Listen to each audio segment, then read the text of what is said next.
Chapter 316. This difference made Johnny completely understand the difference between a professional and an amateur. This kind of fighting posture was really cool. Although he was already a middle-aged uncle, Johnny had to admit that Rog's battle stance was indescribably pleasing to the eye. Of course, this might also have something to do with the fact that Rog's entire body was glowing. The blue-white unlimited mode paired with the orange-red hellfire created an inexplicably beautiful image. If Johnny had browsed through China's internet, he would have understood what it meant by red and blue since ancient times. Rog discovered Johnny, who was standing there in a daze, and said unhappily, "Your opponent is over there." He had already finished off the whirlwind demon and sent the fire demon flying hundreds of meters away. The only one still standing in front of them was that earth demon, who didn't look very smart. When the earth devil, which was made of mud and stone, saw Rog kill the whirlwind devil and severely injure the fire devil, it couldn't help but think of running away. Although the earth demon looked simple and honest, he was actually very quick-witted.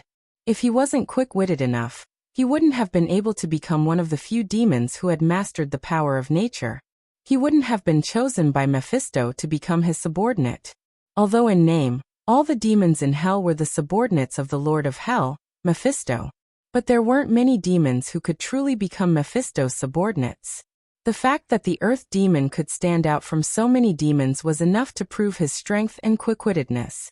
As soon as Rog finished speaking, the earth demon took action before Johnny could react.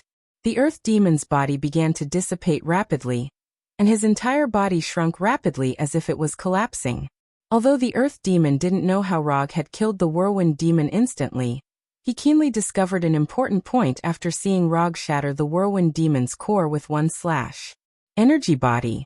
Before Rog killed the whirlwind demon instantly, he forcefully suppressed the whirlwind demon's energy transformation and seized the opportunity to shatter the core in its physical state. After understanding this, the earth demon naturally wouldn't continue to let himself remain in his physical state. The materialization of the body meant that the core was also materialized, which meant that there was a risk of it being destroyed. The earth demon's judgment wasn't wrong. His eyes were sharp and his actions were resolute. However, he had placed most of his attention on Rog and neglected his true opponent, Johnny the Ghost Rider. Just as earth demon's body began to dissipate, Johnny's evil spirit chain appeared in front of him and bound him tightly as if it had a life of its own. Damn it! The moment he was bound by the evil spirit chain, Earth Demon cursed and tried to break free from the evil spirit chain. The Earth Devil wasn't afraid of the evil spirit chain's attack. Even if the hellfire wrapped around the evil spirit chain would burn his body, what he was truly troubled by was the binding of the evil spirit chains, which had interrupted the process of transforming his body into energy. Although the shackles of evil spirits did not have any sealing power, and could only rely on binding the opponent's movements, the hellfire on the shackles of evil spirits was a natural counter to demons. Whether it was a physical demon or a nature demon without a body, they were all powerless in front of the hellfire. If a simple body of energy could avoid the damage of the hellfire, then the hellfire wouldn't be one of the most feared powers of demons. With the process of transforming his body into energy interrupted, Earth Demon could only choose the most violent method to break free of the evil spirit chain. Earth Demon's body of earth had already shrunk to the size of a normal person, but in order to obtain more power, he began to enlarge his body. The larger his body, the more power he had, and the more likely it was for him to break free. Earth Demon's choice wasn't wrong, and he was different from the Whirlwind Demon and the Flame Demon who couldn't borrow the power of nature. With his feet on the ground, he could obtain endless support. With Earth Demon as the center, the earth around him seemed to come alive, and soil and stones continuously surged into his body. At this moment, Earth Demon was like a magnet, attracting all the soil and stones around him to strengthen his body. In just a few seconds, Earth Demon had become the legendary Earth Giant, his body reaching an astonishing height of more than 10 meters. The increase in size brought about a visible change in strength. The evil spirit chain that Earth Demon had been helpless against had now become a frail existence that he could easily break free from. The Earth Giant like Earth Demon let out a furious roar and stretched out its arms. The evil spirit chain that was wrapped around its body broke apart and fell to the ground. After breaking free of the evil spirit chain, The enlarged earth demon didn't immediately attack Johnny. Instead, he turned to look at Rog. Or rather, he glanced at the northern cold blade in his hand. Earth demon wouldn't let the tragedy of the whirlwind demon repeat itself. After confirming that the northern cold blade wasn't long enough to pierce through his body and destroy his core, Earth demon turned his gaze back to Ghost Rider Johnny. This was the first time Johnny had seen the evil spirit chain break. Caught off guard, Earth demon's giant fist, which was about the same size as Johnny's body, hit him hard and sent him crashing to the ground. Boom. The earth shattered as Johnny was knocked to the ground, and the hellfire on his body couldn't help but dim. Rog was only 10 meters away from Johnny, but he had no intention of helping him. In Ghost Rider form, it was impossible to kill Johnny with physical means. Rog had already tested this point. As long as the hellfire on Johnny's body was still there, he could reassemble himself even if he was smashed to pieces. And while Johnny was being beaten up, Rog's other opponent, the fire demon, finally returned to him. After taking a hit from the hard whirlpool water blade, the fire demon was in an extremely sorry state. His body of flames was only 2 meters tall to begin with, and was only slightly taller than an ordinary person. After being hit by the hard whirlpool water blade, his body of flames had shrunk to about 1.23 meters. Rather than calling the fire demon a demon, it was better to call him a dwarf with a body of flames. Human, you're good, very good. I'll burn your body and soul for 10,000 years. I'll let you know what a painful fiery hell is. Although Rog had severely injured him in one move, the fire demon didn't feel any fear. Instead, he was enraged by Rog's attack. Burn me for 10,000 years? Are you sure you can live that long? Although demons have long lifespans, you don't look like someone who can live for 10,000 years. That's because your luck isn't that good. As soon as he finished speaking, Rog opened his mouth and spat out a mouthful of water at the fire demon. Water release. Wave breaker. Chapter 317. A thin, ultra-high-pressure water column sprayed out of Rog's mouth as fast as lightning, instantly arriving in front of the shrunken flame demon, and slicing his head open like a sharp blade. Because he didn't know where the core of the flame demon was located in his body, Rog attacked the most common part, the head. If it hit the core, then it would be a win. If the core wasn't in the head, then it didn't matter. The Inferno demon didn't expect Rog to attack so quickly and without hesitation. The water ripple cut open the flame demon's head without any suspense, and then nothing changed. Although the flame demon seemed to be a little more impulsive than the earth demon, and was more prone to getting carried away, this didn't mean that he would really put the vital core in his head. Because the core wasn't hit, the flame demon's cracked head quickly recovered. But this time he didn't spout nonsense at Rog. The first time was the hard whirlpool water blade, and the second time was the water ripple.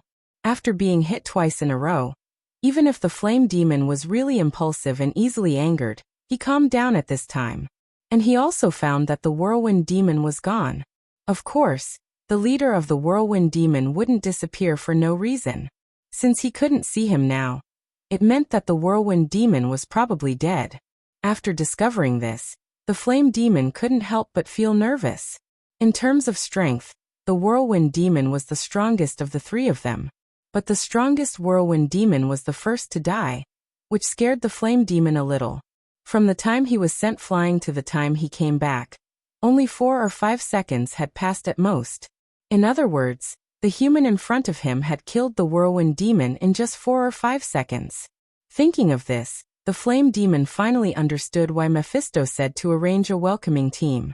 To put it nicely, it was a welcoming team, but to put it bluntly, it was cannon fodder to test the strength of the other party. Where did this human come from? Is he the disciple of the Ancient One? What is he doing in hell, traveling? The flame demon couldn't figure out Rog's purpose. In his opinion, as a human, Rog had no reason to appear in hell at all. Although Rog was very strong, compared to the Lord of Hell Mephisto, there was still a big gap. Thoughts flew in the flame demon's mind. Although he didn't know what Rog's purpose was, he knew that if he ran away without doing anything, the Lord of Hell Mephisto would definitely not let him off easily. After thinking of Mephisto, the flame demon's attack, the flame demon took the initiative to attack. The flame demon's body Mephisto, Mephisto, Mephisto, Mephisto. The flame me's Mephisto, Mephistos, one after another. Of course, Mephisto be precise. Mephisto, Mephisto. May, SSSS, SSSS, S instantly. Of meme. S's, S,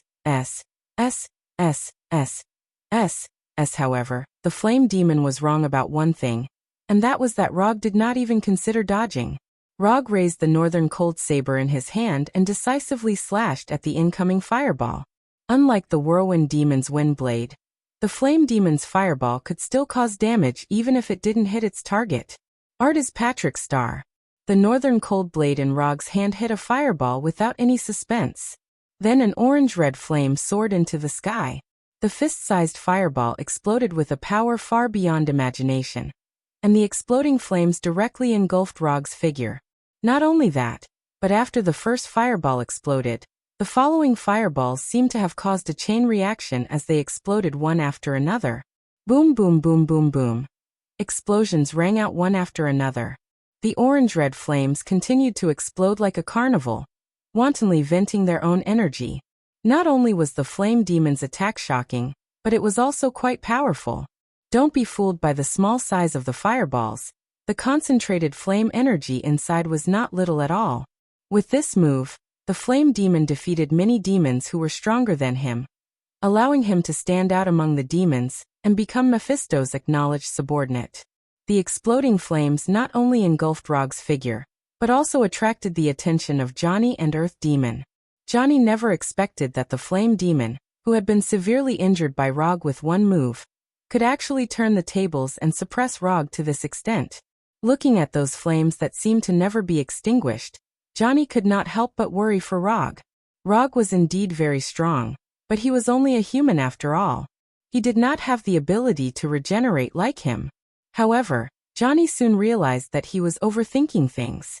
When the flames of the explosion gradually dissipated, a light blue figure that was several meters tall appeared in their line of sight. This light blue figure only had the upper body, and its appearance was not quite human. Susanoo. The moment the fireball exploded, Rog used Susanoo to completely protect himself. He had already guessed that the fireball would explode, so he was prepared early on. When the orange-red flames completely dissipated, the light blue Susanoo finally revealed its full appearance. The flame demon did not know what Susanoo was, but when he saw that Rog was enscathed in Susanoo, he sensed that something was wrong. With Rog's combat skills, he would never do anything meaningless in battle. Moreover, the flame demon instinctively felt that the Susanoo covering Rog was definitely not a simple defensive move. The flame demon's intuition was very accurate. Rog did not use Susanoo purely for defense, but to directly end the flame demon's life. The whirlwind demon's core was only the size of a finger, so the flame demon's core was probably not that big. Rog was not interested in confirming the location of the flame demon's core bit by bit. He intended to use a simpler method to solve this problem. Under the gaze of the flame demon and the others, a tens of meters long chakra long sword instantly appeared. This chakra long sword was even bigger than Susanoo. Susanoo holding the chakra long sword was like a 2 or 3 years old child holding a 2-meter long giant sword. Goodbye. Rog's voice had just sounded when the tens of meters long chakra long sword slashed towards the flame demon's head. At the moment when the chakra long sword appeared, the flame demon already had the idea of retreating, but the Susanoo's speed was faster than he imagined. The flame demon had not had time to leave when the light blue chakra long sword had already arrived in front of him. One sword kill. Chapter 318. Since he couldn't determine the location of the core, he would just destroy the entire body. The flame demon, who had shrunk to 1.2 meters in size, didn't even have a chance to resist before he was completely killed by the chakra. Not even a small flame was left behind as he dissipated into the air. Wasn't this turn of events a little too fast? The Earth Demon had just been rejoicing over the fact that the Flame Demon had the upper hand and suppressed the stronger Rog. But in the blink of an eye, the Flame Demon had died under the Susanoo's chakra. Less than a minute had passed since the start of the battle. But in less than a minute, the Whirlwind Demon and the Flame Demon had died one after another without leaving a single mark on Rog. I can't stay here any longer. I definitely can't stay here any longer. The Earth Demon didn't think that he had the ability to fight two people at once. Escape, no matter what, he had to escape. Although the punishment from the Lord of Hell Mephisto was terrifying, that was something he had to consider after he survived. And compared to Mephisto's punishment, the Earth Demon was even more unwilling to die here for no reason. He had grown from the most ordinary demon step by step, from an existence that anyone could bully and humiliate to a demon that controlled the power of the earth. The Earth Demon, who had been born ordinary, cherished his life and status more than the Whirlwind Demon and the Flame Demon. I haven't become a demon lord yet. I haven't become a famous great demon.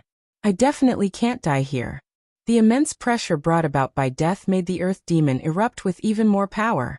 The Earth Demon clenched his fists and smashed Ghost Rider Johnny's body with a heavy hammer, shattering Johnny's bones into pieces that flew in all directions.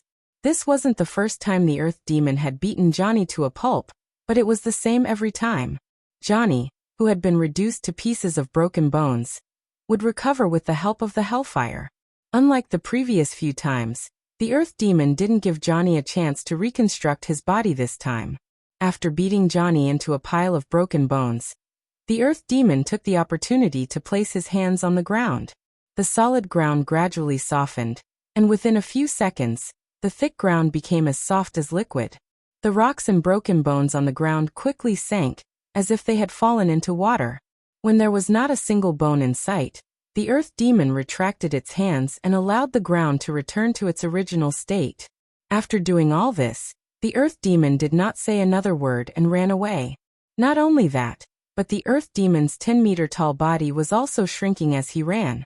The materialized body was too big, and it would take more time to elementalize.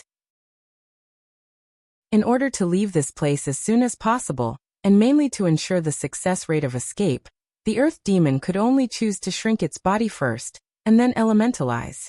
Regarding Earth Demon's escape, Rog didn't make a move to stop it, but silently dispelled Susanoo. The Earth Demon was Johnny's opponent, so whether the Earth Demon ran away or did something else, it was Johnny's business. Moreover, Rog didn't care if the Earth Demon could successfully escape. It would be best if Johnny could leave the Earth Demon behind. If he couldn't, it could only mean that Johnny was still too weak. The Earth Demon knew that he couldn't stop Johnny's recovery, but that didn't mean that he would helplessly watch Johnny return to his original state. Since he couldn't stop it, then he had to prolong the recovery time as much as possible. Thus, the Earth Demon made the decision to bury Johnny's bones deep in the ground. The Earth Demon kept running away. His body was getting smaller and smaller. According to his current shrinking speed, it wouldn't be long before he could shrink his body to the size of an ordinary person, and then elementalize his body in one go. As long as he could elementalize successfully, he could leave this place alive. The Earth Demon was very clear about this point, and the power of the earth he grasped was very suitable for escaping at this time. In terms of speed, after elementalization, he really couldn't compare with the Whirlwind Demon and the Flame Demon. However, he had an advantage that the Whirlwind Demon and the Flame Demon didn't have. As long as he could elementalize his body, he could let himself go deep into the ground, and the earth would help him block the pursuers, and he could use the earth to hide his tracks. Hold on for a few more seconds, just a few more seconds. The Earth Demon felt that he had already touched the hope of successfully escaping. In just a few more seconds, he would be able to completely escape the pressure of death brought about by Rog. But just as the Earth Demon thought that he was about to succeed, evil spirit chains surged out of the ground and wrapped around his limbs and body like pythons, once again interrupting his elementalization process. How was this possible? Ghost Rider was clearly still buried in the ground. How could he do it? The Earth Demon couldn't understand why these evil spirit chains had suddenly surged out of the ground, and he couldn't understand how Johnny had done it. Although he didn't look back, he was very sure that Ghost Rider was still buried in the ground and hadn't come out of the Earth prison he had created. The Earth Demon's senses weren't wrong. Johnny was indeed still buried in the ground. But that didn't mean that Johnny couldn't attack him. Johnny wasn't the only one buried by the Earth Demon. The evil spirit shackles were also broken into pieces. Although Johnny couldn't travel through the ground, the evil spirit chains could. And thanks to the Earth Demon, Johnny could use even more of the evil spirit chains than before. Every section of the evil spirit chains had been lengthened by the hellfire, to the point where Johnny could use them. Although this didn't make sense, it was very hellish. Using these evil spirit chains, Johnny once again bound the Earth Demon and regained the initiative in the battle. After his previous experience, Johnny didn't give the Earth Demon a chance to transform into his huge body again. The evil spirit chains wrapped around the Earth Demon endlessly. In the blink of an eye, the human-sized Earth Demon was bound into a ball by the evil spirit chains, a solid ball of chains burning with hellfire. Only after all this was done did a bone hand wrapped in hellfire emerge from the ground, followed by a burning skull. Johnny, who had already recovered his body, crawled out of the ground. In his right hand were 5 or 6 evil spirit chains. I didn't lose this time. Johnny didn't look at the ball of chains in the distance, but spoke to Rog very seriously. Yes, you didn't lose.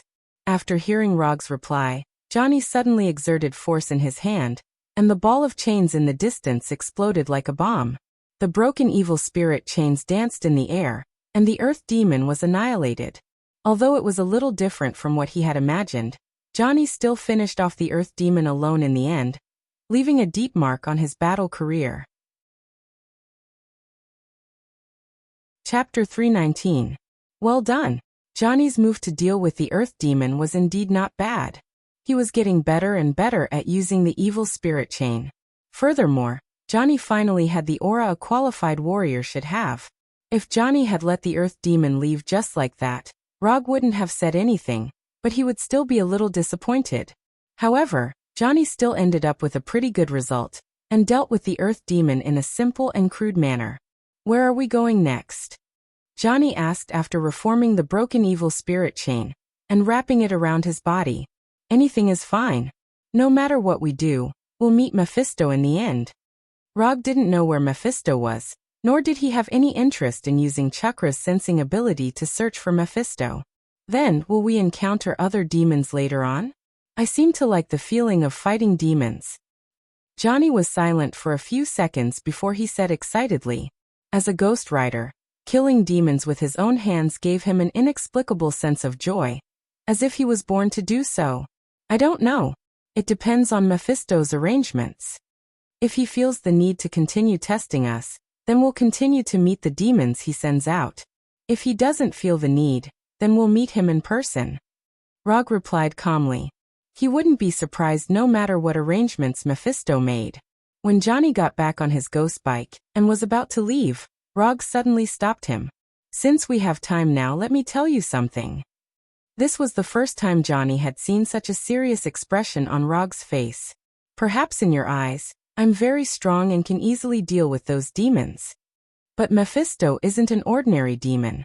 He's the Lord of Hell, the strongest in Hell. I can have the advantage against other demons, but against Mephisto, I won't have any advantage at all. So before Mephisto appears, I think it's necessary to remind you that Mephisto is very powerful, very powerful.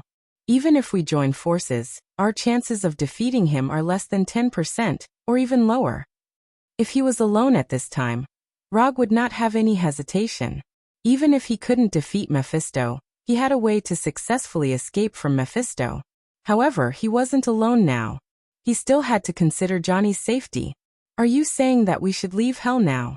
Johnny knew that Mephisto was very strong, but he had no idea how strong Mephisto was. He had only seen Mephisto's once when they signed the contract. He knew that Mephisto's was a Lord of Hell, and a very powerful demon. That was all. After seeing Rog's serious expression, Johnny realized that he had never understood Mephisto's. It's up to you whether you want to leave now. After all, you're the only one who has the ability to travel through Hell. I just want you to know how dangerous it is to face Mephisto's. If anything goes wrong, you and I will stay in Hell forever.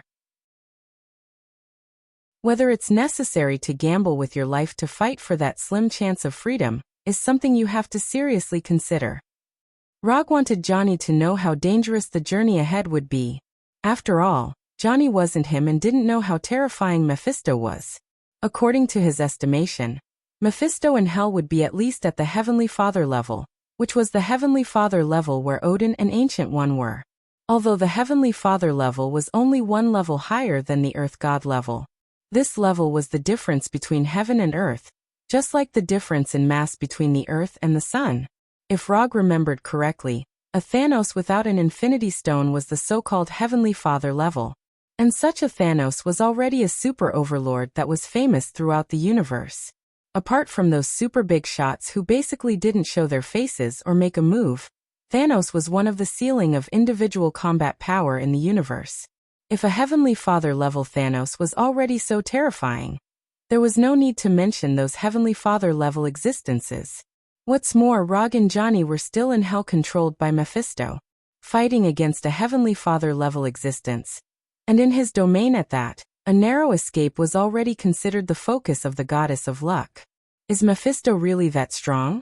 He can't even appear on Earth often? Johnny wasn't doubting Rog, he just found it hard to imagine that the old demon with gray hair was really that strong. That's because there's an existence as powerful as him silently guarding Earth, so all the demons, including Mephisto, can't easily appear on Earth. Rog didn't explain to Johnny about the Sorcerer Supreme because it had nothing to do with him for the time being. And if nothing unexpected happened, it shouldn't have anything to do with him in the future. What about your opinion? Do you want to leave? Mephisto is so powerful, and the reward I paid was just to bring you to hell. Would you want to give up the commission? Johnny didn't answer Rog's question directly but instead asked Rog. Give up the commission? Ever since I became a ninja, I've never given up on a commission. As a ninja with good professional ethics, I just don't want my employer to suddenly die. You've already paid me, so no matter what, I'll carry out the commission. You only need to consider your own safety now. Is there a need to use your life as a bet for a slim chance? Although the commission said that he had to work with Johnny to fight against the Lord of Hell, Mephisto, it wasn't impossible if he was alone. At most, the system would just deem the commission as a failure. Furthermore, it wasn't like there weren't any tricks to work together against this request. For example, he could bring Johnny's evil spirit chain to fight against Mephisto, and to a certain extent, work together against him. Since you're not leaving, I'm not leaving either. You dare to fight against Mephisto as a human, so as a Ghost Rider, I naturally won't choose to run away. Isn't it just a possibility of dying in battle? Ever since I became a Ghost Rider that's neither human nor ghost, I've never cared about death. Death might just be a form of release for me.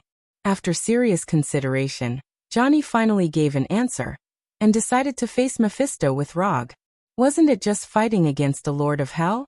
Even if it was fighting against God now, Johnny wouldn't be afraid. Just as Johnny finished speaking, an incomparably authoritative voice came from the sky, exploding like thunder. No wonder you're the knight that I've chosen. I like your attitude. The owner of this voice was none other than the Lord of Hell, Mephisto, the only ruler of Hell. Chapter 320. Before Mephistopheles' people arrived, his terrifying aura had already descended. At this moment, Rog recalled the first time he met Odin at the Bifrost in Asgard. At that time, he didn't have Sage Mode, Manjikyu Sharingan, and even Chakra was only a chibi. That was the first time he met an existence at the Heavenly Father level, and the first time he felt the vast gap in strength that made him despair. Although Mephistopheles hadn't done anything at this time, Rog already felt a terrifying pressure that was no less than Odin's.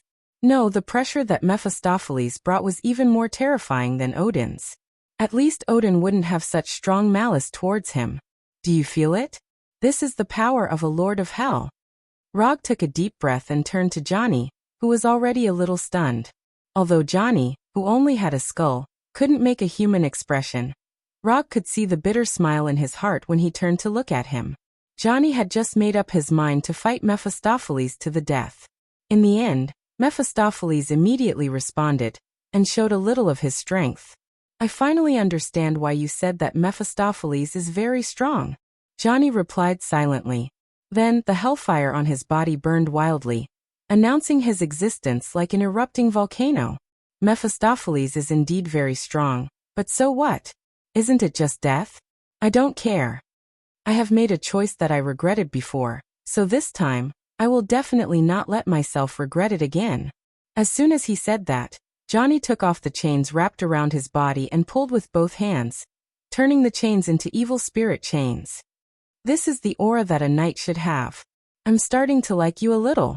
Looking at Johnny, Rog said with a smile, and the chakra in his body began to surge wildly. Lightning release chakra mode. Lightning release chakra instantly gathered in his body, and light blue chakra and lightning appeared. Rog didn't use the common chakra coat, but the lightning release chakra mode known as lightning release armor. Compared to the chakra coat that could only slightly increase the body's strength, the lightning release chakra mode could activate the body and greatly increase defense and speed, and the transmission speed of the nerves would also be significantly increased. The unique environment of hell wasn't suitable for Sage mode, and the extreme natural energy could cause the Sage mode to fail, or even directly backfire on the user. So unless it was necessary, Rog wouldn't use Sage mode. Besides, Mephistos hadn't even shown his face yet, so there was no need for him to take out his trump card right away. Infinite mode, Hell mode, lightning release chakra mode. Mephistopheles, and all chakra was, and Sua's it. As long as it wasn't an instant kill, Rog was confident that he could teach Mephistopheles a lesson about the strength of a ninja from Earth. Don't underestimate a ninja's explosive power. Rog had already proven this with countless facts. Just as Rog and Johnny were prepared to fight with all their might, a slightly thin figure appeared in the distance and slowly walked toward them.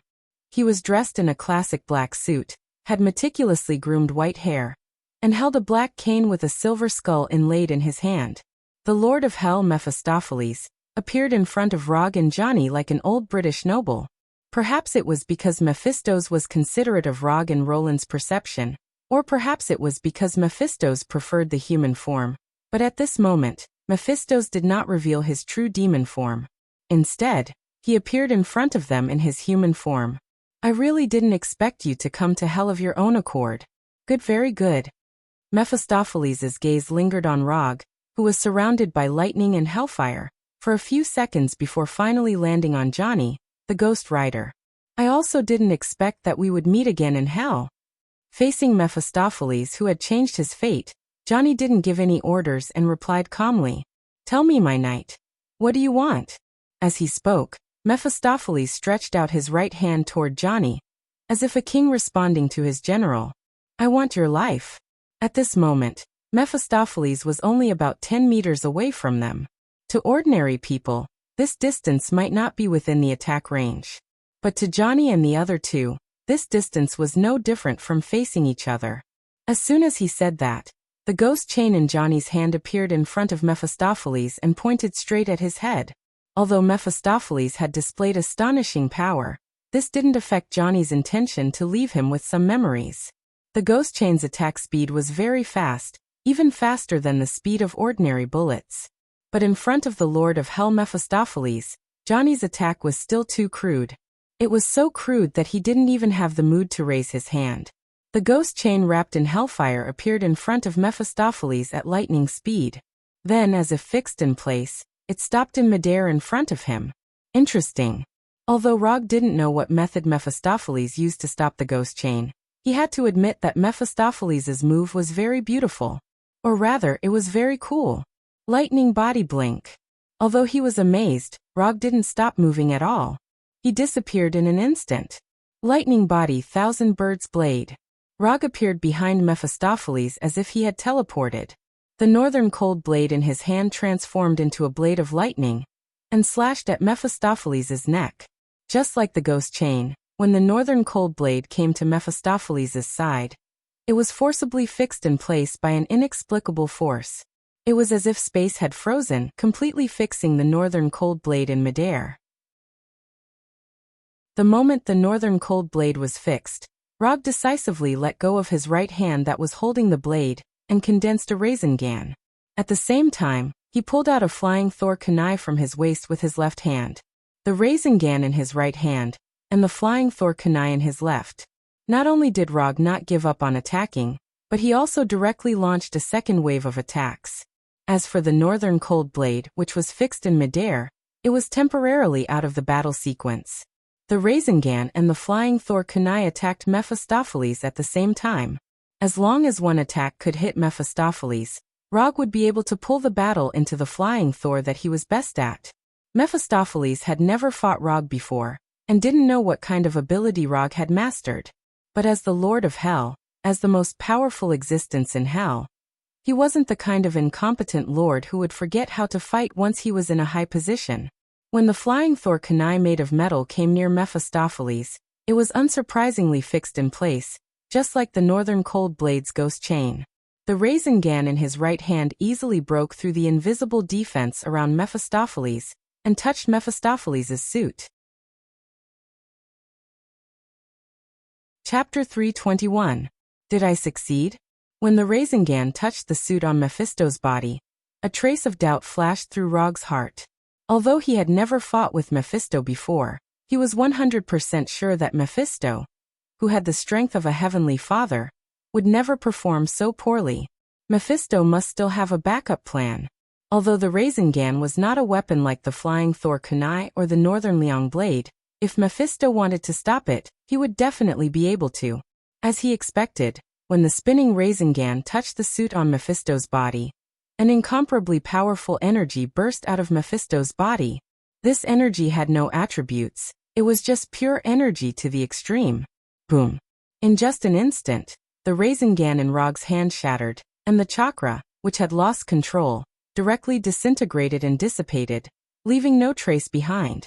Not only that, but the terrifying power of the explosion also directly descended on Rog's body, making him unable to even use the flying thunder god and lightning body blink, and he was completely blown away.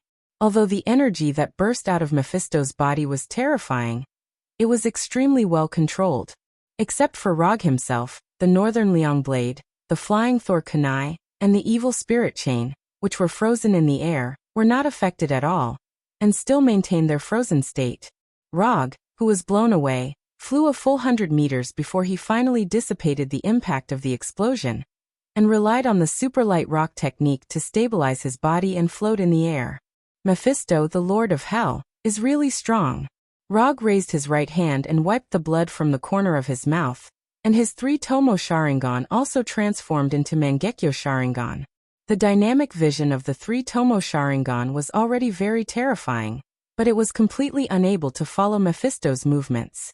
Before Mephisto's energy burst out, he didn't even catch a trace of it. The flying Thor kunai was still near Mephisto, which meant that he still had a chance to launch a surprise attack. However, at this time, Rog did not immediately launch a counterattack.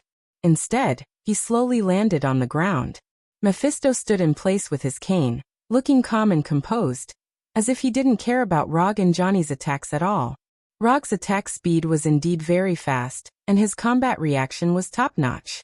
However, in front of the Lord of Hell Mephisto's, his attacks were no different from Johnny's simple and crude chain attacks. The only difference was that his attacks were more flashy. How dare you come to hell with such strength? Human, tell me who gave you the courage? Or is it your ignorance that's driving you? Mephisto turned to look at Rog, and spoke in a calm tone. Although Mephisto acted like an old nobleman, Rog could see the undisguised contempt and disgust on his face. Perhaps too's see Mephisto of thinks who give me have a give me the of it, I don't need anyone to give me courage. As he spoke, Rog summoned the Kusanagi no Tsurugi sword that he hadn't used in a while, and pulled out the Calamity pistol at his waist with his left hand. Now, I'll show you where my courage comes from. Rog raised the Kusanagi no Tsurugi sword in his right hand, and pointed it straight at Mephisto. However, before he could make a move, Johnny attacked first. After confirming that he couldn't pull back the evil spirit chain, Johnny decisively gave up on it, and took out the double-barreled shotgun that he had never had the chance to use. Hellfire Demonization, Evil Spirit Double-Barreled Shotgun. Bang bang. As soon as the double-barreled shotgun was demonized, Johnny pulled the trigger, and 2 demonized evil spirit bullets shot at Mephisto. Johnny's shooting made Mephisto frown in dissatisfaction. How could a Ghost Rider use a gun? This was damaging the tradition and reputation of a Ghost Rider. Ghost Rider Johnny was the work that Mephisto was most satisfied with, and also the work that he had high hopes for. In the long history of the past, Mephisto had created many Ghost Riders, but there had never been a Ghost Rider that could move him as much as Johnny. The evil spirit bullets instantly arrived in front of Mephisto and pierced through the afterimage left behind by Mephisto. Ah! As soon as the evil spirit bullets passed through the illusion left behind by Mephisto, Johnny's neck was grabbed by Mephisto and he was lifted up. The blazing hellfire covered Mephisto's left hand, but it didn't cause any damage to Mephisto. Not only that, but the black smoke that surged out of Mephisto's left hand crazily devoured the hellfire on Johnny's body like locusts. It gnawed at Johnny's evil spirit body, causing him to scream like a beast. So fast. Mephisto didn't use any special abilities. He only used his astonishing speed to dodge the evil spirit bullets, and instantly appeared in front of Johnny. After switching from the 3-Tomo Sharingan to the Mangekyo Sharingan, Rogue finally captured Mephisto's movements. In just 2 or 3 seconds, the hellfire on Johnny's body dimmed to the point that it looked like it would extinguish at any moment. It was as if he had lost all his strength. With no time to think, Rogue summoned his 3 wood clones while his true body used the flying thunder god to rush over. Although Rogue didn't know what the black smoke that surged out of Mephisto's body was, he could tell from Johnny's current state that this black smoke was very effective against hellfire. Hellfire was shockingly harmful to ordinary demons, but it was nothing to the Lord of Hell, Mephisto. As long as he wanted to, he could even take back the hellfire on Johnny's body. Using the flying Thor, Rogue once again arrived near Mephisto and fired all 6 bullets from the Calamity pistol. Raiton, Spiral Electromagnetic Gun, Water Release. Water Dragon Bullet, Water Release. Water Ripple, Water Release. Water Shockwave Futon, Vacuum Blade, Odama Rasengan. The bullets in the Calamity pistol were originally prepared for those demons, but he didn't expect to use them all on Mephisto. 6 completely different ninjutsu attacks arrived in front of Mephisto almost at the same time. Rogue didn't expect these ninjutsu to hit Mephisto, and Mephisto wouldn't give him such a chance. Judging from Mephisto's current posture, he was a person who cared very much about his image. He definitely wouldn't make a mess of himself because of a battle. Therefore, when he fired the ninjutsu bullets, Rogue had already prepared a backup plan. Before these 6 ninjutsu attacks hit Mephisto, Rogue used his chakra to destroy the stability of the ninjutsu. Art is Patrick's star. Rogue couldn't detonate himself like Deidara, but he could detonate all the chakra in his ninjutsu and create a powerful but completely uncontrollable chakra explosion. The thunder, water, and wind attributes of chakra fused and rejected each other uncontrollably. And then Art was born. Boom. Chapter 322. The 3 different types of chakra were fused together in an inexplicable way, creating a terrifying explosion that even Rogue didn't know how powerful it was. Before the explosion even started, Rogue prepared a defensive barrier for himself. Would release.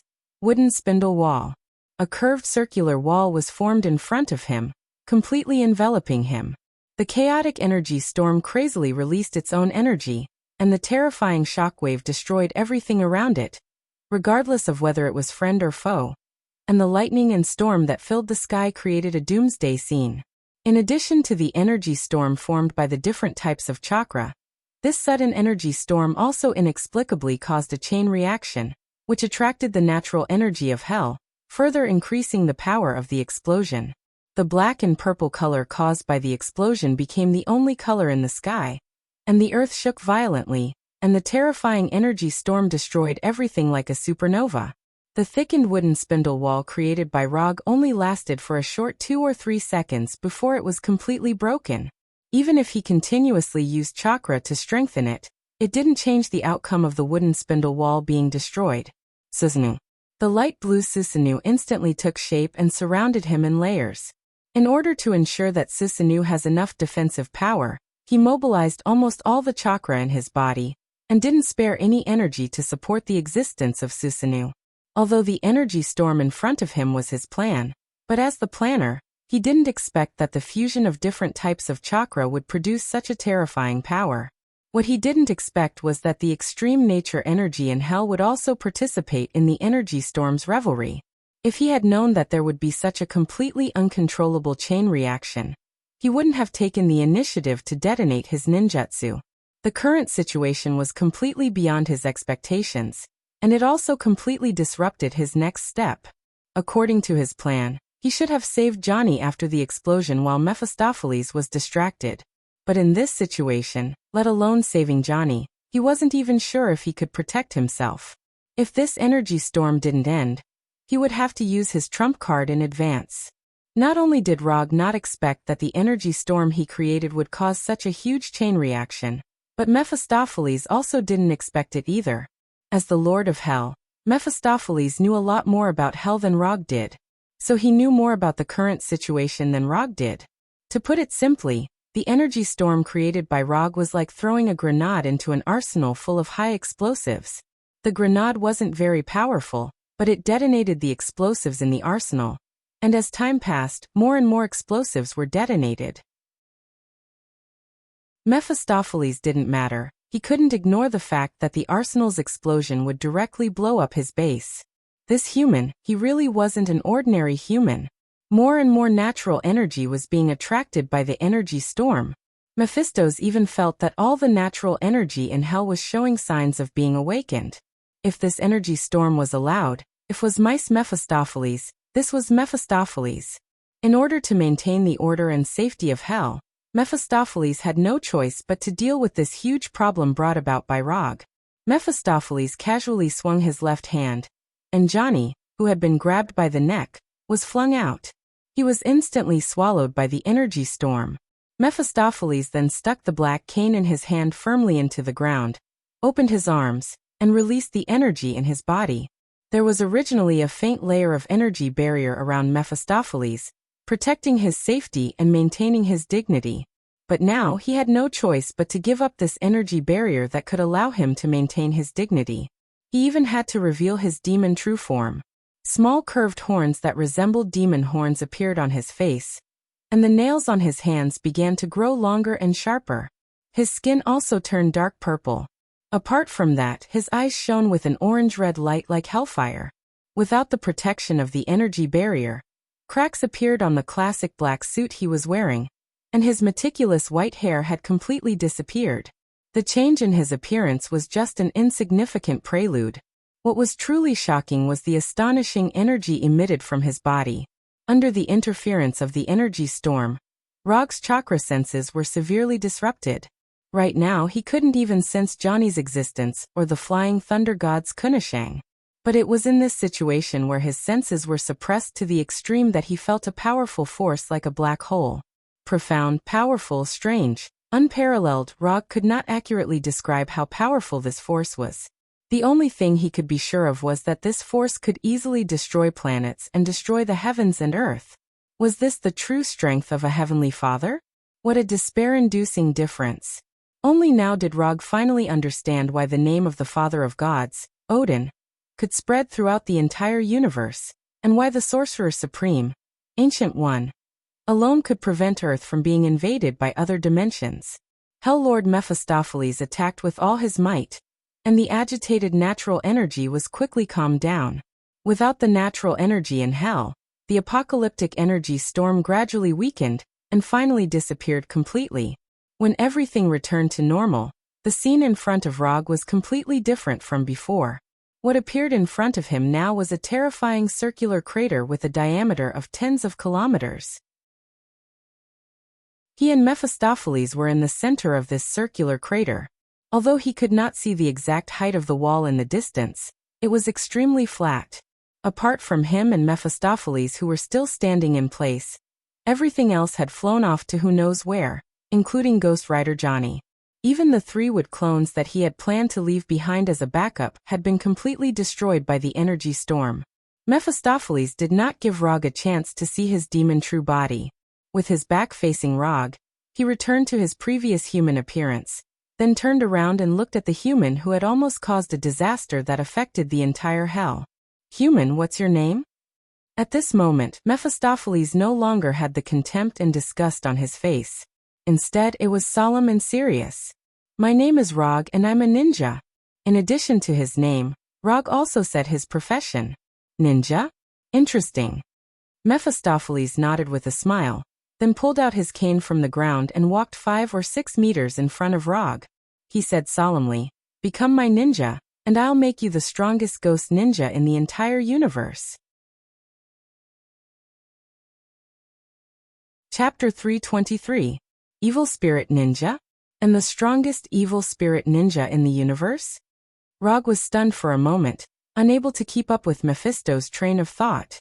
Yes, as long as you submit to me, I can make you the strongest evil spirit ninja in the universe. After I die, you can even take over my position and become the new Lord of Hell. At this moment, Mephisto was acting like an amiable old man who had billions in assets but no suitable heir, openly tempting Rog. Sorry, I'm quite satisfied with my current appearance. I have no intention of changing into an evil spirit for the time being. Rog tactfully rejected Mephisto's suggestion. If it wasn't for the huge difference in strength, he wouldn't even have bothered with Mephisto. The strongest evil spirit ninja in the entire universe. This title sounded very powerful, but in reality, it was meaningless. Not to mention that there was no ninja in the universe who could use ninjutsu like him.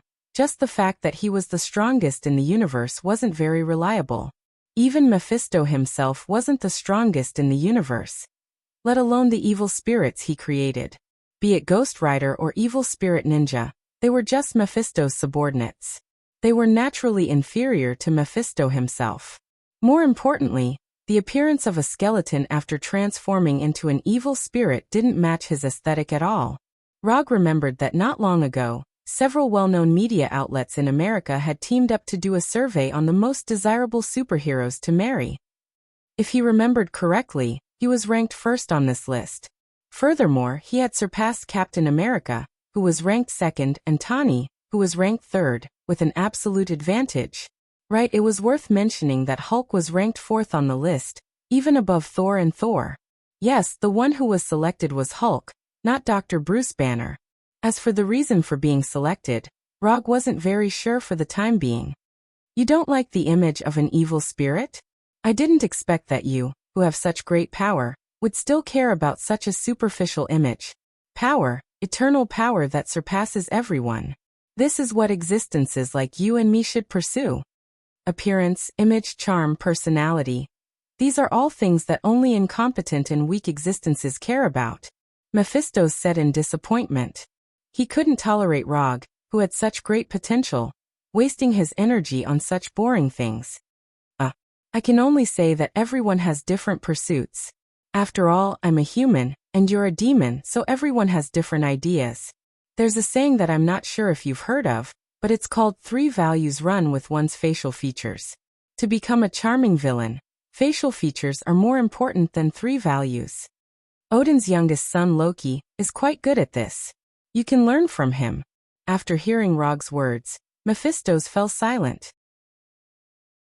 He was not convinced by Rog, but he finally confirmed that Rog had no intention of becoming his subordinate, not at all.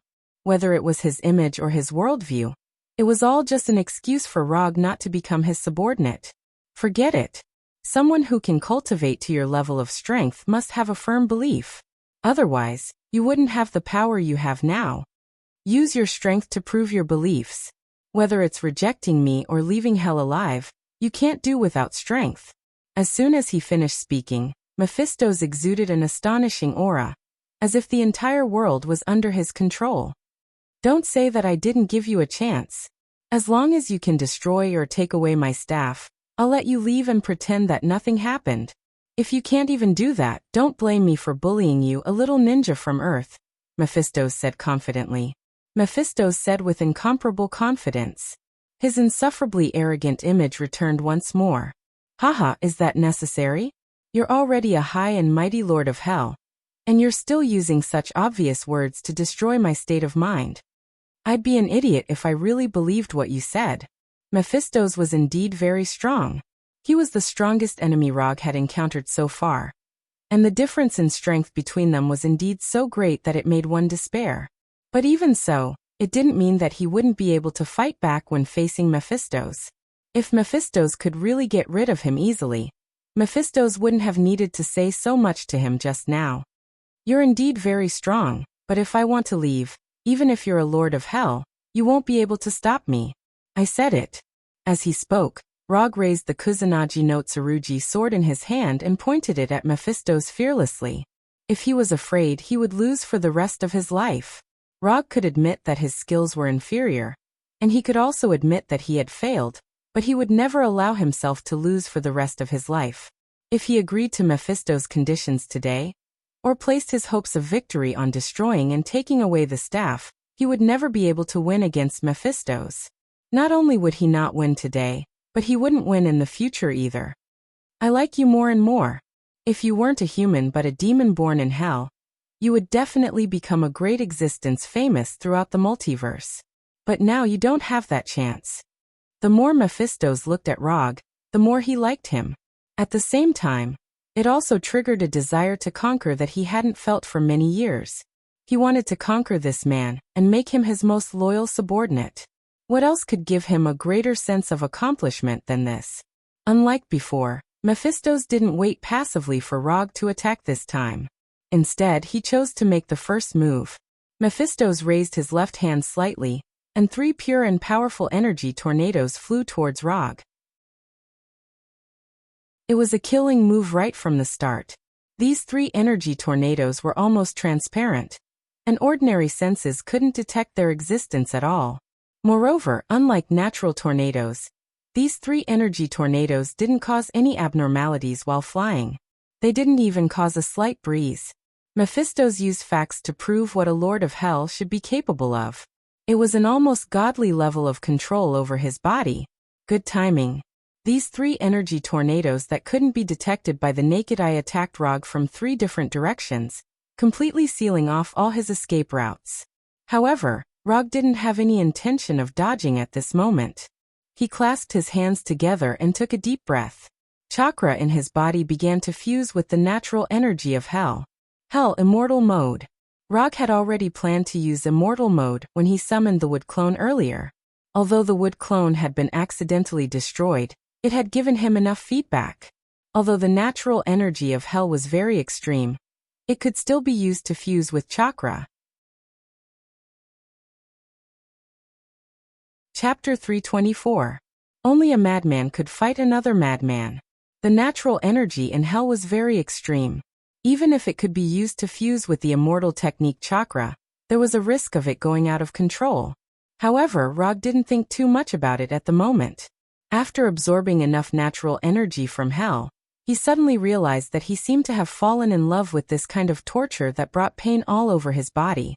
Simple red eyeshadow appeared around the Manjikyu Sharingan. The red circle on his forehead like a bull's eye was entwined with flame-like patterns. The moment he entered Hell's immortal mode, Rog's physical fitness changed qualitatively, and the power of his ninjutsu, illusion, and taijutsu increased tremendously. What surprised Rog even more was that after entering Hell's immortal mode, Hell's rejection and suppression of him completely disappeared. Hell had acknowledged his existence. Now, even if he didn't use unlimited mode, he could survive in Hell without any restrictions. Mephisto immediately noticed Rog's change and frowned slightly. Just as Mephisto was wondering how Rog could suddenly be acknowledged by Hell, Rog made his move. Immortal technique. Would release, would clone. With a thought, 3 wood clones that looked exactly like Rog rushed out from the ground and attacked the energy tornado. Immortal technique. Chidori. Immortal technique. Chidori blade. Immortal technique. Chidori sharp spear. The 3 wood clones used 3 different immortal techniques, lightning release, and collided head-on with the energy tornado. Rumble. Although the attack power of the energy tornado was very strong, the attack power of the immortal technique wasn't weak either. The moment the lightning release ninjutsu collided with the energy tornado, the immortal ninjutsu dissipated, and the energy tornado collapsed. The out-of-control immortal technique chakra and Hell's energy scattered in all directions, creating huge craters in the ground. Gravel and dust flew everywhere. Immortal technique. Lightning body blink. As soon as the wood clones dispersed the energy tornado, Rog used lightning body blink to appear in front of Mephisto. Immortal technique. Odama Rasengan. Under the enhancement of the immortal technique chakra, the diameter of the Odama Rasengan reached an astonishing 5 meters, making Mephisto's already thin body seem even smaller. Rog had already tried to use a blink attack before. Although the result of the previous attack wasn't very good, he still chose to use the blink attack that he was best at. Facing Rog's attack, Mephisto sneered disdainfully. Although the Odama Rasengan in Rog's hand was much larger than the previous Rasengan, it didn't mean anything to Mephisto. Whether it was an ordinary Rasengan or the Immortal Art Super Jade Rasengan, it was impossible for them to cause any harm to him. This was the confidence of an archdevil. Sure enough, when the Immortal Technique Odama Rasengan was about to touch Mephisto, an extremely powerful shockwave erupted from Mephisto's body. Boom! Mephisto's energy attack directly destroyed Rog's Odama Rasengan, and a hurricane-like shockwave was born, attacking in all directions. Is this all you've got? It had to be said that Mephisto was quite disappointed with Rog's attack this time. In a one-on-one battle, using the same tactic twice in a row wasn't a wise choice. And this also meant that the attacker had run out of tricks. Immortal Art, Flying Thor. As soon as Mephisto's energy attack destroyed the Immortal Technique Odama Rasengan, Rog left his original spot with the Flying Thunder God, and instantly returned to the vicinity of one of the wood clones. Leaving the Flying Thor technique on the clones was already Rog's traditional skill. Whether it was the Shadow clone or the wood clone, they were no exception. When Rog returned to the wood clone's vicinity, Mephisto suddenly realized that there was something wrong with the number of wood clones. One of them was missing. Rog used 3 wood clones to neutralize the 3 energy tornadoes, and then his original body attacked Mephisto. From the beginning, Rog didn't expect his blink attack to be effective against Mephisto. Moreover, Mephisto had just experienced it once not long ago. So from the beginning, his goal wasn't to attack Mephisto, but to use the same tactic and similar moves to distract Mephisto. Don't underestimate ninjas from Earth. Mephisto didn't have time to sense the whereabouts of the other wood clone before a Rasengan wrapped in silver-white lightning came to his back and hit him hard. Rumble. Immortal Art, Spiral Railgun. Terrifying silver-white lightning danced everywhere, and a light blue energy storm soared into the sky. The earth shook, and a blazing light occupied the entire sky. Who said that the original body couldn't feint attacks? Clones could also be the main force of the attack. Although the energy storm had blown away the Flying Thor Kunai, it hadn't blown the Flying Thor Kunai too far away. It was only a few dozen meters away from where Mephisto was now. Although the Flying Thor Kunai was buried under the soil, the Flying Thor technique on it was still there. After confirming the location of the Flying Thor Kunai, Rog formulated an attack strategy. In order to distract Mephisto, he could only feint attacks with the original body. The reason why he used the Odama Rasengan instead of the Rasengan wasn't because it was more powerful, but because the Odama Rasengan was bigger and easier to block vision. Moreover, the chakra turbulence after the Odama Rasengan was destroyed could further conceal the aura of the wood clone's immortal art. After the Odama Rasengan was destroyed, the uncontrollable chakra spread around Mephisto, making it impossible for him to immediately detect the immortal art, Spiral Railgun behind him. As long as Mephisto didn't discover the whereabouts of the wood clone before the Odama Rasengan was destroyed, Rog's attack this time was destined to not fail. The result was just as Rog expected. Although Mephisto noticed that the wood clone was missing, it was too late by then. Although the immortal art, Spiral Railgun was very powerful, it was still unrealistic to want to kill the Lord of Hell Mephisto in one shot. Moreover, after the simple exchanges earlier, Rog could basically confirm that Mephisto was extremely adept at energy control. Mephisto, who could easily suppress a large-scale energy storm that had gone out of control, definitely wouldn't be seriously injured by the immortal art, Spiral Railgun. After the explosion of the immortal art, Spiral Railgun dissipated, Mephisto's figure reappeared in Rog's line of sight. At this moment, the classical suit on Mephisto's upper body had completely disappeared. In its place was dark purple skin and extremely mysterious, strange patterns. Although Mephisto still maintained the appearance of a white-haired old man, his upper body had unknowingly revealed part of his demon true form. You're the first person who can make me look so pathetic in hell. I'll give you one last chance. Submit to me or die here. As soon as he finished speaking, Mephisto's clothes returned to their original straight state, as if nothing had happened.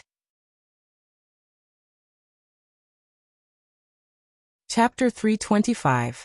At this moment, Mephisto still looked calm and collected, just like when he first appeared.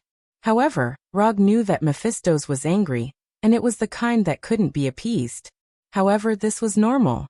If he had been teased by someone who was far weaker than him, he would also be very angry and want to kill that arrogant bastard immediately. I'll answer you for the last time. Don't even think about it if you want me to submit to you. Although he was not as strong as Mephisto's, Rog had no intention of kneeling down and admitting defeat. If he wanted to kneel down and admit defeat, he might as well kill him directly. At least this was simpler. After hearing Rog's answer, Mephisto's expression did not change at all, and the shocking aura he emitted disappeared. Before Mephisto's could make a move, Rog attacked first. Compared to defending and counterattacking, he preferred to take the initiative in the battle. Moreover, the enemy he was facing now was stronger than him. Defending and counterattacking would only put him further at a disadvantage. Immortal spell would release Descent of the Tree Realm. After entering Hell's immortal mode, Hell recognized his existence and no longer suppressed him all the time. However, Hell was Mephisto's territory after all. If he wanted to fight Mephisto's in Hell, he had to create a home ground that was suitable for him to display his strength. A lush forest immediately appeared on the barren land, adding a touch of green to the somewhat monotonous land. The moment the dense forest appeared, the trees and vines in the forest came to life instantly, fighting to attack the motionless Mephistos.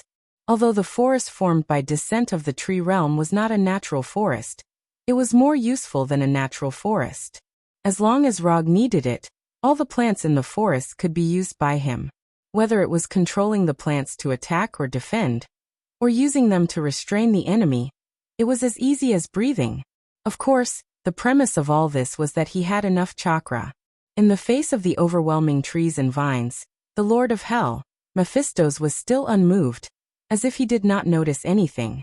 However, when these branches and vines came within 5 meters of him, these branches and vines driven by the immortal technique chakra disintegrated instantly. This wasn't some fancy technique to control energy, but pure energy decomposition. In just an instant, these branches and vines were broken down into their most primitive atomic form, and completely dissipated into the air. With Mephisto as the origin, an absolute domain with a diameter of 5 meters appeared. It wasn't that Mephisto's couldn't expand the range of his domain, but in his opinion, an absolute domain with a diameter of 5 meters was enough to deal with all of Rog's attacks. Although Rog's strength was a little stronger than he had imagined, it was only a little. As long as he was in Hell, no one would be his match. Mephisto's actions might seem arrogant, but as an archdevil, he had enough confidence to be arrogant. Although the wildly growing branches and vines couldn't break through Mephisto's absolute domain, Rog still didn't stop attacking Mephisto. Mephisto was an archdevil of Hell, and there was no doubt that he was powerful. However, there was one thing he couldn't change. The more powerful an ability was, the more energy it needed to consume. Energy couldn't be produced out of thin air.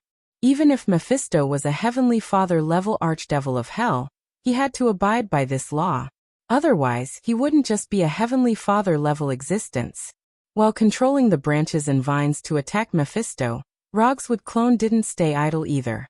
He dug out the Northern Coldblade, Flying Thor Kunai, Ghost Motorcycle, and the rest that were buried underground. Of course, there was also Ghost Rider Johnny, who was buried underground and trying his best to recover his body. Rog had never thought of defeating Mephisto in Hell. Although this achievement was very tempting, it also depended on whether he had the strength to do so. Since he couldn't defeat Mephisto, he had to be prepared to leave Hell in advance. Mephisto sensed Rog's little movements, but he didn't stop Rog. Instead, he let Rog dig Johnny out. After digging Johnny out, Rog returned Johnny's ghost motorcycle to him and gave him some instructions. After listening to Rog's arrangements, Johnny was silent for a few seconds. Then he got on his ghost motorcycle and drove off into the distance without looking back. Just as Rog said, with Johnny's current strength, he couldn't do anything even if he stayed. Instead of staying here and being helpless, he might as well become Rog's backup plan for leaving Hell. After Johnny drove the ghost motorcycle far away, Rog finally stopped controlling the branches and vines. There was no way to break through Mephisto's absolute domain with just these plants produced by the immortal spell chakra. Rog knew this very well, and so did Mephisto. However, this didn't mean that Rog would give up the idea of using wood release to attack. Rog clasped his hands together, and the immortal spell chakra in his body surged out wildly. A wooden arhut that looked like an ancient titan crawled out from the ground. Immortal spell, wood release, wood golem technique. In Warnerheim, Rog had also used the immortal spell wood golem technique once. But that time his opponent was the god of storms Njord, whose strength hadn't reached the Heavenly Father level. At that time, because of the amount of chakra he used, the wooden arhut he created was only about 40 meters tall. This time, with his full strength, the wooden arhut's height exceeded 100 meters for the first time, reaching an astonishing 120 meters. Wearing a white haori, he stood on top of the wooden arhut's head and looked down at Mephisto in the forest. Compared to the wooden arhut's huge head, Rog seemed a little small. However, the aura he exuded was even more shocking than the 120-meter-tall wooden arhuts. Is this your killing move? Interesting. In the forest, Mephisto looked up at Rog and revealed a mysterious smile. Mephisto could clearly sense the unbelievably majestic immortal spell chakra in the wooden arhut's body. He also knew very well that controlling such a tall creation required a huge amount of energy. Although the wooden golem Rog created was very shocking, if he guessed correctly, Rog wouldn't be able to maintain this state for long. After looking up at Rog for a few seconds, Mephisto raised his staff slightly, and the natural energy in hell surged towards him.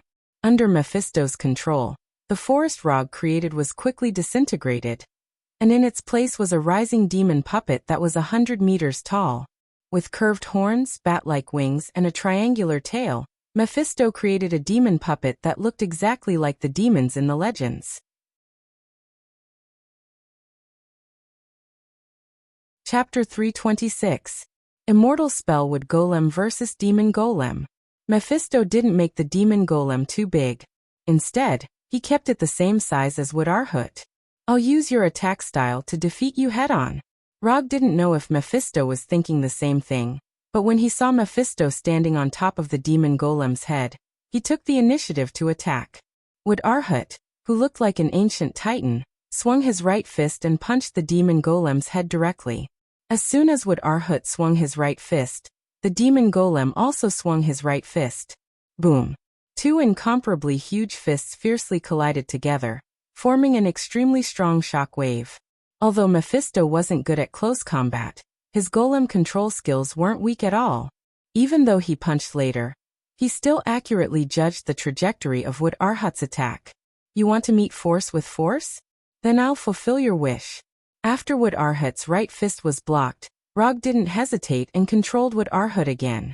Rog had a wealth of experience controlling Wood Arhut to fight. He even summed up a set of fist techniques that belonged to Wood Arhut. Praised the Namo Gatling Bodhisattva fist technique. 3,600 revolutions in a breath. Euler. Under Rog's control, the astonishingly large Wood Arhut transformed into a crazy punching machine. The huge fists hit the body of the devil puppet made of mud and stone like missiles. At this moment, all the fighting techniques disappeared from Rog's mind. The only thing he knew now was to use Wood Arhut's fists to beat the demon golem continuously. Wood Arhut's sudden outburst made Mephisto frown unconsciously. The energy in his body surged wildly. While repairing the demon golem's body, he also began to counterattack fiercely. The 100-meter-tall Wood Arhut and the demon golem were like boxers in the ring, attacking the enemy in front of them crazily. Broken wood and stone flew everywhere, and fell to the ground like meteors. The shockwave produced by the collision of the fists exploded with a loud sound like a sonic boom. The fight between Wood Arhut and the demon golem created artificial earthquakes. The ground shook violently, and spiderweb-like cracks could be seen everywhere. On the surface, this was a fight between Wood Arhut and the demon golem. But in reality, this was Rog and Mephisto's energy confrontation.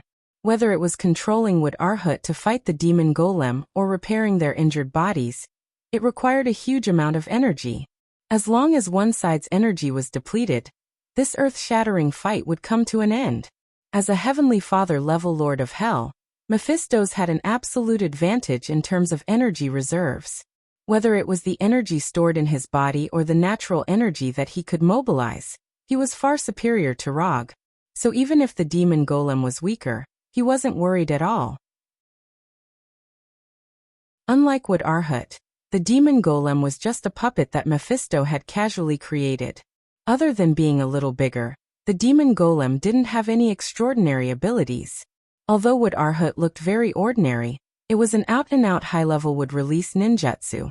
Wood Arhut not only had both attack and defense, but also had strong physical attack and defense abilities. It also had strong energy resistance.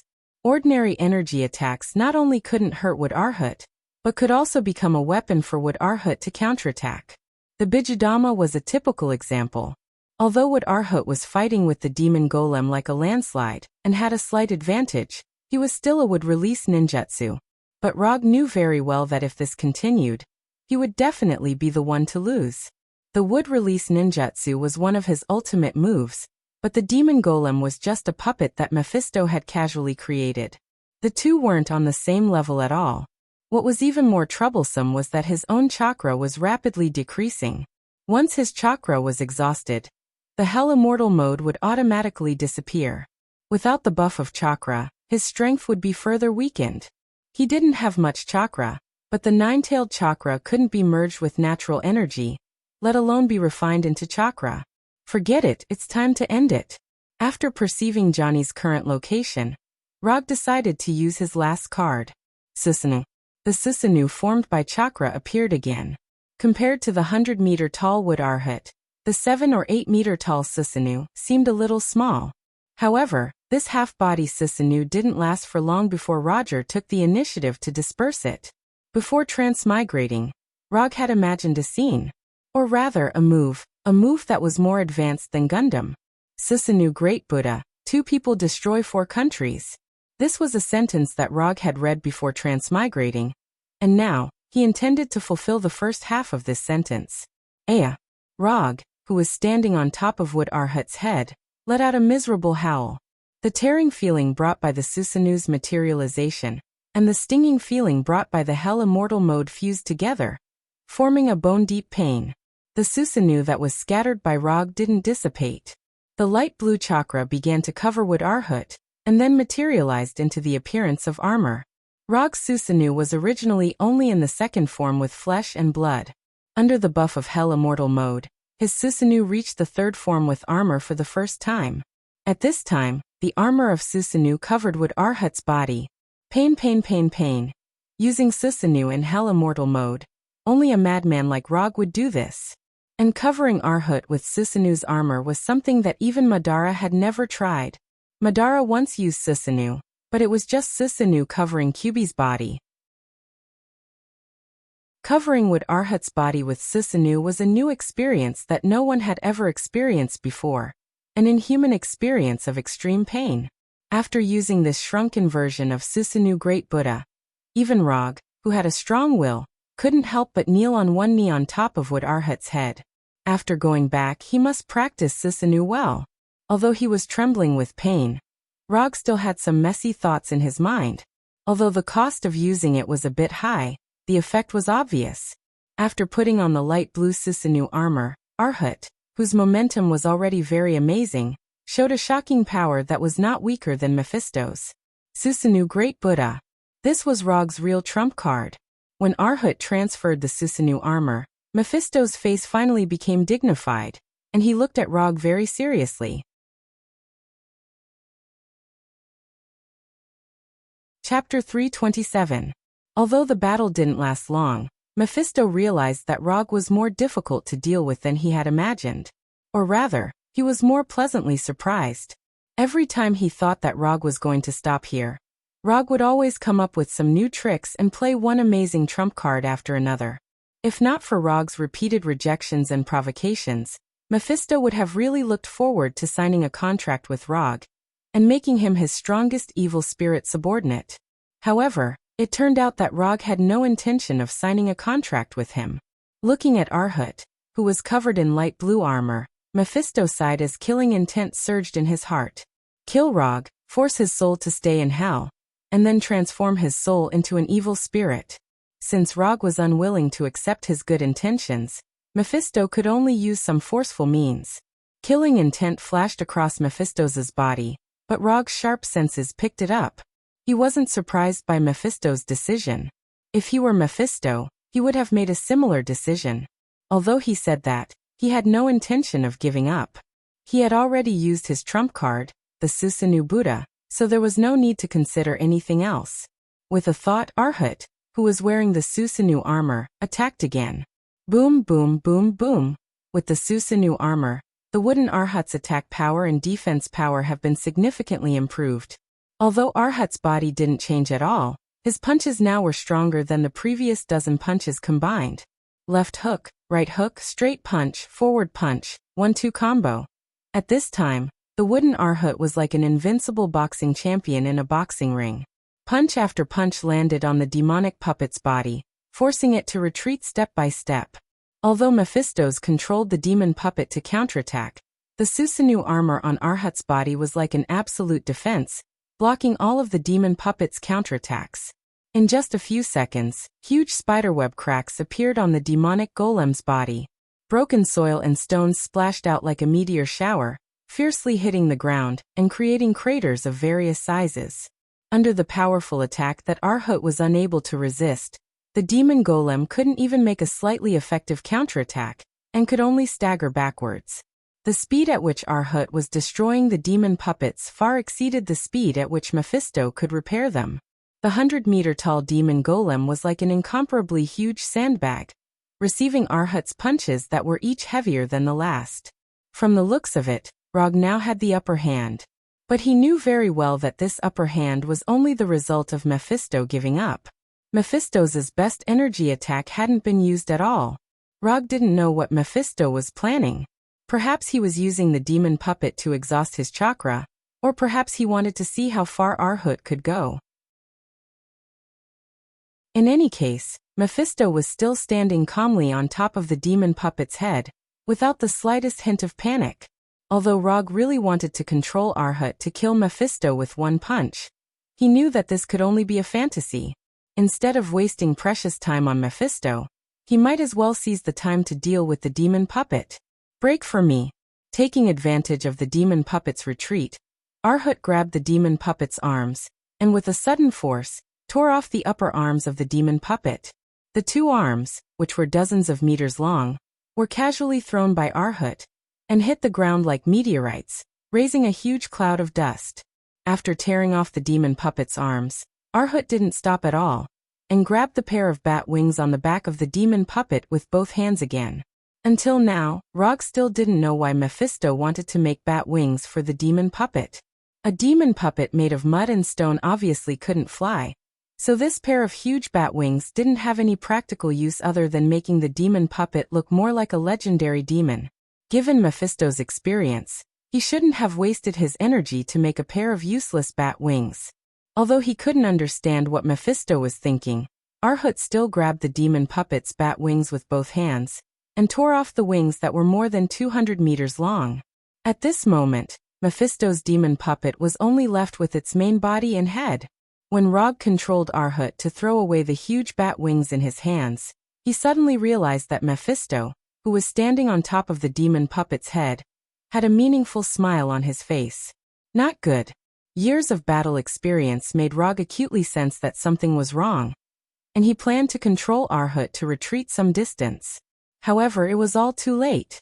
When the pair of demonic bat wings were thrown to the ground, an irregular pentagonal barrier suddenly formed. The demon puppet's arms, bat wings, and torso formed the 5 fulcrums of the pentagon, and crimson energy soared into the sky. Although this pentagonal barrier wasn't very neat, it still firmly surrounded Log and the wooden Arhat. Was this Mephisto's plan? Sizing up this crimson pentagon, Rog sighed helplessly. Those who could make a name for themselves in the multiverse were indeed not easy to deal with. Mephisto seemed to be helpless against Arhat, who was wearing the Susanoo armor, but in fact, everything was going according to his plan.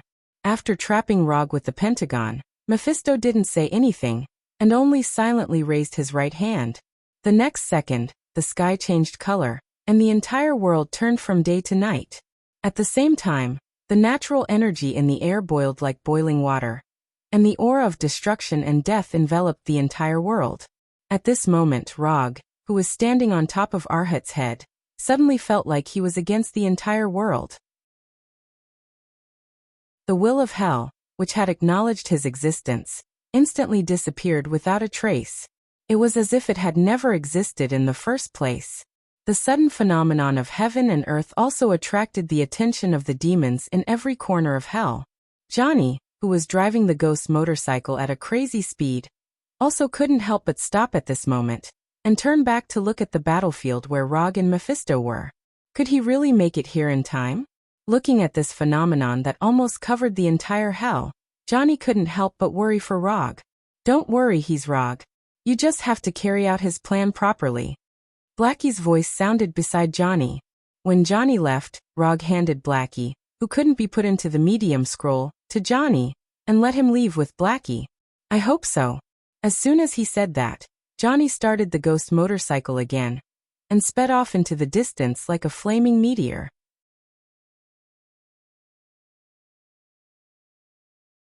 Chapter 328. Rog tried to use the Susanoo Buddha to quickly end the battle, and Mephisto happened to have the same idea. However, unlike Rog, Mephisto's preparations were more covert. First, he trapped Rog with a pentagonal barrier, and then used an energy storm to directly destroy Rog's existence. As long as Rog died, Mephisto would be able to control his soul at will. When the time came, not to mention transforming Rog into an evil spirit, it wouldn't be a problem to completely turn Rog into a demon. Apart from Johnny, it had been a long time since Mephisto had seen a soul like Rog's that could move him. No, this was an existence even more precious than Johnny's soul. Johnny the Ghost Rider was just one of his test subjects.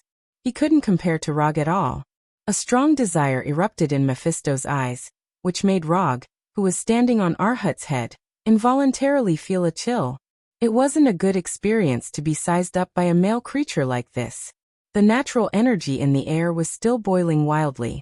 Before long, this natural energy would transform into a terrifying energy storm that would completely destroy Rog and Arhat. Although he had fallen into Mephisto's meticulously prepared trap, Rog still had no intention of giving up. It wasn't the first time he had been trapped by a barrier. Although he didn't know magic, he had his own way of cracking barriers. No matter what the principle of a barrier was, or how effective it was, at the end of the day, a barrier was just a barrier, and barriers could be broken with brute force. When Mephisto prepared the energy storm to kill Rog in one fell swoop, Rog took a deep breath and unleashed all the chakra in his body. At this point, there was no need to continue maintaining chakra, and even if he used up all his chakra, he still had the nine-tailed chakra. Although that would cause him to directly exit Hell's immortal mode, he couldn't care less at this moment. Mephisto immediately noticed Rog's actions, but he didn't take Rog's actions to heart. In his opinion, this was just Rog's desperate struggle. No matter what Rog did, he wouldn't be able to change his fate of dying in the barrier. This pentagonal blood-colored barrier was the tomb that Lord of Hell Mephisto had specially created for him. Under Rog's full power, the chakra in his body roared out like a flood. A massive amount of chakra gushing out of his meridians, leaving visible bloody marks on his body. As soon as the bloody scars that covered his entire body, the immortal's body recovered. Destruction and rebirth had reached a different balance's body to achieve a balance. And Rog didn't care about the pain coming from his body. At this time, he was already tortured to death by the pain of using Susanoo in Hell's immortal mode. Adding some additional pain to the already bone-deep pain naturally wasn't a big deal. The wooden Arhat's right hand was raised high, and an immortal art super jade Rasengan that was even bigger than the wooden Arhat's body appeared in his hand. The 7th Hokage Naruto used countless facts to prove one thing. That is, there is no enemy that can't be defeated by a Rasengan. If there is, then another Rasengan. If you can't defeat the enemy with a Rasengan, then it can only mean that the Rasengan you made wasn't big enough or strong enough.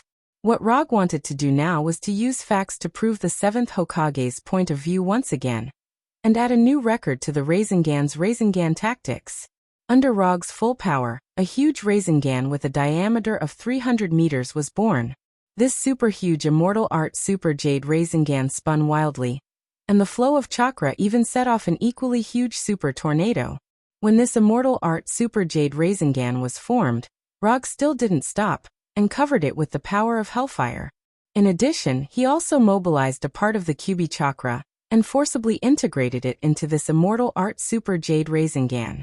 The original blue and white immortal art super jade Rasengan also turned red and blue after the fusion of hellfire and Kyubi chakra. Outside the crazily spinning chakra, there was also a crazily spinning orange-red hellfire. Mokuton Sage Mode, Susanoo, Super Jade Rasengan, Hellfire, Kyubi chakra. If these things combined couldn't break Mephisto's pentagonal blood-red barrier, then Rog didn't need to think about anything else, and could just accept his fate and wait for death. Wooden Arhut originally didn't have the ability to use ninjutsu, but the possession of Susanoo gave him the possibility of using ninjutsu.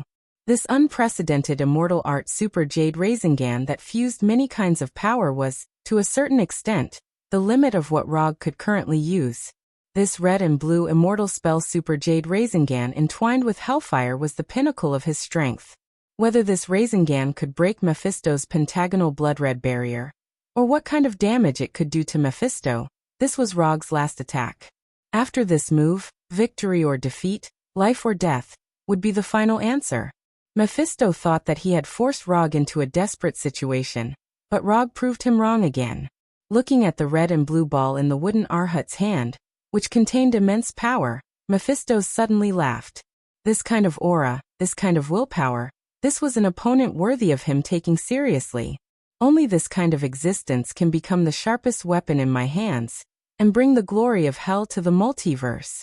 Rog, I want you, Mephisto suddenly shouted, not caring about his image as a superior lord of hell. You can't.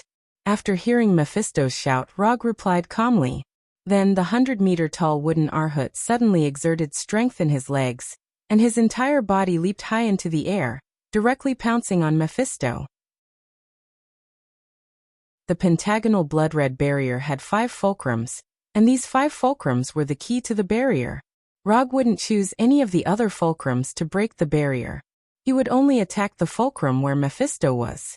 When wooden Arhut, who was holding the immortal art super jade Rasengan, leaped high into the air, Mephisto also raised the black staff in his hand. The silver-white skull staff pointed directly at Rog, who was above wooden Arhut's head. The boiling natural energy between heaven and earth instantly formed a deep black hole with the skull staff as the origin, and a powerful energy storm that could destroy everything instantly formed.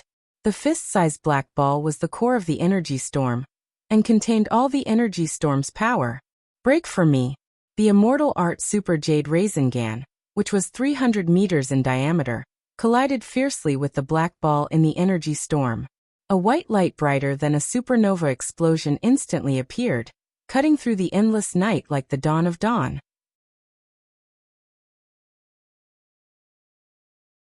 Chapter 329. 2 energy balls of completely different sizes crashed into each other. Different types of energy intertwined and separated, creating a strange scene that resembled an abstract oil painting. The red and blue immortal spell Odama Rasengan and the black hole-like energy storm core could not suppress each other. The scattered energy torrents destroyed everything around them. Lightning raged, flames danced, hurricanes roared, gravity turbulence, all sorts of natural phenomena, both common and uncommon, played out one after another. It was like an apocalyptic disaster, but also like the birth of a new world. When the immortal spell Odama Rasengan collided with the black hole-like energy core, what happened next was no longer something Rog and Mephisto could control. At this point, even if they wanted to stop, it was already too late. They were the ones who had created this scene, but they could not decide the final outcome. Unless one side ran out of energy, or the balance between the two was broken, this phenomenon could only come to an end. Time flew by, but now it felt like an eternity. The short span of 2 to 3 seconds felt like a century or two to him.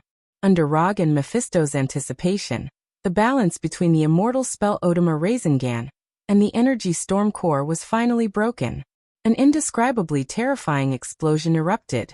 Unlike normal energy explosions, this one was strangely quiet, as if someone had pressed the mute button. It was so quiet that it made one not know what to do.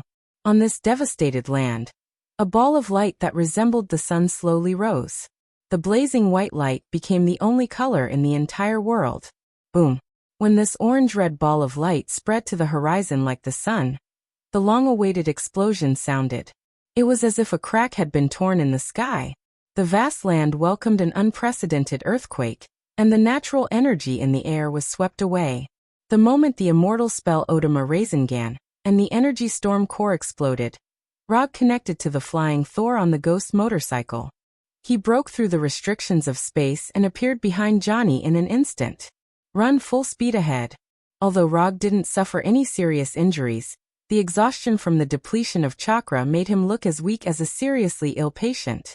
If it wasn't for the nine-tailed chakra maintaining his consciousness, he might have already fainted. After hearing Rog's words, Johnny didn't dare hesitate at all, and immediately accelerated the ghost motorcycle to its maximum speed. In order to leave Hell and return to the human world, Johnny had to drive the ghost motorcycle. Therefore, after digging Johnny out of the ground, Rog had already arranged a retreat plan. Johnny drove the ghost motorcycle away first, widening the distance between them and Mephisto as much as possible. After the outcome between him and Mephistopheles was decided, he would immediately appear behind Johnny in the Flying Thunder God, and return to Earth on Johnny's ghost motorcycle. Rog's attempt to leave Hell on the ghost motorcycle couldn't be hidden from Mephisto, but he didn't plan on hiding it from Mephisto. What he needed was just a little bit of time. Mephisto, who was at the center of the explosion, sensed Rog's departure, but unlike what Rog had guessed, he didn't chase after them but let them leave Hell. "We'll meet again, we definitely will." Mephisto looked in the direction Rog and Johnny left with an inexplicable smile on his face. When Johnny drove the ghost motorcycle through the portal made of hellfire, Rog finally breathed a sigh of relief. This trip to Hell had finally come to an end without any mishap. Time passed in a flash. It was already the 7th day since Rog returned to the human world, which was the main universe's Earth. At this time, he was wearing a dark red classical mage robe, and lying on the roof of a building, basking in the sun. He wasn't at Konoha's headquarters in Washington, nor was he in his secret nest in New York. Instead, he was in Kathmandu, Nepal. To be precise, he was in Kathmandu, Nepal at Kamartaj. As for why he was here, and wearing Kamartaj's mage robe, it was a bit strange, but it was quite reasonable. When he and Johnny returned to Earth through the Hellfire portal, and returned to US Route 69 where they had left before, Sorcerer Supreme Ancient One walked out of a glittering portal, and then carried out a detailed examination of the two of them that they couldn't understand. After confirming that neither of them was possessed by a demon, nor did they bear the inexplicable curse of Hell, Ghost Rider Johnny was picked up and released by Ancient One, and Rog was caught by her to Kamartaj. In front of Sorcerer Supreme Ancient One, Rog wouldn't have any power to resist, and he didn't have any thoughts of resisting Ancient One. After fighting with the Heavenly Father level Lord of Hell Mephisto, he knew very well how big the gap in strength was between him and the Heavenly Father level. So instead of asking for trouble, it was better to obediently listen to Ancient One's arrangements. And Ancient One didn't do anything strange to him. He just took him to Kamartaj, and then gave him the identity of a student. After that, he stayed in Kamartaj until today. Except for 3 days ago, Sorcerer Supreme Ancient One let him experience the existence of the multiverse. Ancient One disappeared again. As for where Ancient One went, he didn't know. And neither did the people of Kamartaj. Rog, teacher Ancient One is back. She wants you to go over now. Just as Rog was about to fall asleep under the warm sun, Sorcerer Modu's voice came over, interrupting his unstarted nap. Sorcerer Modu, one of the disciples of Sorcerer Supreme Ancient One. In fact, every sorcerer in Kamartaj can be regarded as a student of Ancient One, but there are only a few who can be personally taught by Ancient One. Sorcerer Modu is one of the few people who were personally taught by Ancient One. Okay, I'll go over now. Because it was in Kamartaj, Rog did not use the usual quantum transmission, but walked over step by step. As before, Sorcerer Supreme Ancient One sat in the hall he usually used, tasting Nepalese tea with honey. Ancient One, are you looking for me? Rog asked as he bowed slightly to the sitting Ancient One. Have a seat, it's time to talk to you today. Ancient One, wearing a bright yellow robe, pointed to the chair opposite him with the folding fan in his hand, and said in a kind tone, Thank you. After taking the teacup handed over by Ancient One, Rog thanked him. After waving everyone else in the hall to leave, Ancient One spoke again. You have also lived in Kamartaj for a while. Can we talk about your past now, Rog from another world?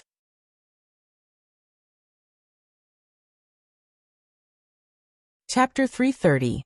Ancient One opened his mouth and told Rog's biggest secret. If the person sitting in front of Rog now was not Ancient One, but someone else, Rog would definitely reply, I'm not, I didn't, you're talking nonsense. But since the person who said this sentence is Ancient One, there is no need for him to continue to hide it. You've already confirmed it, so I don't need to say it again, right?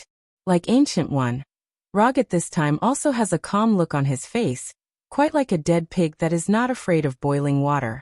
As the main pillar that guards the main universe Earth from the invasion of other multiverse creatures, Ancient One's attitude towards foreign creatures has always been quite tough. Despite Ancient One's amiable appearance, when dealing with visitors from another world, her approach is comparable to Hulk in an angry state. In the past few days, I did use the time stone to confirm your origin, and at the same time, I also checked your future. Speaking of this, Ancient One took a sip of the honey tea in his hand, and then continued. Even the time stone can only be traced back to the day you appeared in New York. As for your previous experience, it is an eternal nothingness. Compared with your empty past, your future is much more exciting. Hearing this, Rog also raised a strong curiosity, curious about what kind of future Ancient One saw. Can I ask about the future you saw? I don't mind if you spoil my future in advance. Although the future is not static, and every decision made now may affect the future outcome, Rog still wants to know what kind of future Ancient One saw. Of course, although your future has tens of millions of endings, in the final analysis, it can basically be summed up into two categories. If it was any other time, Ancient One would never talk about the topic of the future with people, let alone tell them what he had seen. However, Rog, who is sitting in front of him now, is an exception, the only exception. As for whether this is related to Rog's identity as a traveler, only Ancient One himself knows. The first kind of ending is you die. After hearing Ancient One's answer, Rog was stunned for a moment before he reacted. Ancient One definitely doesn't mean that he died normally. After all, he can't have eternal life. Since it wasn't a natural death, the answer was obvious. With his personality and the suicidal thoughts he had from time to time, he must have died in some battle, at the hands of some person or existence. May I ask who killed me the most? Slayer Lord. Ancient One gave an answer that he had expected. However, he was curious about one thing. If he remembered correctly, Thanos, who didn't collect all the Infinity Stones, would only have the strength of Yation's father level. If Rog's judgment was correct, his current strength should also be at the level of an inferior Heavenly Father. He was slightly stronger than the Earth's God level, but weaker than the Heavenly Father level, so it was not an exaggeration to say that he was a lesser Heavenly Father level. He now has control of the reality gem, so when he faces Thanos in the future, he will not face Thanos, who has collected all the Infinity Gems. A Thanos who hasn't collected all the Infinity Stones is actually the one who has killed him the most times, which is a bit interesting. What about the second kind of future? Rog didn't ask how he died in the hands of Thanos, because it didn't make any sense. A misjudgment in the battle may lead to his own death, and there will be a lot of future extensions, so there is no need to ask. You should have an answer to the second kind of future long ago.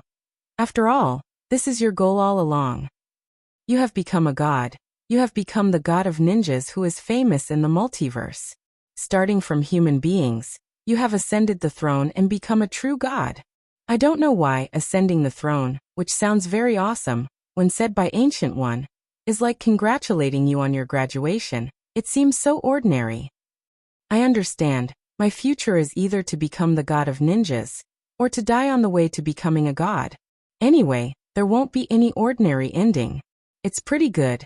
At least the whole life looks quite wonderful. Sorcerer Supreme Ancient One didn't tell Rog's future in advance. It was better to let him understand the real choice in his heart. Your future, I spoiled it to you in advance, so shouldn't you introduce your past? Equivalent exchange. Although Ancient One is not an alchemist, there are some principles that are common to both mages and alchemists. I am indeed not from this world. The reason why I came here is actually an accident. According to the plan, the world I should go to is a ninja world. For some reason I don't know, I came here and became a ninja. You should know the next thing, so I won't say much. Rog briefly explained why he had transmigrated to this world. Although this explanation seems to say nothing, it is the truth. Thank you for your honesty, although I don't know what kind of world the ninja world you are going to is.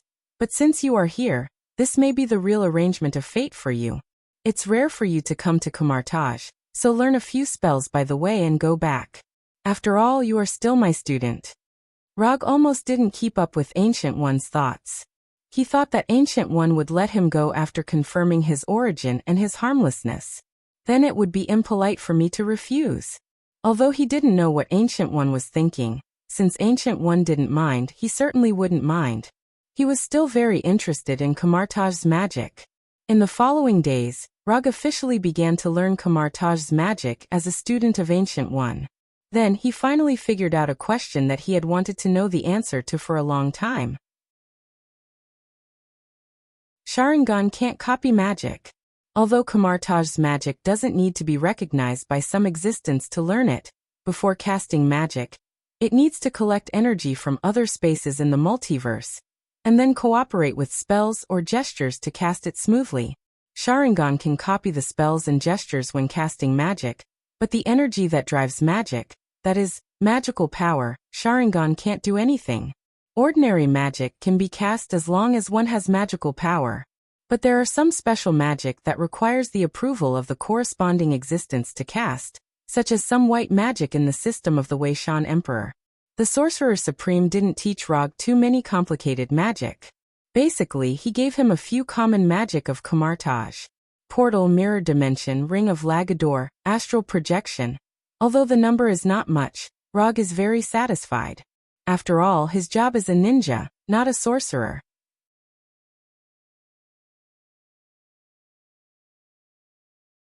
Chapter 331. Sorcerer Supreme Ancient One obviously took this into consideration, and didn't let him learn too much magic. Although Sharingan can't directly copy magic, with the help of Sharingan, Rog's magic learning journey can be said to have progressed by leaps and bounds. In less than a week, Rog skillfully mastered the 4 magic spells taught by Ancient One, and received his first magic tool, the Hanging Ring. The Hanging Ring is a necessary prop to cast the portal magic. Even Sorcerer Supreme Ancient One needs the Hanging Ring when casting the portal magic. Since the Hanging Ring is so important, the cautious Rog certainly won't only receive one. Under the puzzled gaze of Modu, Rog directly applied for 5 hanging rings, and added the Flying Thor technique to each hanging ring. Only a cautious ninja can become the god of ninja. Ancient One originally arranged other magic tools for him, but he didn't know if it was because he wasn't a pure sorcerer. But he didn't get any of the magic tools, especially the floating magic cloak that he was very interested in. He rejected it without even thinking about it. Well, it seems that this cloak with the ability to fly and self-consciousness is destined to belong to Dr. Strange. After living and studying in Kamartaj for a month, focusing on some knowledge about magic and the multiverse, Rog left Kamartaj, and used the portal magic to return to Konoha's headquarters in Washington. Before leaving Kamartaj, he thought about it seriously, and finally told Ancient One about the possibility that Cassius might fall into the arms of Dormammu. Everyone has their own destiny, just like you came to this world. For Cassius' future, Ancient One only replied to him with an ambiguous sentence. Since Ancient One said so, Rog naturally didn't continue to worry about anything. He said goodbye to Ancient One and Modu and returned to Konoha. Although it hasn't been long since he left Konoha, when he walked out of the golden portal, he suddenly felt like he had returned home. After letting Hinata inform the news of his return, Rog returned to his office, leaned back in his chair and sighed. After fighting Mephisto, the Lord of Hell, He finally understood the difference in power between him and a heavenly father. His fight with Mephisto seemed to have ended in a draw, but he knew that he had already lost.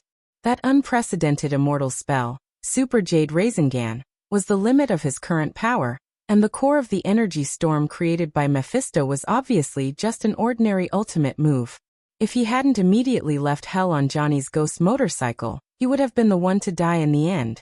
Aside from figuring out the difference in strength between himself and the Heavenly Father tier, his other gain was that he had roughly deduced the limits of the system. Without adding in other factors, the Heavenly Father level should be the limit that the system could reach. In other words, the immortal of the six paths had the power of a Heavenly Father. If he wanted to break through the Heavenly Father level and obtain universe level or multi-universe level power, he had to create his own path of ninja based on the foundation provided by the system, which was different from Sennin Rakuda's path of ninja. Using the ninja power of the Naruto world as a foundation, integrating the power of the Marvel world, and finally creating his own path. This was the path that belonged to him as the god of ninja. This seemed difficult, but he had already started part of it unconsciously. If the spiral electromagnetic gun opened the way for him to develop his own ninjutsu, then Hellfire Release and Hell Mode were equivalent to opening the door for him to integrate the power of two worlds. As for what was behind the door, and what kind of scenery there would be, he didn't know yet. Forget it, he didn't want to think about it anyway. This world wouldn't be destroyed for a while, and he still had a lot of time to slowly think about his future. Thinking of this, he opened the system's property panel and took a look. Unspent ninja coins, 230. Johnny's commission was judged to be completed by the system, and the corresponding ninja coins reward has been sent. Looking at his current unspent ninja coins, and looking at the various icons on the exchange page, he closed the system with some helplessness. I'm still too poor, work hard, work hard.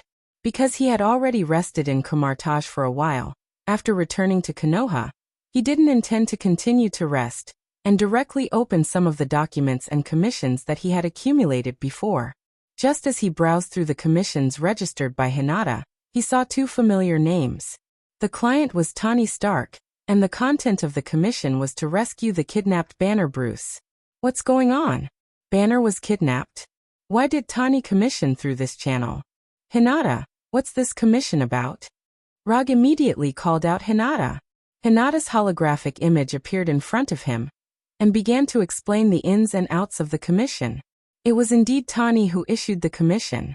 The reason why he commissioned on Rog's private commission website was purely because he couldn't contact Rog. The time of the commission was more than half a month ago. At that time, Rog was studying magic and the multiverse in Kamartage. According to Tani, it was a dark and windy night. A group of unknown enemies broke into the new base of the Avengers in the suburbs of New York and kidnapped Banner in front of everyone. On the night of the kidnapping, Tani wasn't in the Avengers base. To be precise, he wasn't in that base every night. Now only Rogers, Phantom, and others live in the base all year round. The kidnapping happened very suddenly, and it was obvious that it was specifically targeted at Banner. Banner was kidnapped before he even had time to transform. After a later investigation, it was found that the organization that kidnapped Banner was not an organization or force on Earth, but an alien. Among all the people Tani knows, only Rog and Thor have experience in this kind of alien travel, so he went to Rog. As for why he didn't go to Thor, the reason is simple. No one knows how to contact Thor in Asgard. After listening to Hinata's report, Rog had to admit that the timeline he knew was getting more and more unreliable. Even Banner was kidnapped. How could this world be any better? Although he thought so in his heart, he still has to do what needs to be done. Even if it's not for Tani and Banner, he still needs to help Hulk.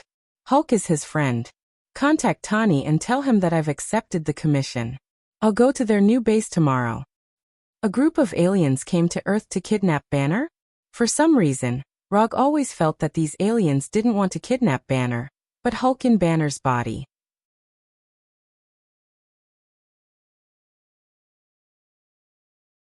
Chapter 332.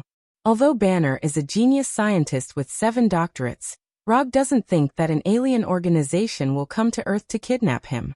Banner's doctorate is based on the scientific and technological civilization of Earth. Separated from the civilization of Earth, the role that Banner can play will not be so great as to require a special kidnapping. Therefore, compared with the intellectual Banner, Hulk's value is obviously greater. The next morning, Rog, who spent a pleasant night with Daisy, used quantum transmission to come to the new base of the Avengers. He wanted to open the portal, but he had never been to the new base of the Avengers, and he couldn't build a clear picture in his mind and couldn't create a stable enough portal. When the aurora-like brilliant light disappeared, the scene in front of Rog became a two-story white base.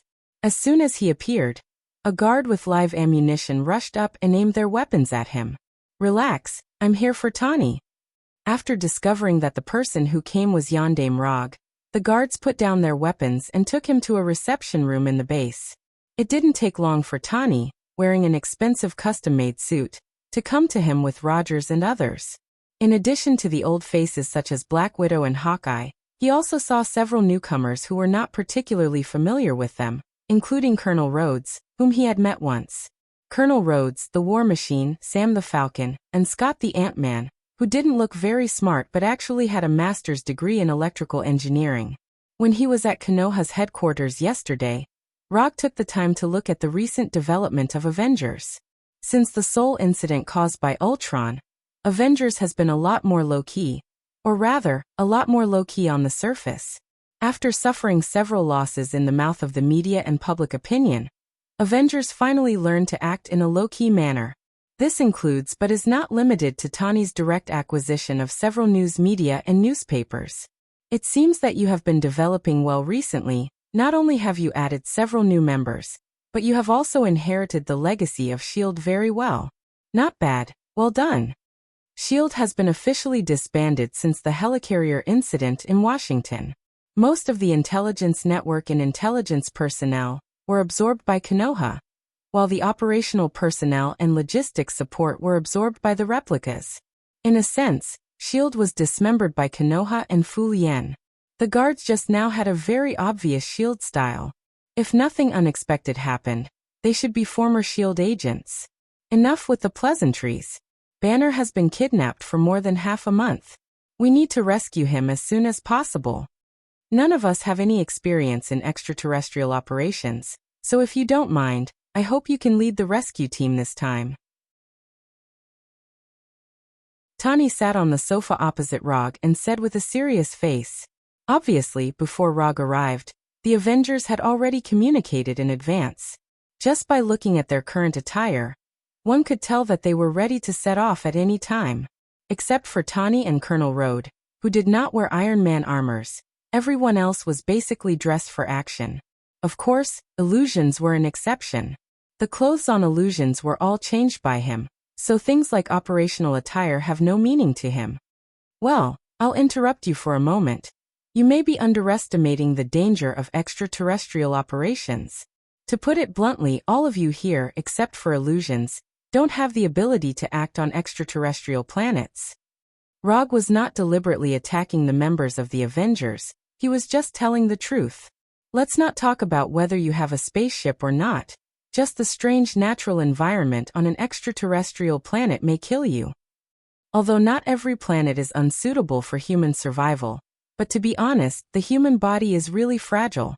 On the Earth, this may not be obvious, but once you leave the Earth and face an extraterrestrial race, this will be particularly obvious. So my suggestion is that I will go alone to rescue Banner. As soon as Rog finished speaking, there were several objections on the opposite side. Among them, the most intense objection was not from Tawny, nor from Captain America, but from Black Widow Natasha. Of course, Tawny and the others also considered what Rog said. For this reason, Tawny also specially designed equipment to fight in an extraterrestrial environment. It's just that they haven't really left the Earth after all, so they haven't considered many situations. And more importantly, Rog obviously doesn't want to take so many people to rescue Banner.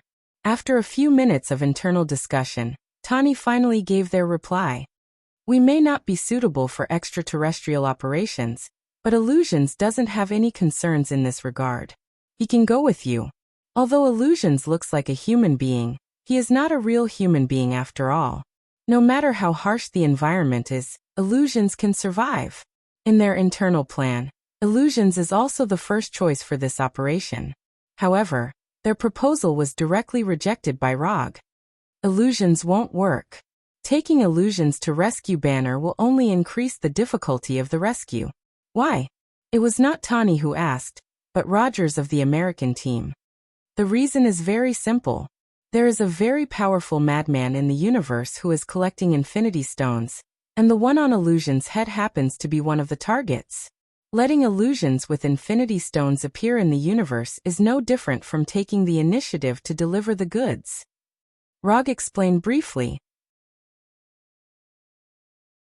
Although he is not particularly afraid of Thanos now, he doesn't want to deal with a difficult enemy like Thanos in the process of rescuing Banner. It's not appropriate for you to rescue Banner alone. Banner is a part of the Avengers anyway, and we must have someone to go with you. Tony and Rogers didn't say anything. Instead, it was Natasha who spoke. Rog glanced at Natasha thoughtfully, and he couldn't help but think of the looming emotional line between Natasha and Banner. If you insist on setting off together, then I can only bring the two of them. Other than the two of them, no one else is allowed to come. After that, Rog pointed to Natasha and Scott, who was standing at the back. Scott? He just joined the Avengers not long ago, and his experience is not particularly rich. Why don't I or Barton go?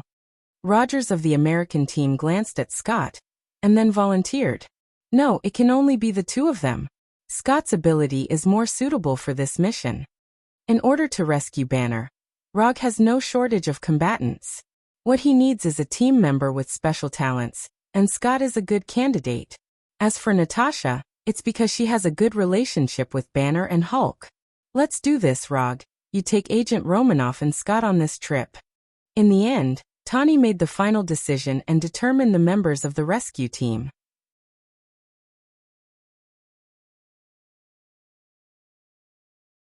Chapter 333. Asgard, the Golden Palace Council Hall. Thor, who was sitting at the head of the table, seemed to be listening to the minister's report seriously, but in fact, his thoughts had already flown outside the 9 realms. Since Thor's mother, Odin's queen Frigga, passed away, Odin was no longer in charge of Asgard and the specific affairs of the 9 realms. All the government affairs were handed over to Thor. Although Thor hadn't officially inherited the throne of Asgard, what he did was no different from the king of Asgard. Asgard was as calm as ever, and the contents of the minister's reports were mostly related to civil affairs. Except for some sporadic war reports from Warnerheim, the entire 9 realms could be said to be peaceful. After listening to the minister's reports for several hours, Thor passed some of the policies proposed by the ministers, and also shelved some new policies that he didn't think were necessary for the time being. When he was the only one left in the magnificent council hall, Thor leaned back on the golden chair and sighed tiredly. After really taking over the government affairs, he found that it wasn't easy to become a qualified and respected king. For him, it was dozens of times more difficult than fighting the flame giant Surtur alone in Muspelheim. If it weren't for Loki's paranoid personality, he would have thought of giving the throne to Loki.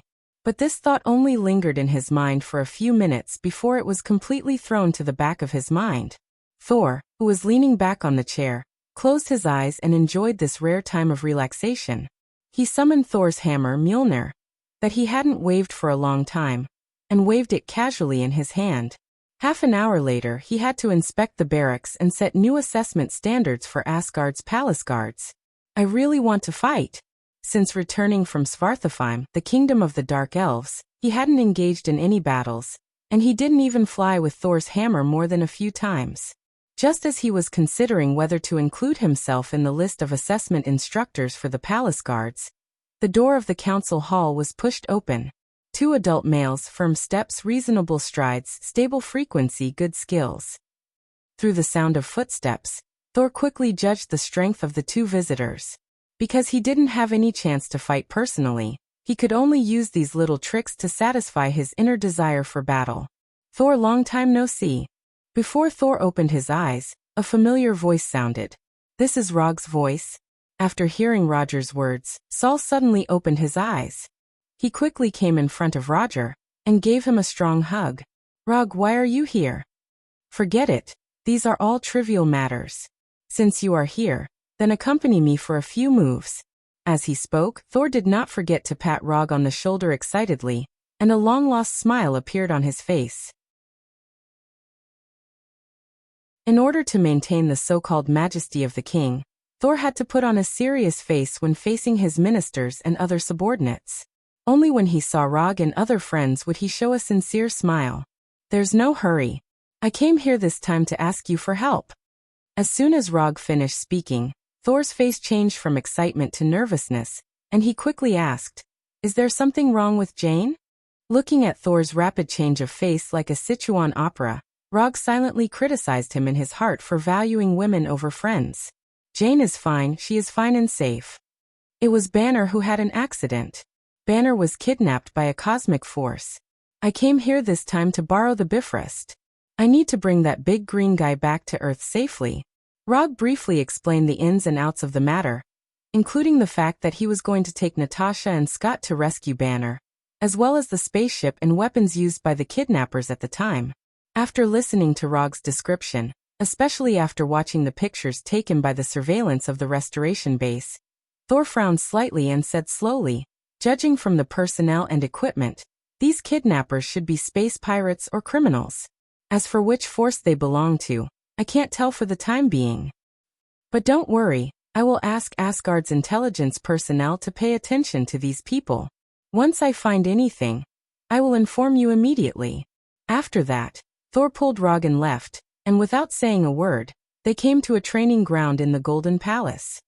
"I can lend you Bifrost, and I will ask Heimdall to assist you. But in return, you will have to fight with me." As soon as his voice fell, Thor's hammer Mjolnir flew into Thor's hand. After a fierce silver-white lightning, Thor, wearing armor and a red cloak, returned. Without any hesitation, Thor raised the Thor's hammer in his hand and directly attacked Rog. More than 20 minutes later, Thor, with a bloody nose and a swollen face, lay in the messy training ground with a satisfied look on his face. He had an indescribable sense of satisfaction. Rog, who was fighting with him, was not much better. His hair was messy, he was sweating profusely, and his right arm couldn't stop trembling. Although he and Saul did not use any powerful moves, it was just a simple exchange of punches and kicks and fighting skills. But with their amazing physique and strength, they still destroyed the training ground. The surrounding walls and floors shattered, and gravel scattered all over the ground. You are becoming less and less like an earthling. Your physical strength is stronger than the palace guards. I am now beginning to wonder if you are a pure earthling. Saul was able to make such a clear judgment because it was mainly a contest of physical strength. The opponents I have faced recently are some inhuman monsters, so I strengthened my physical strength training. Although that was the case, what really caused Rog's physical fitness to improve by leaps and bounds was the further development of the immortal body. Now, even if he didn't deliberately use his monstrous strength, he could easily crush rocks several meters wide. Casually breaking walls and steel plates was as simple as breathing for him. "Sorry, I can't leave Asgard for too long now. I can't go with you to save Banner. But don't worry, as long as you need Asgard's help, Asgard will be your strongest backing in this operation," Thor said with an apologetic look on his face. "It's okay, I'm very satisfied that you let me use Bifrost." Because Thor still had a lot of official business to deal with, Rog didn't continue to disturb him, and returned to the restoration base through Bifrost. He wanted to use the portal to return to Earth, but he soon found that using the portal spell from Earth to Asgard had consumed most of his magical power. After coming out of the rainbow-like teleportation beam, Rog didn't let Heimdall wait for too long, and immediately took Natasha and Scott to Asgard. Then, he directly teleported from Asgard to the land of nothingness. Rog didn't accept the spaceship and Asgard gold coins specially prepared by Thor, because this time, he intends to use a barbaric way to complete this commission. Commission content: bring Banner back to Earth. Commission status: incomplete. Commission reward: 300 ninja coins.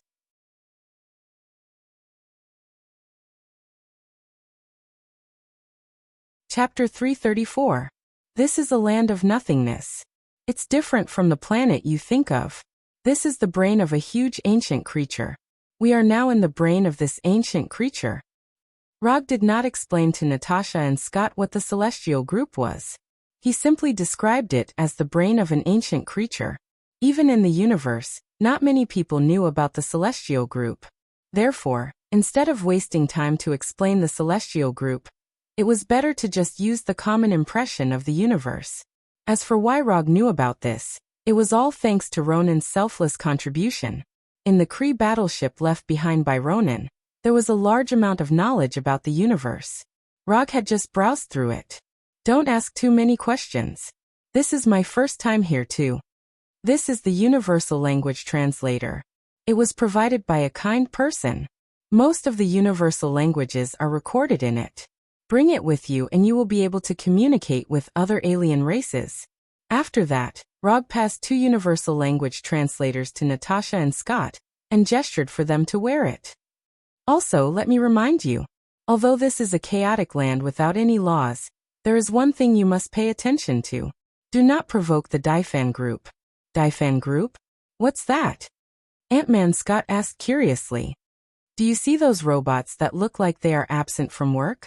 Those are the Daifan group's collection robots. A few hundred years ago, the Daifan group sent people to mine the organic substances in the skulls. The collected bones, brain tissue, spinal fluid, etc. are all rare resources. They are very valuable in the black market. Rog pointed at the collection robots that were working hard like worker bees, and said calmly. He had obtained the above information from the Kree battleship. The Daifan group was established by the collector Talia Daifan. The collector was one of Rog's targets. Oh right, let me remind you. There are many intelligent races in the universe. Some of them are exactly the same as the humans on Earth. However, they are not from Earth. After hearing Rog's reminder, Natasha and Scott nodded silently. Then, they continued to observe this magical place that was like a sci-fi city. It was their first time leaving Earth and coming to such a magical place. This was an unprecedented experience for Natasha and Scott. However, while they were sizing up the land of nothingness, many intelligent humanoid creatures were sizing them up as well. There was nothing wrong with Asgard's Bifrost. It was reliable for both civilian and military use. If there was a flaw in the Bifrost Bridge, it would be that the teleportation of the Bifrost Bridge was a little too gorgeous, so gorgeous that it was eye-catching. Why are they looking at us like that? Are they here to cause us trouble? Although they all had humanoid bodies, Scott couldn't help but gulp when he saw these aliens. He quietly walked up to Rog and asked in a low voice, "What are you doing?" Our entrance was too ostentatious. As for whether they are here to cause trouble for us, I'm not sure yet. Unlike Scott, who was extremely nervous, Rog had a calm look on his face. It was as if the people gathered in front of them were not aliens, but a group of pet dogs. What should we do now? Attack them, or just leave? Scott was indeed inexperienced. Not to mention Rog, even Natasha, who was also experiencing an alien trip for the first time, was much calmer than him. Either is fine. If your hands are itchy, you can go up and play with them. As soon as Rog finished speaking, Scott shook his head vigorously and retreated behind Rog. Not only was this guy inexperienced, but he was also not brave enough. He didn't have the demeanor of a superhero at all. Newcomers, which planet are you from? Do you know that you have to pay a toll to come to the land of nothingness? You can only move freely in the land of nothingness after you pay the toll. Do you understand? It seemed that he could tell that this was the first time Rog and the other two had come to the land of nothingness. A burly man with a height of more than 2 meters, dark red skin, and sharp teeth walked out of the crowd and said arrogantly. Before Rog could say anything, the burly man of unknown race spoke again. Look at you guys. I don't think you've prepared a toll. But you're in luck. I'm in a good mood today, so I won't argue with you about the toll. Hand that chick to me, and you don't have to pay the toll. If you run into any trouble here, you can mention my name. I'll protect you. How about it? It's a good deal, isn't it? Send that chick over, quick. The burly man held a gun thicker than Rog's thigh in his hand, as if he was certain that they would be defeated. He waited confidently for Rog and the others' reply. Rog did not expect that the first trouble he encountered in the land of nothingness would be caused by Natasha. However, Even if Natasha wasn't here, the burly man would probably find other excuses to cause trouble for them. Thinking of this, Rog couldn't help but think of an alternative statistic he saw on the Carey battleship. According to the statistics, the intelligent races in the universe had a surprisingly consistent evaluation of the attractiveness of the opposite sex. In other words, if a blue-skinned Carey woman was popular in the Carey Empire, then this Carey woman would also be popular among the green-skinned Skulu people. Because there were as many intelligent races in the universe as there were stars in the sky, most of the races in the universe were extremely tolerant of the opposite sex of other races. According to what Rog knew, there was a certain marauder from Earth who would not reject anyone in this aspect. Because they were all wearing universal language translators, Rog and the others could clearly understand the burly man's meaning. Thus, Rog gave his own answer. Bang! The sound of a gunshot instantly rang out. The light blue chakra bullet instantly pierced through the burly man's head, completely exploding his head. Because the speed was too fast, the people present didn't even notice when Rog pulled out his gun. Remember what I said just now? This is the land of chaos without any laws, so here, you can kill if you want to. Roger smiled and said to Scott and Natasha behind him. Then he fired 3 more shots. Bang! Bang! Bang! After 3 bullets, there were 3 more corpses with their heads blown off on the ground. If it was any other place, Rog's action of shooting without saying anything would definitely cause a commotion. But not here, because this is the land of nothingness, a real land of chaos.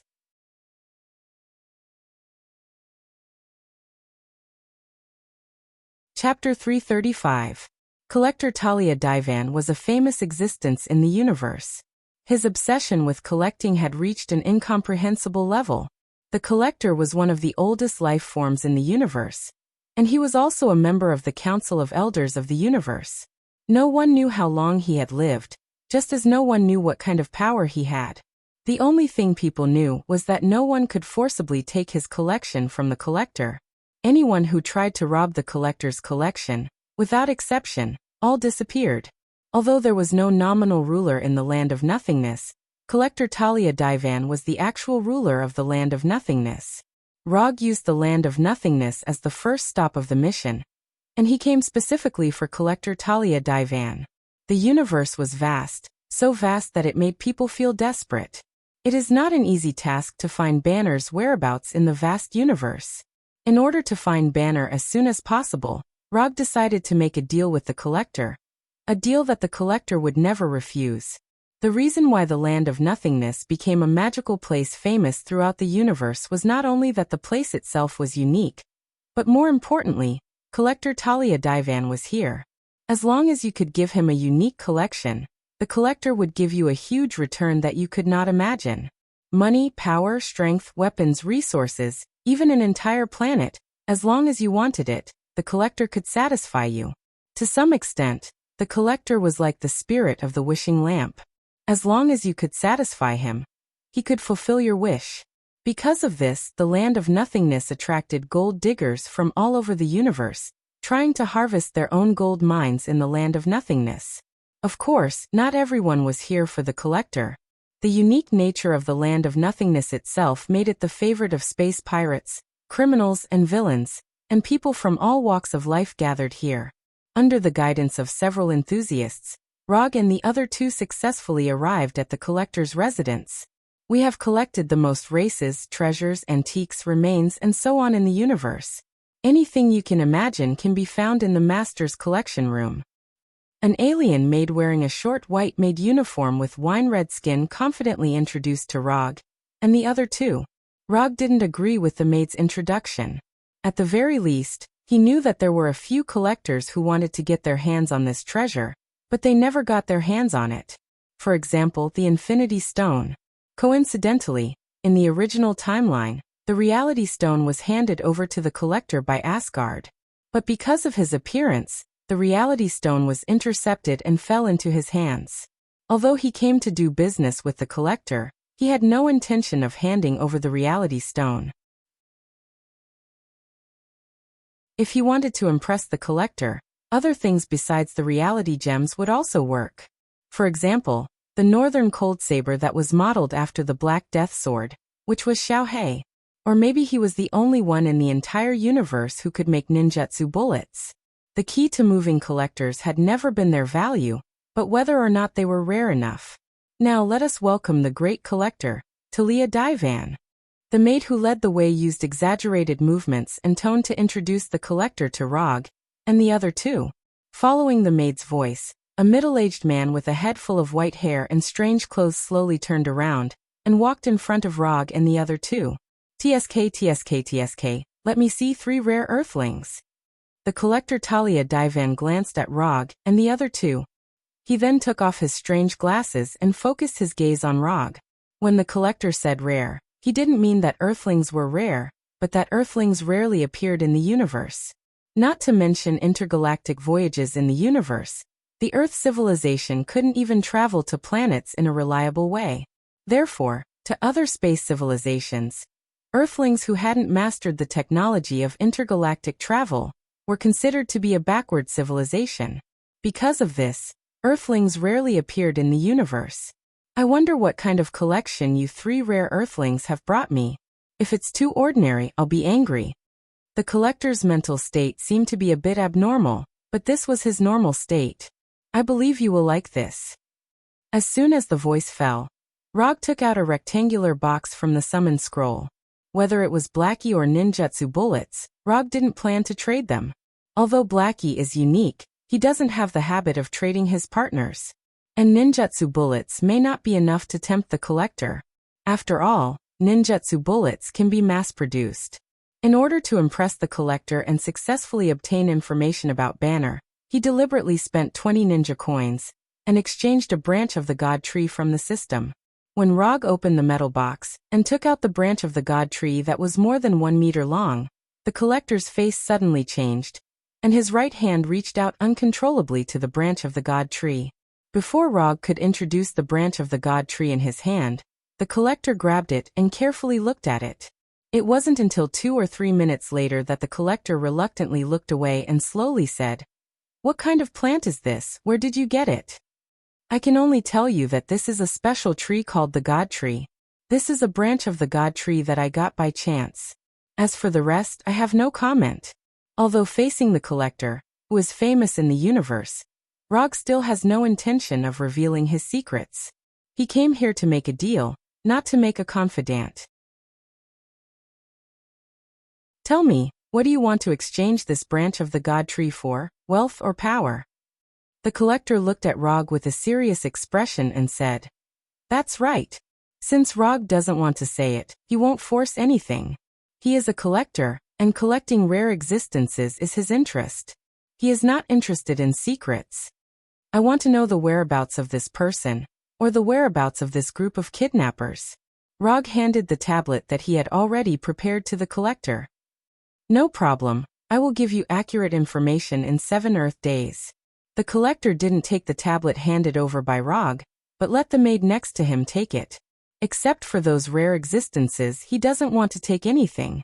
Although the collector doesn't know who Rog is talking about, it won't be a problem for him. Even if the person Rog is looking for is one of the 5 gods of creation of the universe, the collector will give him accurate information. It's just that the time needed for the investigation is not as simple as 7 Earth days.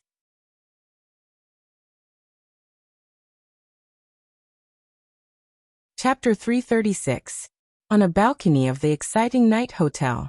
Exciting Night is a famous hotel in the land of nothingness, famous for its all-inclusive services. As long as you can afford it, you can not only spend any exciting night you want here, but you can even spend an exciting life here. In fact, strictly speaking, there is no night in the land of nothingness, and there is no so-called day.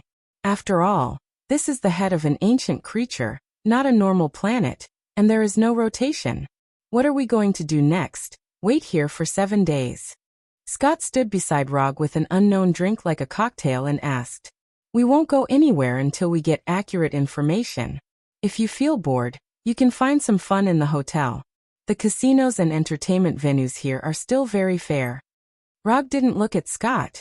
He is now admiring the bright starry sky outside the land of nothingness. Through the huge eyes of the head, You can directly see the starry sky outside with the naked eye.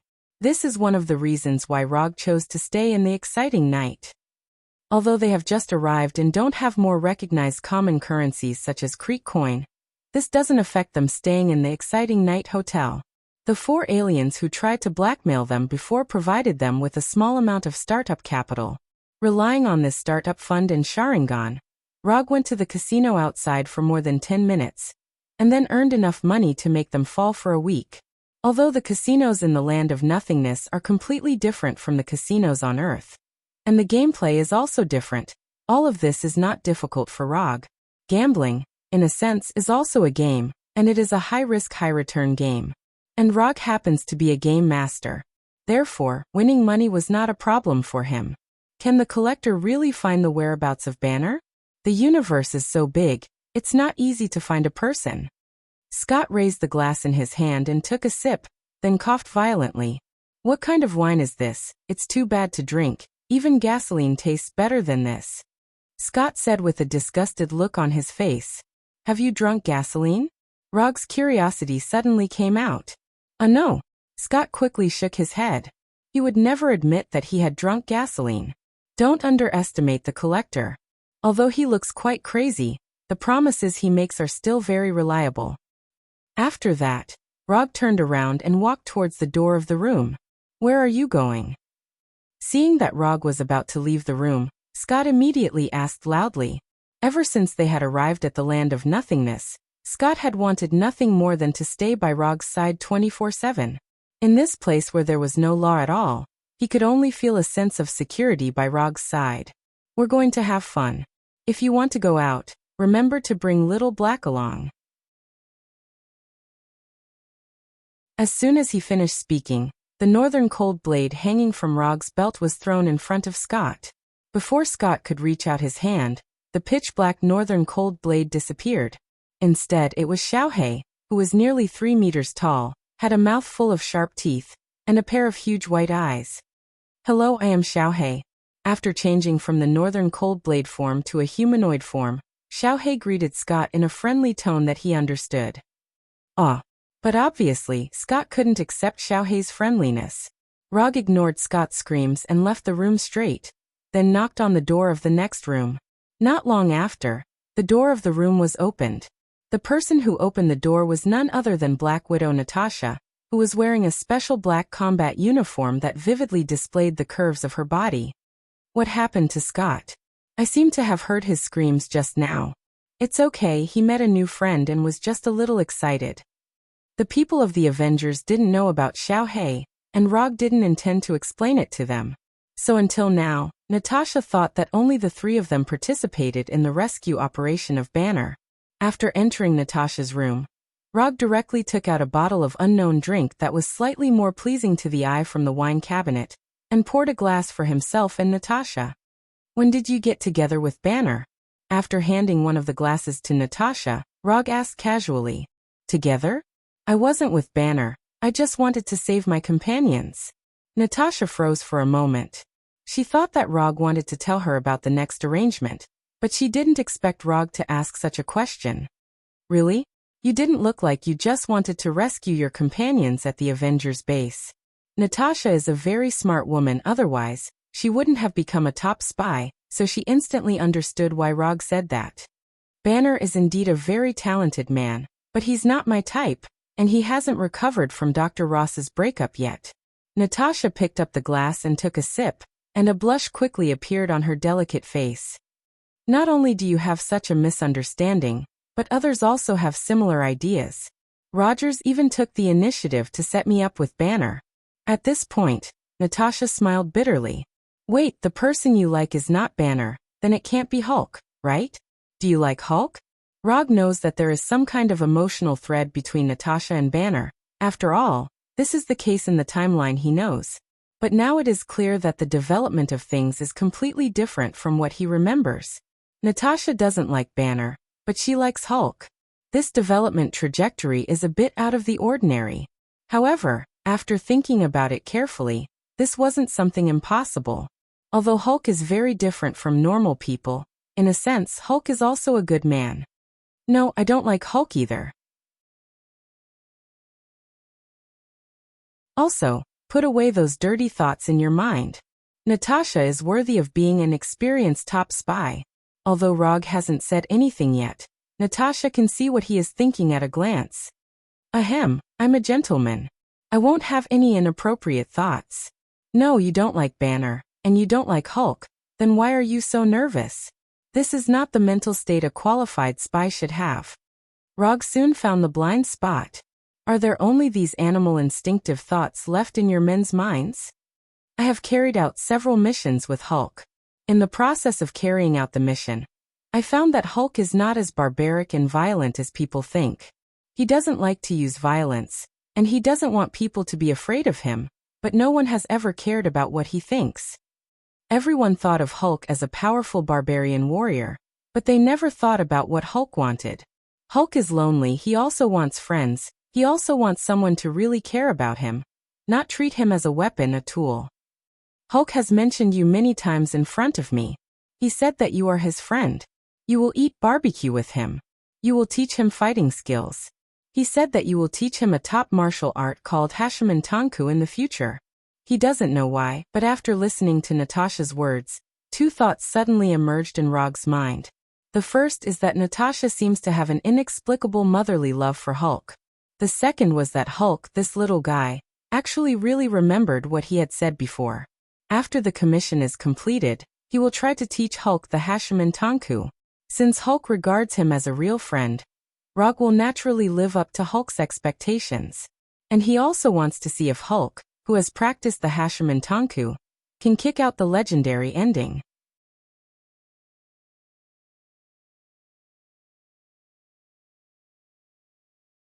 Chapter 337. Time passed in a flash. Unknowingly, Rog and the other two had already spent 5 Earth days in the land of nothingness. At this time, there were only 2 days left before the time promised by the Collector. Although the Collector hadn't contacted them in the past few days, Rog wasn't worried that the Collector would violate the promise. As long as the Collector still wanted the Tree of God's branch, the Collector would definitely find out the accurate information within the agreed time. While waiting for the Collector's reply, Rog didn't stay idle. He prepared all the equipment needed for interstellar travel. Although it was called equipment, it was actually a small interstellar spaceship of good quality. Log originally planned to win a spaceship in the casino fair and square, but ever since his reputation spread out in the land of nothingness, no one was willing to compete with him at the gambling table. Instead, one by one, they began to compete with him in a gladiatorial battle. Remember Ronan, the accuser who was defeated by him? After knowing the death of Captain Marvel Carroll, the accuser Ronan brought a carry fleet to Earth in an attempt to fish in troubled waters. In the end, he was defeated by Rog and left with his tail between his legs. At that time, Rog didn't kill the accuser Ronan. Instead, he intentionally let him go. The 4th Hokage of Earth, Rog, defeated the accuser Ronan of the Carry Empire. Of course, it was impossible for the Carry Empire and Ronan to deliberately announce a lost battle. But the people in the universe still learned about this matter through some secret channels. Thus, the reputation of the 4th Hokage of Rog began to spread in small to medium-sized areas of the universe. On the 3rd day after Rog and the other two came to the land of nothingness, someone recognized him, and then the entire land of nothingness knew about it. It was also from that day onwards that people were no longer willing to compete with Rog on the gambling table. Instead, they changed the venue of the duel from the casino to the arena. Some people wanted to gain more reputation by defeating him. Some people simply wanted to compete with him. Of course, there were also some gamblers who wanted to win more wealth through the duel. Rog didn't refuse these gladiator invitations, but he had his own requirements. The challengers had to put up a sufficient bet before he would accept the challenge. The small interstellar spaceship he had now was one of the spoils he had won from the arena. As for loot of similar value, he still had 8 more. There would only be 3 matches a day, and the highest bidder would win. This was the second rule of Rog's gladiator fights. In these 3 days, he fought a total of 9 battles and won all 9 battles. None of the 9 matches lasted more than a minute. The one with the best result lasted until 52 seconds. By now, not many people were willing to fight with him. After all, no one liked a gladiator battle that was guaranteed to fail. Are you still going to the arena today? After witnessing Rog's heroic fighting style, Scott fell into a state of blind worship for Rog. Now, he even began to consider whether he should leave the Alliance and join Konoha after returning to Earth. I don't think so. So far, I haven't received any gladiator invitations. Rog lay on the sofa on the balcony and answered casually, his eyes still looking at the bright starry sky outside. Can I ask you something? Scott got rid of Xiaohei, who was frantically ravaging his hair, and asked Rog with difficulty, what do you want to know? Have you been sleeping in the room next door for the past few days? I heard that Agent Romanoff and Dr. Banner are a couple. Isn't it a bit inappropriate for you to do this? Looking at Scott's hesitant look, Rog shook his head helplessly. They are not a couple.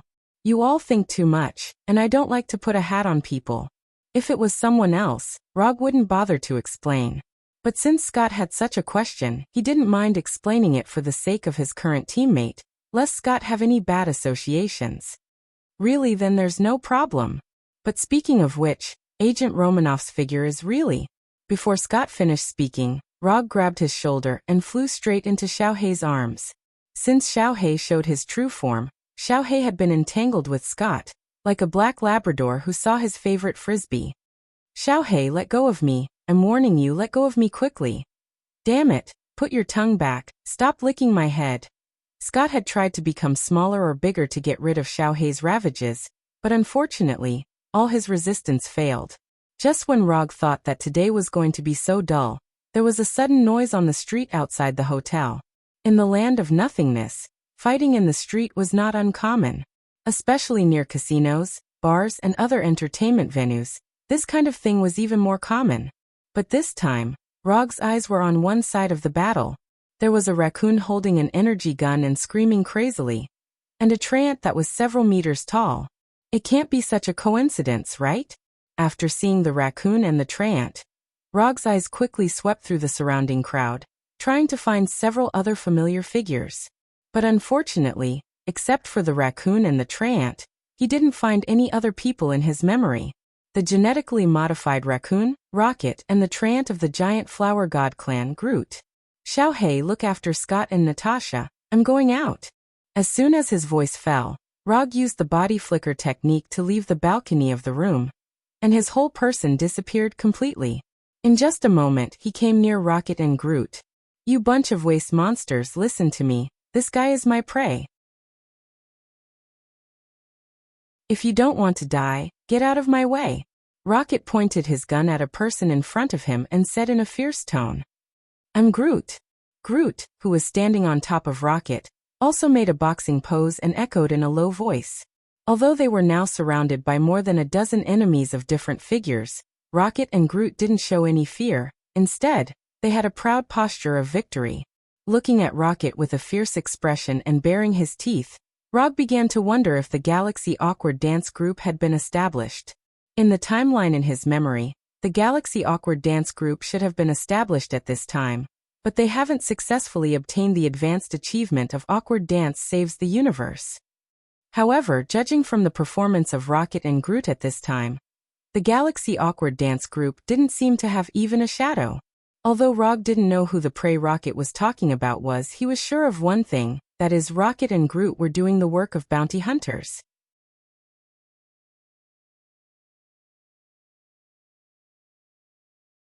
Chapter 338. When did he become a bounty hunter? Rocket couldn't even remember. He only vaguely remembers that he seemed to have taken the initiative to erase two memories that may be very important to him. Whether those two memories are really that important, he's not very sure because he doesn't know what those two memories are. The oldest memory Rocket can recall now is meeting Groot in prison, meeting the most important partner of his life. Although it's been a long time, he still remembers the first sentence Groot said to him in the prison cell. I am Groot. Later, he and Groot escaped from prison. The two formed a bounty hunter team and began to wander around the universe. Recalling the days when he wandered around with Groot, Rocket's ferocious face showed a trace of gentleness. But this gentleness came and went quickly. Without waiting for the surrounding enemies to answer, Rocket pulled the trigger and released a torrential rain of bullets. Da-da-da-da-da. The energy gun in Rocket's hand is not an ordinary weapon, but a killing weapon he carefully modified. Not to mention that the ones surrounding them are just a group of low-level villains.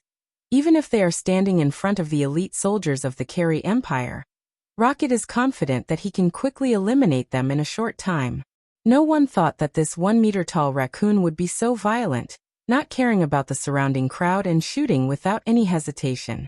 The already noisy environment became even more chaotic. Gunshots, screams, and wails rose and fell one after another, forming a different kind of music.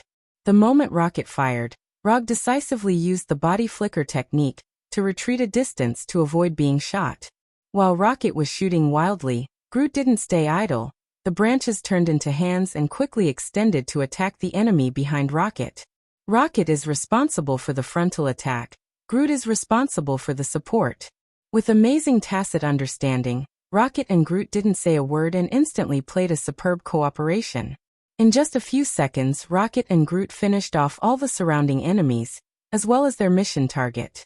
Damn, this fat pig is also dead. Rocket ran to the front of an abnormally fat alien, and cursed as he looked at the face that had been completely smashed. I am Groot. Rocket and Groot's mission this time was to capture this fat guy alive. When the rocket was fired, it deliberately avoided the target's position. But he didn't expect that the target would eventually die from a stray bullet flying out of nowhere. The mission failed, which not only means that they came here in vain, but also wasted their little funds. Thinking of the high docking fee of the void, as well as the wasted energy of the spaceship, Rocket's face became even more ugly. At this time, Rocket saw Rog. Because of Rocket and Groot's brazen action, the surrounding crowd to escape to the scene. Except for Rog, there was no one else around him. This is the main reason why Rocket can see him at a glance. I'm not. If you don't want to die, then I'll kill you. Rocket didn't know Roger, nor had he seen Roger's previous gladiator fights. So in his view, Rog is just a curious passerby. After many years of bounty hunter career, Rocket understood a truth. That is, you have to show enough fierceness and overbearingness, so that there won't be people who don't have eyes to look for trouble. But this time, Rocket miscalculated. Rog ignored Rocket's angry shout and went straight to Groot, curiously looking at Groot's body. Although Groot has a humanoid body, his life form is completely different from that of humans. Rather than saying that Groot is a humanoid creature, it's better to say that he's a tree with a humanoid body. Rog doesn't know much about Groot's race, the flower god Colossus. But when Groot just attacked, he perceived a familiar yet strange aura from Groot's body. Using the energy in the body as the source of life, it accelerates and controls the growth of plants, using it to attack or defend. Although the specific operation process may be different, the principle of Groot's body growth is the same as that of Mokutan. The only difference is that the energy they use is different. Groot uses a lifelike energy, while Rog uses chakra. This is simply a living Mokutan with self-consciousness and life. The more he looks at Groot, the more Rog feels that Groot is similar to Mokutan. Hello, my name is Rog. I'm a ninja from Earth. Looking up at Groot's face, Rog introduced himself. I'm Groot. For some reason, Groot also has an inexplicable sense of familiarity with Rog, who suddenly appeared, as if he met a member of his clan. Nice to meet you. After that, Roger reached out his right hand and shook hands with Groot, who was squatting down. I'm Groot.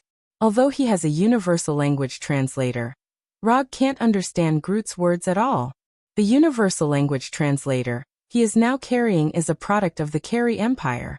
It can only translate the language already recorded in the Carey Empire's language library, and the language used by Groot is not in it. Just as Rog was thinking about how to communicate with Groot, Rocket's voice sounded again. Boy, I'm warning you for the last time, get out of here immediately, or... Rocket didn't say the rest of the words. He just loaded the energy gun in his hand again. Kaja. The crisp sound of loading sounded. Rog's face suddenly became a little dissatisfied. He can understand Rocket's arrogant attitude, but taking the initiative to provoke him again and again, this is a bit unreasonable. What if I don't? Rog turned and looked at Rocket not far in front of him, and said with a look of dissatisfaction. Then you. Before Rocket finished speaking, his neck was grabbed by the bright red chakra's hand, and his whole body was lifted up. As for the energy gun in his hand, it was shattered by Chakra's hand in the first place. In general, Rog rarely uses the nine-tailed chakra first.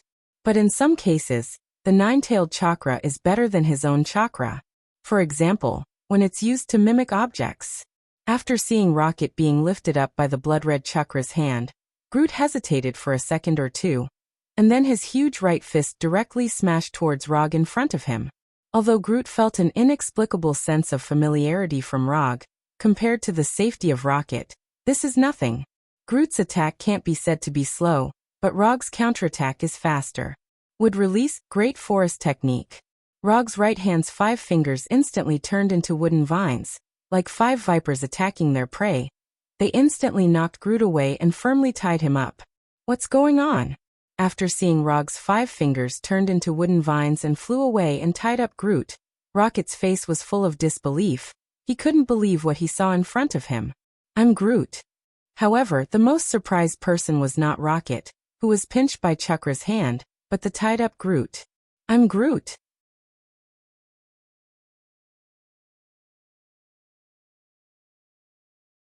Chapter 339. Exciting Night Hotel. First floor bar. Rocket and Groot sat opposite Rog, looking at Rog with a complicated look. More than 10 minutes ago, they were still fighting on the street outside, but now, they are sitting together in a bar. Rocket and Groot's strength is not bad, and they are also a little famous among the bounty hunters. However, in front of Rog, their strength is still a bit too weak. Just casually using a few ninjutsu, Rog easily defeated the two of them, making them come to the bar willingly.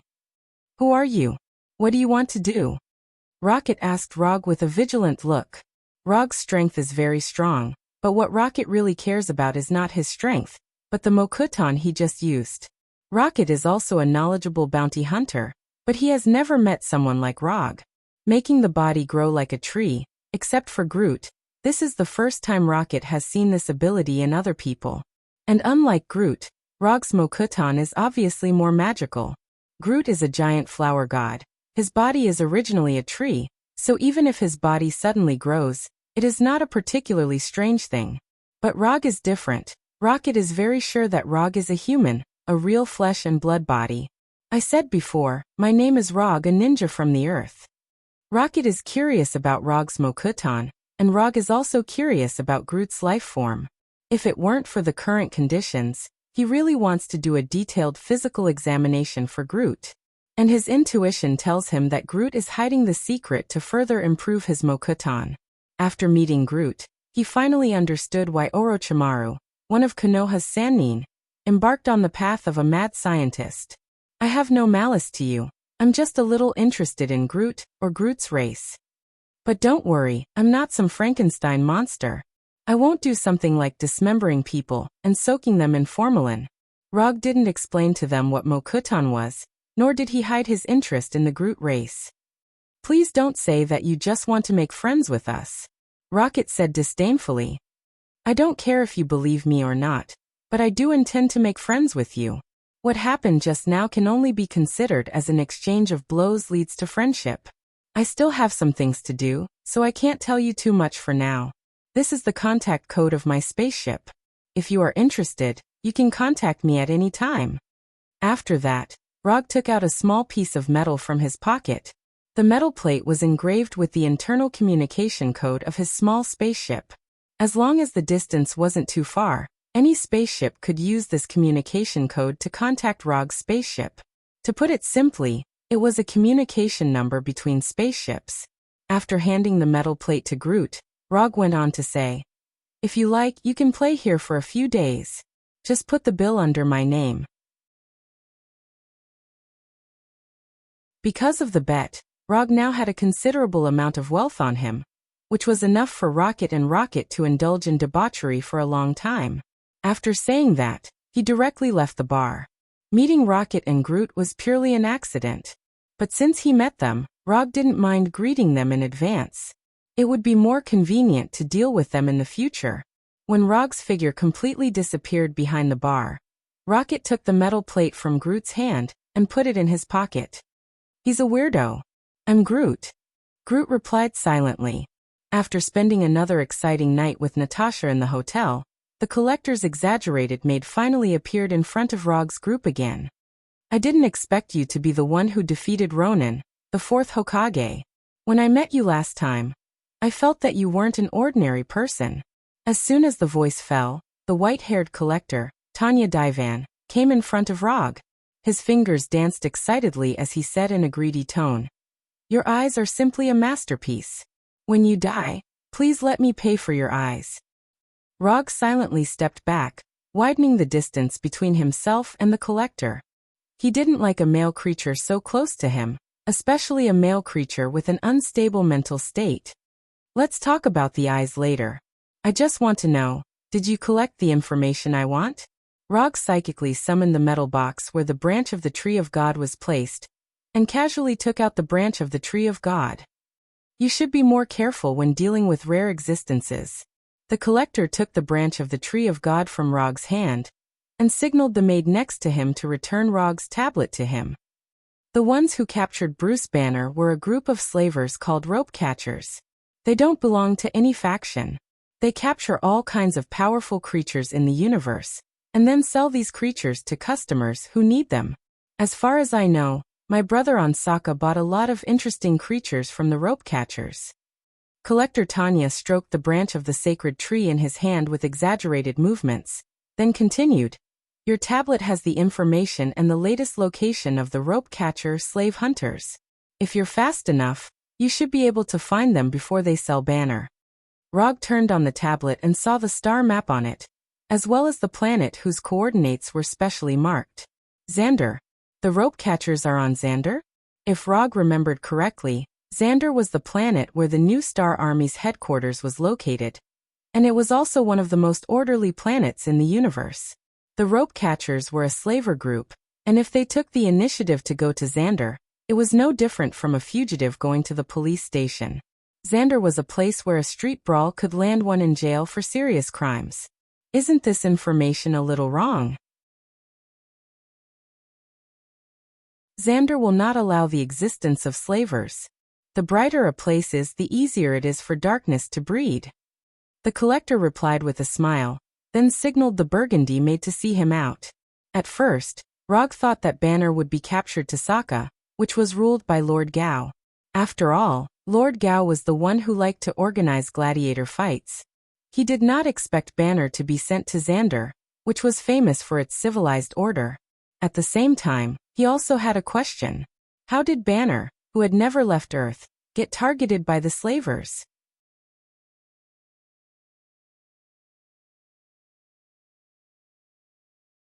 Chapter 340.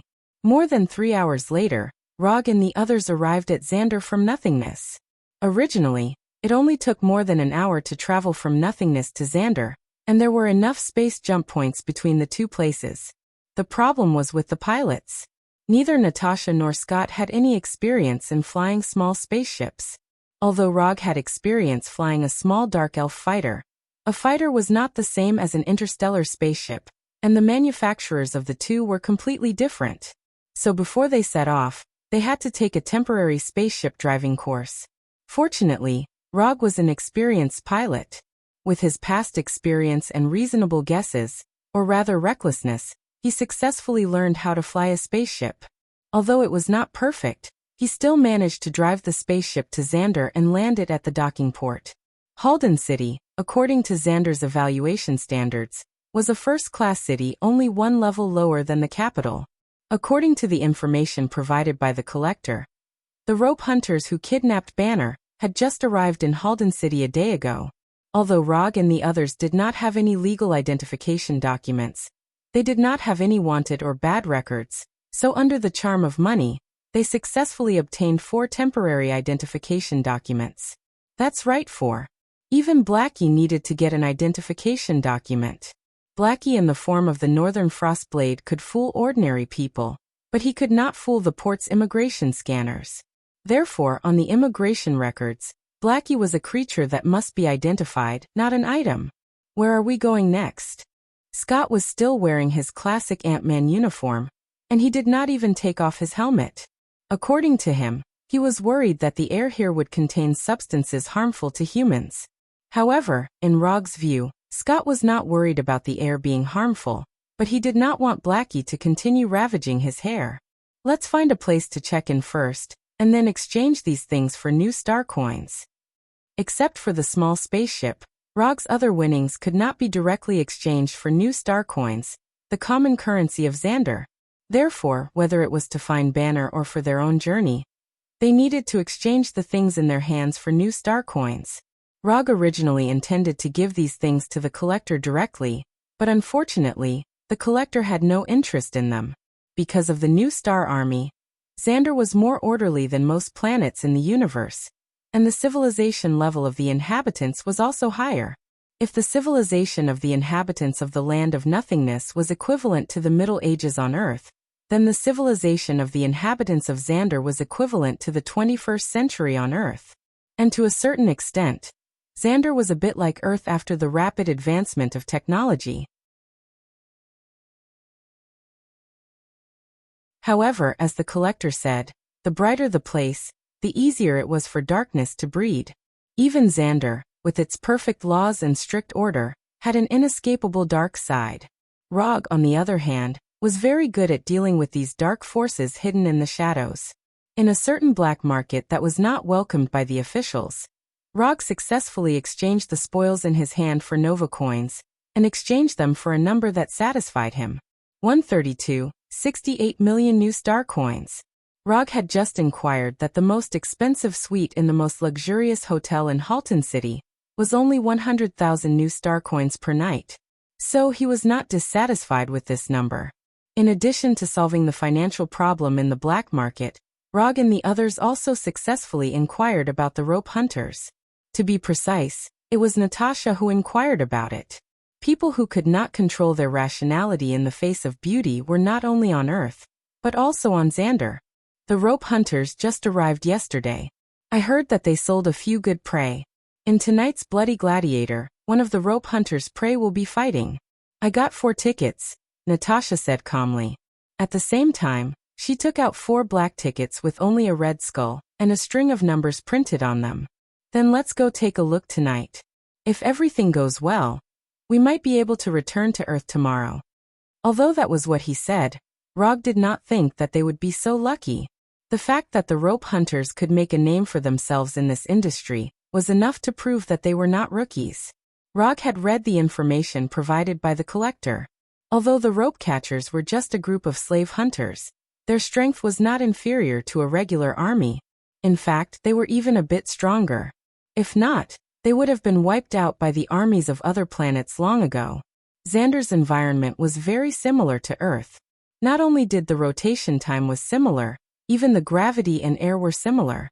What surprised Rog even more was that Xander, which was a technological civilization, had a high concentration of natural energy. Although the concentration of natural energy was not as high as Asgard or Warnerheim, it was still not bad. It was at least a few times higher than Earth's. When night fell, Rog and the other 3 arrived at the venue of the Bloody Gladiator. The Bloody Gladiator in Halton City was quite famous in the underworld of Xander. The organizers behind it were said to be the upper echelons of Halton City. As for whether the organizers were the upper echelons of Halton City, there was no definite conclusion. The only thing that could be confirmed was that the Bloody Gladiator in Halton City had never been stopped by the New Star Army. Excitement and safety were the main reasons why the Bloody Gladiator in Halton City was famous in the underworld. After handing the tickets to the guard, Rog and the other 3 successfully entered the venue of the Bloody Gladiator. It was an underground bar in the city. Before entering the bar, Rog and the other 3 received 4 identical white masks. The masks were very ordinary. There was nothing special about them. It was just an ordinary white mask. Every audience member would receive a mask like this when they entered the venue. According to the organizers, wearing the masks was to protect the privacy of the audience. After all, no one would want to be recognized in the Bloody Gladiator, especially on a planet that pursued civilization like Xander. The underground bar was larger than Rog imagined. It was almost the size of a basketball court. The dance floor in the middle of the bar was modified into a special ring. There were metal pillars as thick as an arm around the ring. They looked like fences for the ring. All the audience members wore white masks. They were either sitting at the table or standing by the ring. Some were whispering, some were silent. Welcome to the Bloody Gladiator. Tonight, you will enjoy a fight for survival where fists meet flesh and blood splatter everywhere. Tonight, you will see the light of life bursting forth from living creatures under the threat of death. Tonight, you will hear painful howls that will cause you to be unable to sleep for the entire night. Now, let us welcome the two protagonists of tonight. They are the undisputed superstars of tonight. The host in an unknown corner was frantically stirring up the audience's emotions. At the same time, he did not forget to remind the audience not to miss the final betting time. Rog also received a betting slip from a waitress who was wearing an alluring outfit, but a red mask that covered half of her face. Although he did not understand Xander's language, it was not a problem on the technologically advanced Xander. A real-time translation system could solve all the problems. After putting on the real-time translation glasses he bought and adjusting his language to Earth's English, which was rare but still included in the dictionary, Rog casually browsed through the contents of the betting slip. Although there was only one gladiator battle, the contents of the betting slip were extremely rich.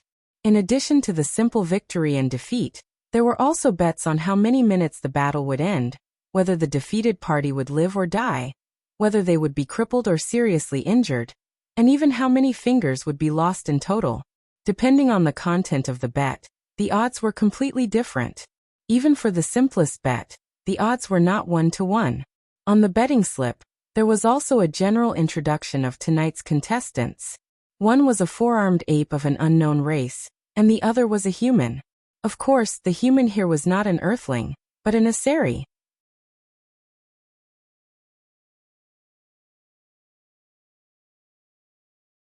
Chapter 341. Rog was no stranger to the Asari. When he was in Warnerheim, the Asari soldiers who died in his hands numbered at least a few thousand, if not 10,000. So when he saw that the contestant was an Asari, he could not help but recall the twins, Thor. 10 million on this Asari to win. Rog handed an anonymous new star card to the scantily clad waitress, and completed his bet. On the anonymous new star card, there was a deposit of 10 million new star coins. As long as one had this card, anyone could withdraw money from any bank without needing a password. This new star card was the favorite transaction method of the Dark Forces. It was simple and safe enough. One only needed to confirm the balance in the card to easily complete the transaction. Aren't you being too casual? That's 10 million new star coins. When the waitress left, Scott, who was wearing a mask, lowered his head and whispered to Rog. Anyway, it's a win. If you lose, you lose. Take the betting voucher. If you win, you'll get the money. After that, Rog handed the betting voucher to Scott. It'll be strange if he wins. The odds are 1-3-5.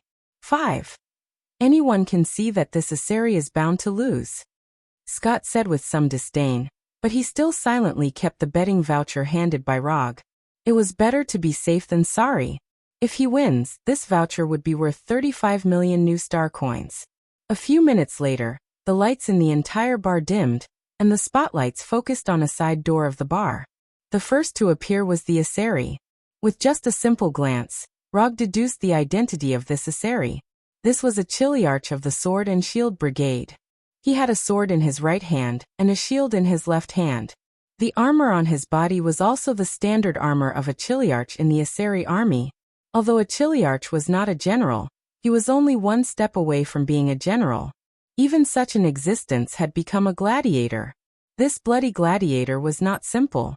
Amidst the cheers of the audience, the captain of the Sword and Shield Chiliarch of the Aso Divine Army walked up to the arena unhurriedly. His face was as resolute as ever, as if he was not in the arena of a gladiator, but on a glorious battlefield. After the host casually introduced the Chiliarch's battle record, the crowd erupted into thunderous cheers. Amidst the roars of the audience, the four-armed berserk ape that was locked in the cage was pushed out. When the metal column on the stage emitted a light blue electric radiance, the four-armed wild ape in the cage was pushed to the entrance of the stage. Without needing any instructions, the moment the cage door was opened, the four-armed berserk ape rushed out like a mad bull. The metal pillar of the arena rose completely. and a high-temperature lightning cage was completely formed. In the next second, the 3-meter-tall, four-armed giant ape clashed with the Aseri Chiliarch of sword and shield. Whether it was in terms of size, strength, speed, or endurance, the four-armed berserk ape had an absolute advantage. The only thing the Chiliarch of sword and shield could count on was his battle experience and superb combat skills. The odds of the four-armed berserk ape were only 1/5. From the setting of the odds, it was easy to see the difference in strength between the two. As expected, within a few minutes, the Aseri Chiliarch of sword and shield was at a disadvantage. Wounds began to appear on his body, and he was gasping for air. Rog had fought with Aseri warriors before, so he knew the approximate strength of a Chiliarch. If his judgment was correct, the Chiliarch of sword and shield would be completely dismembered by the four-armed berserk ape in 2 minutes at most. Seeing the Chiliarch of sword and shield doing his best to block the four-armed berserk ape's attacks and seize every opportunity to counterattack, Rog's memories of Warnerheim appeared again. To save or not to save. Not long after entering the bar, he secretly used chakra to check the situation in the bar. Although there were many life signals in the bar, none of them could be considered an expert.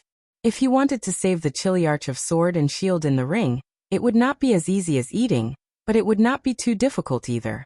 After thinking seriously for a few seconds, he finally made a decision. Take half a step back, raise your shield and slash. Turn left half squat and slash. Stab shield bash jump heavy slash. The Chiliarch of sword and shield heard the voice. At first, he did not pay attention to the voice that came from nowhere. However, he soon realized that the voice's guidance was indeed the best choice under the circumstances. After trying a few times, the Chiliarch of sword and shield decisively gave up his plan and began to fight according to the voice's instructions. Other than the Chiliarch of sword and shield, no one else noticed the voice's existence. Even Natasha, who was sitting next to Rog, did not notice it. Using chakra, Rog accurately transmitted his voice to the Chiliarch of sword and shield, guiding him on how to fight. In terms of raw strength, the Chiliarch of sword and shield was far inferior to the four-armed berserk ape. This was also the main reason why his odds were as high as 3/5. However, the four-armed berserk ape was still a beast without intelligence. As long as the Chiliarch of sword and shield could withstand the first few rounds of attacks from the four-armed berserk ape, he could use human intelligence to slowly kill the four-armed berserk ape. However, in order to do this, not only did he have to have rich combat experience, but he also had to have sharp combat instincts and essential combat skills. When experience, intuition, and skills were combined, he could change the outcome of the battle and gain the right to live. On the surface, the one fighting in the ring now was the Aseri Chiliarch of sword and shield. However, in reality, the one fighting the four-armed berserk ape was a different kind of Rog. Not long after, the audience below the ring realized that the four-armed berserk ape, who had the upper hand, was gradually falling into a disadvantageous position. The four-armed berserk ape's attacks began to miss and become ineffective, while the Chiliarch of sword and shield kept leaving wounds on the four-armed berserk ape's body. Light green blood began to spread in the ring, and the four-armed berserk ape's movements began to slow down. Reverse shield, right knee triple slash, back of the neck stab. The Chiliarch of sword and shield took advantage of the four-armed berserk ape's unstable body, and quickly went behind the four-armed berserk ape, stabbing the four-armed berserk ape's neck with the sword in his right hand. When the Aseri Chiliarch pulled out the sword from the back of the four-armed berserk ape's neck, light green blood spurted out from the wound and dyed the Chiliarch green. He won. He really won. Scott stared at the arena in disbelief, and he almost lost control of his emotions and shouted out loud. While Scott was waving his arms excitedly, Natasha turned her head and looked at Rog, who had been silent all this while. Natasha didn't know why, but she felt that she had seen the Chiliarch of sword and shield's fighting style somewhere before. That style of fighting style that was at his fingertips and treated close combat like a game was very similar to that of someone she knew. No, it wasn't just similar, it was exactly the same. The fighting style that the Chiliarch of sword and shield used was Rog's fighting style.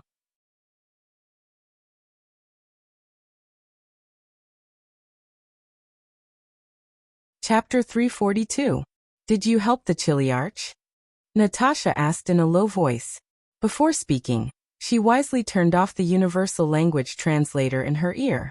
In a gladiator fight, helping one side is obviously cheating. Once discovered, the consequences are very serious. Although Natasha is cautious enough, she is not Rog after all. When she thinks about problems, she instinctively uses herself as the standard. For Natasha, doing something that will anger others in their territory is not a very wise decision. Her strength does not allow her to do so. But she ignored one point, that is for Rog, he has enough strength to crush everyone present. The level of strength determines the difference in thinking and behavior. I stayed in Warnerheim for a while, and I have a good impression of the Asari race. Rog did not say that his main job in Warnerheim was to kill Asari soldiers, but he changed to a more euphemistic way of saying it. Won't this cause other problems? Although she knew why Rog wanted to help, Natasha was still a little worried. From the moment we came here, we were destined to have some unpleasant things with the organizers of the gladiator fight. It's troublesome anyway. It doesn't make any difference whether it's earlier or later. The reason why the rope catchers came to Xander was to deliver goods to the organizers of the gladiator fight. So if they want to know the whereabouts of the rope catchers, the organizers of the gladiator fight are a good direction. This is also why they came to the gladiator fight. Although Banner may have been sold directly to the organizers behind the gladiator fight, this possibility is very low. Otherwise, it would not be the four-armed berserk ape that appeared tonight, but the Hulk. Scott excitedly took the voucher to receive the prize money, and Xiaohei also consciously followed behind Scott. Because of the unexpected result, not many people exchanged for the prize money, and Scott, who exchanged 35 million new star coins, became extremely dazzling at this time. Scott did not notice the eyes gathered on him, and he was now immersed in the excitement of winning the prize. With the staff of the gladiator organization around, there would not be any public robberies in the bar. However, it was hard to say what would happen after leaving the bar. Especially Scott and Xiaohei, both of them had eye-catching appearances. Needless to say, Xiaohei could recognize him at a glance just by looking at his physique. It didn't matter if he wore a mask or not. Although Scott's body shape was similar to the people of Xander, the Ant-Man uniform he was wearing was obviously not the style of Xander. So, after leaving the bar, it was not difficult to recognize him. Under normal circumstances, the spectators who came to watch the gladiator fight would not wear too many different outfits to avoid being recognized after leaving the bar. As for Rog and the other three outsiders, they obviously did not have such experience. But for them, they didn't need a similar experience because Rog didn't plan to leave the bar normally in the first place. When most of the audience in the bar had left, Rog took off the white mask on his face and went straight to the staff in charge of exchanging his bonus. I'd like to see your behind-the-scenes boss. Please inform him. As soon as he finished speaking, several energy guns were pointed at Rog, ready to fire at any time. I'll repeat myself. I'd like to see your behind-the-scenes boss. Please inform him. Rog continued to speak without changing his expression, as if he did not see the guns pointed at him at all. After he finished speaking, the staff in front of him still remained unmoved. The only change was that more guns were pointed at him. Why do you have to force me to do it? Can't you solve it in a friendlier way? Rog shook his head helplessly. Then he disappeared in an instant, leaving behind a silver-white electric snake as thick as a finger. Lightning blink. Although Xander's technology was very advanced, the individual strength of the Xander people was not very good. 2 or 3 seconds later, the guards who were pointing their guns at Rog fell to the ground one after another. The guns in their hands were turned into scrap metal. No one thought that Roger would actually make a move. Even Natasha and Scott didn't think that he would do that.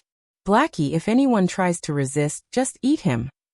Rog said calmly, then returned to the staff in charge of the competition's bonus. This time, without needing him to say anything, the middle-aged man from Xander immediately took out a palm-sized translucent device that looked like a mobile phone, and contacted the person who could really make the decision. Half an hour later, Rog waited for a Xander person who also had green skin but was more than 2 meters tall, as well as a whole team of fully armed soldiers. Unlike the undisciplined guard he had casually knocked down earlier, these warriors were all wearing the same black combat uniform, each of them exuding a fierce aura. This was a team that had been on the battlefield. Rog quickly made a judgment. Who are you? Who sent you to provoke the Bloody Gladiator Society? The 2-meter-tall Xander person glanced at Rog and asked coldly. You don't have to care who we are. We have no interest in your Bloody Gladiator Society. We're just here to buy information. Buy information? Haha. After hearing Rog's answer, the tall Xander person laughed wildly as if he had heard a joke on a talk show. A few small fries from an unknown planet. After injuring my people, you actually want to buy information from me? Are your brains filled with sewage? Among the many intelligent races in the universe, there were many that looked exactly like humans on Earth. Other than the collectors, who were knowledgeable and had sharp eyes, very few people could tell that Rog and the others were Earthlings at a glance. The Xander person in front of him was a good example. I don't like to say the same thing 3 times. This is the 2nd time. I'm here to buy information. 35 million new star coins. I want the latest information on the rope slavers. Rog put the new star coins that Scott had just received on the table and said unhurriedly. If the guy in front of him still could not be communicated with, he did not intend to continue. Although violence could not solve all problems, it could solve most of them. And the one in front of him was the kind that could be solved with violence. The Xander person wanted to say something, but after feeling the amazing aura emanating from Rog, he fell silent. This guy is dangerous.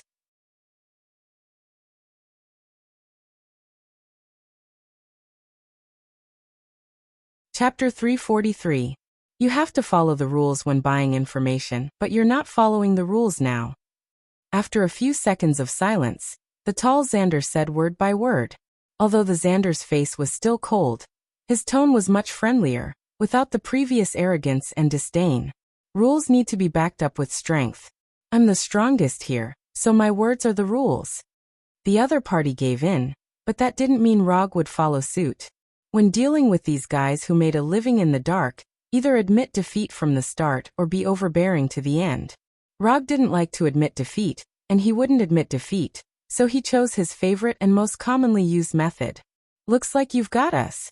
Although our Bloody Gladiator isn't a powerful organization famous in the universe, we're not an existence that anyone can easily provoke. As soon as his voice fell, the Xander abruptly picked up the bottle on the table and smashed it on the ground. Bang! The bottle exploded, and dozens of muzzles were instantly aimed at Rog and the other 3. You're very strong, but your companions aren't as strong as you. As long as I give the order, a dozen holes will immediately appear on the bodies of your companions. You want to try? As one of the leaders of the Bloody Gladiator, Max was very confident in the subordinates he brought.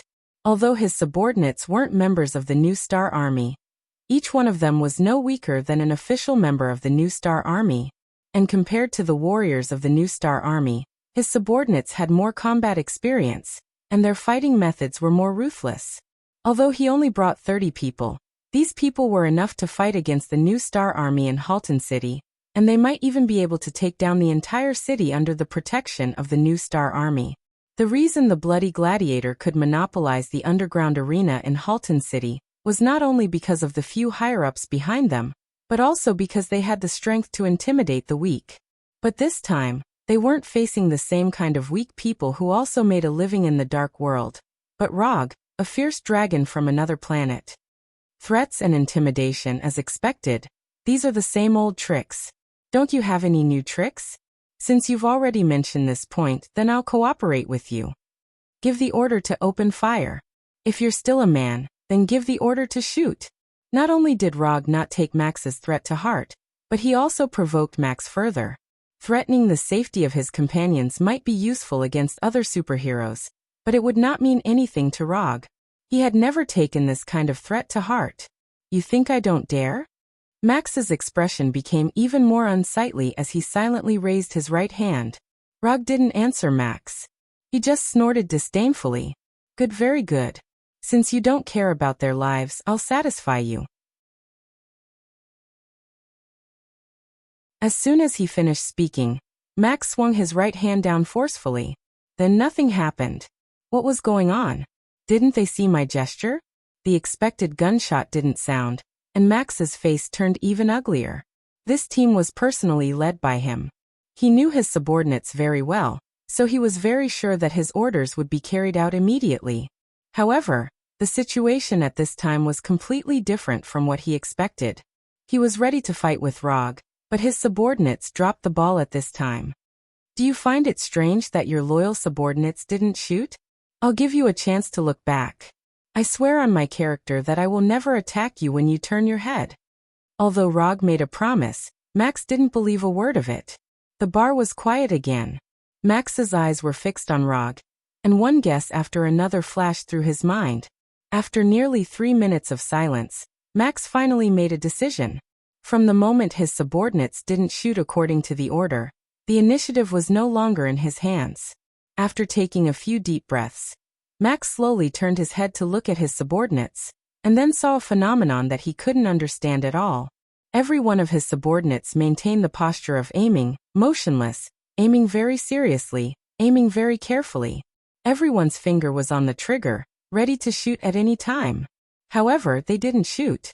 They always maintained the posture of aiming, as if they were lifeless figurines, standing quietly and aiming quietly.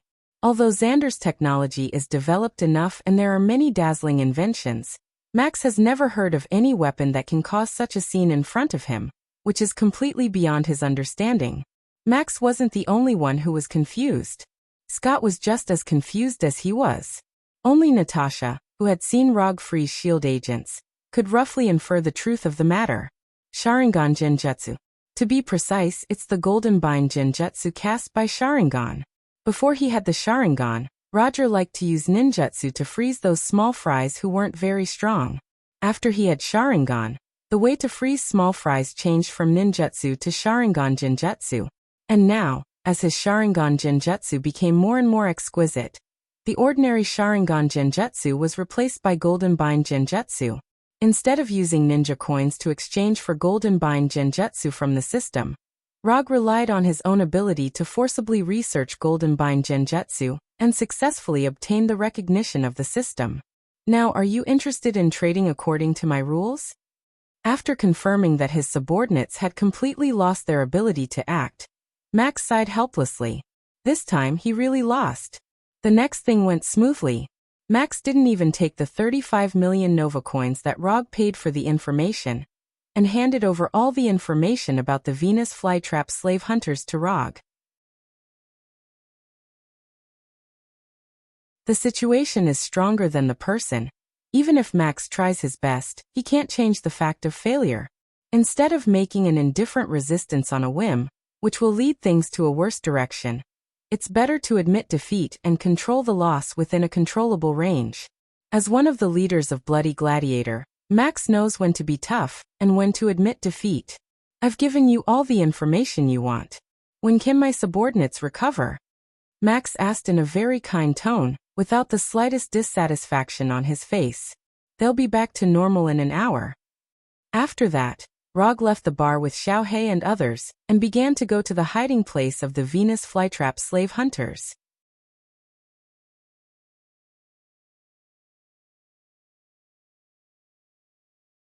Chapter 344.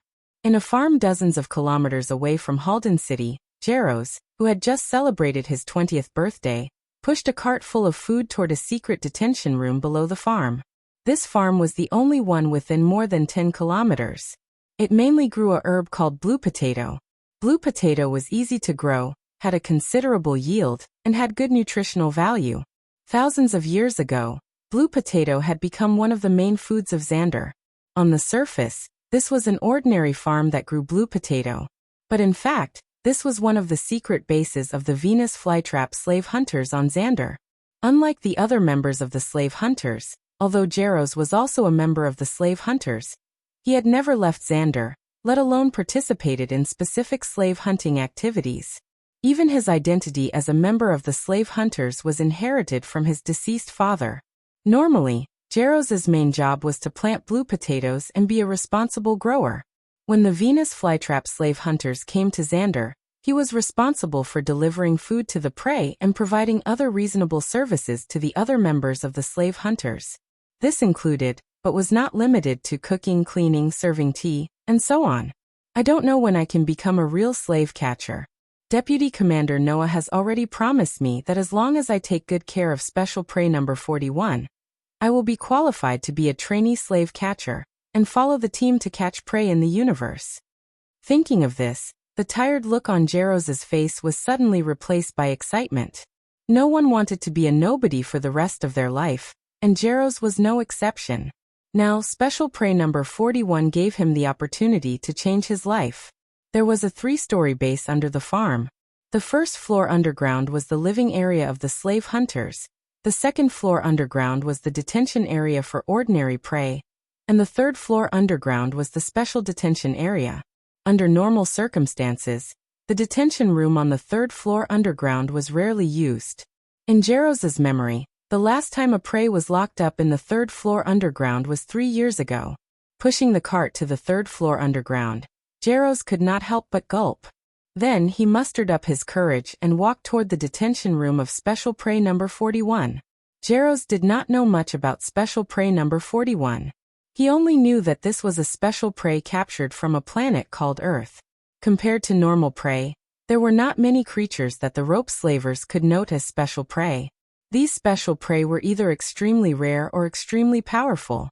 Every special prey could bring a huge amount of profit to the slave hunters. However, the risks were equal to the benefits. These special preys could indeed bring unimaginable benefits, but the danger was also unimaginably high. Jeros remembered that his father had once told him that dozens of years ago, the slave hunters were almost wiped out because of a special prey. If it wasn't for the leader of the slavers using himself as bait to lure away the terrifying prey, the rope grass slavers would have long disappeared from history. Jeros had never seen a special prey before, and today was the first time he delivered food to Special Prey number 41. This job was originally done by the official members of the slavers, but after the death of 7 official members, the job of delivering food fell to Jeros. I can do it, I can definitely do it, I will definitely become a real slave catcher. Jeros pushed the dining cart forward slowly in the dimly lit passageway. Every few steps, he would encourage himself. Although this meal delivery mission was very dangerous, Jeros believed that Deputy Head Noah would not deceive him. I have reached an agreement with Special Prey number 41. He will not continue to hurt the person who delivers the food. You can go there without worry. Although it was the first time Jeros had met Deputy Commander Noah, he didn't doubt Deputy Commander Noah's words. Deputy Head Noah was a powerful existence who had won 3 consecutive victories in the Sokka Planet arena. Such a powerful existence had no need to deceive a small character like him. While Jeros was pushing the dining cart to the detention room, Hulk, who was noted as Special Prey number 41 by the slave hunters, was in his room, working hard on his fighting practice. Boxing, Muay Thai, Brazilian Jiu-Jitsu, Sanda, Israeli martial arts, Skark fighting system of the UA Special Forces. What Hulk was practicing now was the fighting technique that Rog left in his memory with illusion of false memory. Even though Hulk didn't look very agile, under his hard work, not only did he successfully master these fighting techniques, but he also gradually summed up his own fighting techniques. For this reason, Hulk also gave his fighting technique a name that he liked very much. Invincible Hulk Fighting Technique. Although this name didn't look like much, its power was not ordinary. Especially when combined with Hulk's astonishing strength, this fighting technique really had an invincible aura. While Hulk was working hard on his fighting technique, the thick metal door of the detention room was opened, and Jeros walked in with the dining cart. Hello, I am today's meal delivery man, my name is Jeros. Jeros tried hard to control his nervousness, and said in a calm tone as much as possible. However, after seeing Hulk's amazing body and his proficient fighting skills, Jeros couldn't help but swallow his saliva. This person is so strong. After more than 10 seconds, Hulk stopped punching and walked step by step to Jeros, who also had green skin. Hello.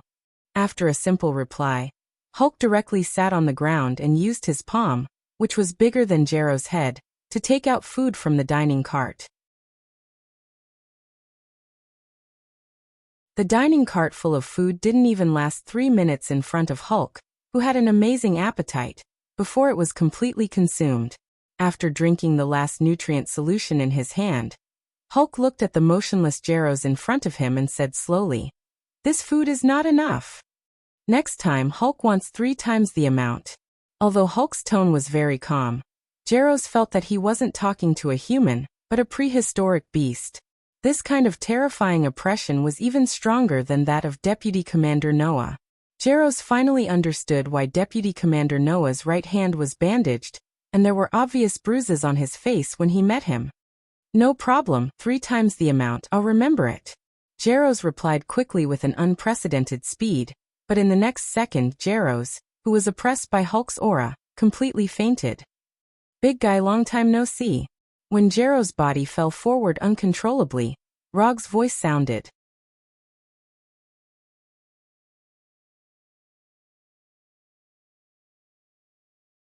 Chapter 345.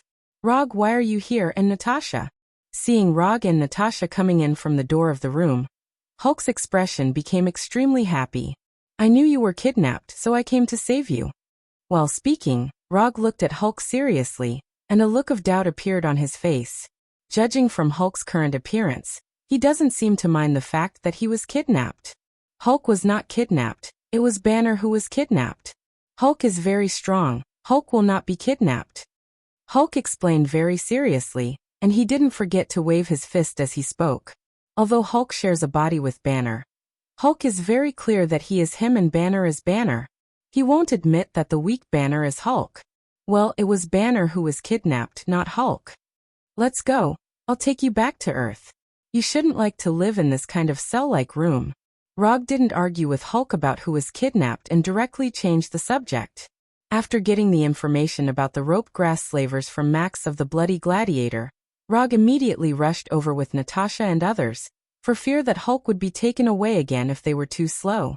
However, after secretly sneaking into the underground base of the slave hunters, Rog found that things were a little different from what he had imagined. He originally thought that the rope grass slavers would try their best to avoid the appearance of Hulk and reduce the possible risks as much as possible. But after coming here, he found that the slave hunters didn't care much about this. Even this room specially used to detain Hulk seems a bit casual. Although this detention room is not bad and can effectively detain most of the creatures, but it is still not enough to completely lock up Hulk. With Hulk's strength, if he wants to leave here, he only needs to consume some stamina, and he can easily leave here and destroy the entire underground base on the way. Go back to Earth? Hulk, don't go back to Earth. Hulk is going to Sakastar. Hulk is going to participate in the gladiator fight. Hulk is going to fight for Hulk's glory with his fists.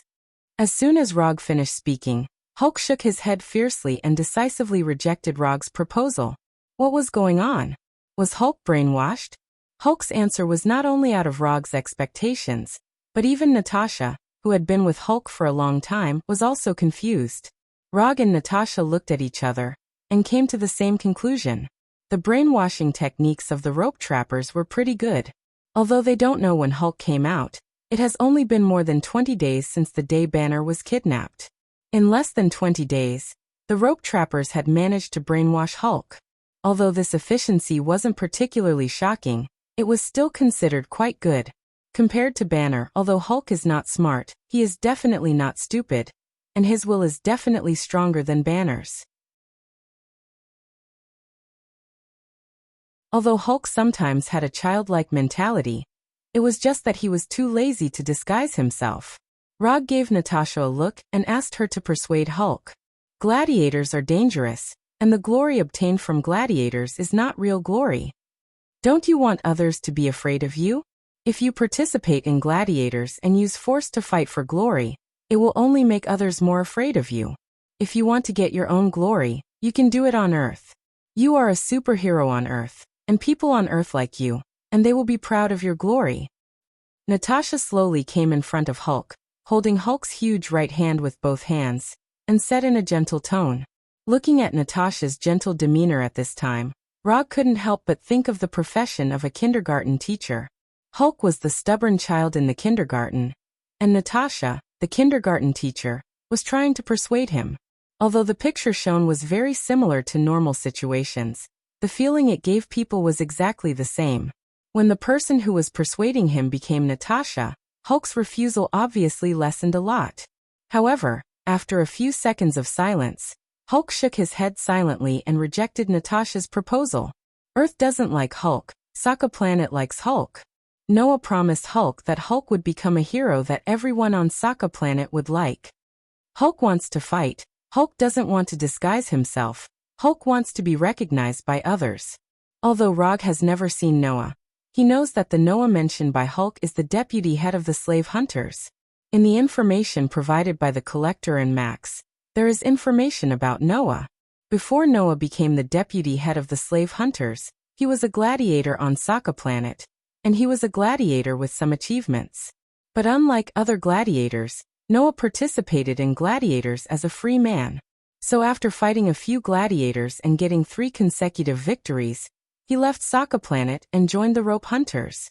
Just as Natasha was about to continue to persuade Hulk to return to Earth, a violent explosion suddenly came from the ground, attracting the attention of the 3 of them. Xiaohei and Scott did not sneak into the 3rd floor with Rog, but were left outside by him. Unsurprisingly, this explosion should be caused by Xiaohei and Scott. After the explosion, Rog suddenly made a decision. The commission he accepted was to bring Bruce Banner back to Earth. The commission did not specify a clear return time, so he did not have to consider the specific return time. In addition, he has a certain interest in Sokka Planet, a planet famous for its sports. Hulk obviously doesn't want to return to Earth now. Although Rog can take Hulk back by force, he doesn't intend to do so. Since Hulk wants to go to Sokka Planet to participate in the gladiators, and he happens to be a little interested in Sokka Planet, it's better to go to Sokka Planet together to satisfy Hulk's hope and satisfy his own curiosity. Get up. I'll accompany you to Sokka Planet to participate in the gladiators.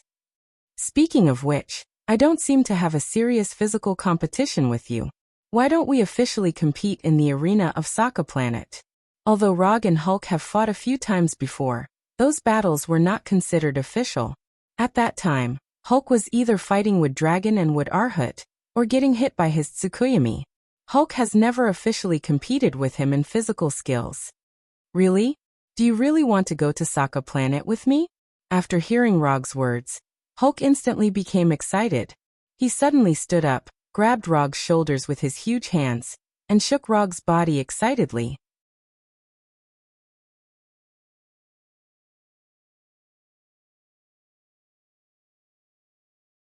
Chapter 346. No, I don't agree with this plan. Before Rog could answer Hulk, Natasha quickly stopped him. Although Natasha didn't know what kind of planet Sokka was, she was very sure that once Rog and Hulk arrived at Sokka, they would definitely make a big move that would surprise everyone. Whether it was Rog or Hulk, neither of them were law-abiding people. The 2 of them were equivalent to 2 human-shaped self-propelled nuclear bombs with the safety off, and they were the kind with a large yield. Hulk wants to go to Sokka. Hulk agrees with the plan. Without waiting for Rog to answer, Hulk said to Natasha with a firm face. Although Natasha was the only friend Hulk recognized in the Avengers, Hulk couldn't make concessions at this time. Since Hulk has agreed, then let's go to Sokka Planet. Just treat it as an extra activity before returning to Earth. Hulk had no dissatisfaction with Rog's statement. As long as he can go to Sokka to participate in the gladiator fight, returning to Earth or something is not unacceptable. At this time, Hulk was no different from a real child. If you want to persuade Hulk, you have to follow Hulk's train of thought. This is like coaxing a child. You have to use the child's way of thinking. Looking at Rog and Hulk, who quickly reached an agreement, Natasha sighed helplessly. She is not Rog. She doesn't have the strength to forcibly take Hulk away. So once Rog and Hulk reach an agreement, all she can do is to cooperate silently. When they left the detention room, Hulk turned around and glanced at the unconscious Jaros. After thinking for a few seconds, he grabbed Jaros and brought him out of the detention room. Rog and Natasha didn't say anything about Hulk's move. He's just a small character, there's nothing to worry about. Since Hulk likes him, then let him take him. Anyway, there can't be any accidents. The battle in the farm continued. Although Xiaohei and Scott were at an absolute disadvantage in terms of numbers, the combat power they showed was not worse than the slave hunters. This was especially true for Xiaohei, who had fused with 20 Lord-ranked symbiotic demons. Xiaohei's strength was simply overwhelming. Although Little Black wasn't a symbiotic entity under the normal concept, Little Black could do anything that a symbiotic entity could do, and it could do it better. According to the symbiotic demon's levels, Xiaohei could be considered half a monarch rank. Ordinary slave catchers couldn't even withstand one strike from Blackie. Only those elite slave catchers could block Blackie for a few seconds. Fortunately, the vice leader of the slave hunters, Noah, was also in the farm. Otherwise, Blackie alone could quickly kill all the slave hunters in the farm. As an experienced slave catcher, Deputy Leader Noah quickly recognized Blackie's identity. Although it was slightly different from the symbiotic demon in his memory, he was 100% sure that Blackie was a symbiotic demon.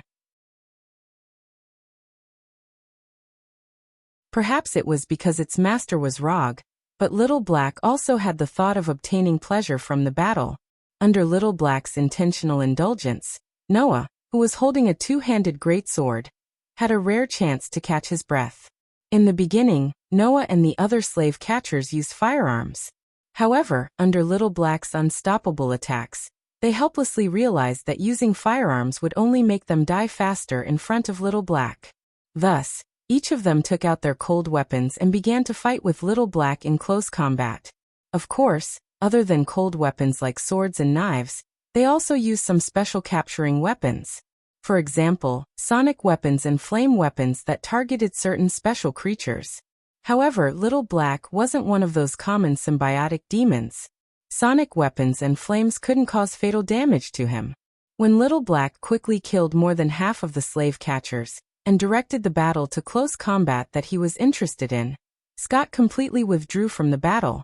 It wasn't that Scott didn't want to participate in the battle, nor was it that he was lazy on purpose. It was just that Little Black stopped him from participating. Therefore, while Little Black was enjoying the thrill of the battle, Scott, who had shrunk to the size of an ant, could only sit on the leaves of some kind of plant and silently observe Little Black's battle. Although he had been with Little Black for some time, and was often played by Little Black like a pet. However, after witnessing Little Black's battle posture, Scott finally understood how gentle Little Black usually was to him. Little Black's pair of seemingly ordinary claws were like divine weapons, easily tearing the enemy in front of him apart. Whether these people were wearing armor or not, in front of Little Black's claws, they would only end up being completely torn apart.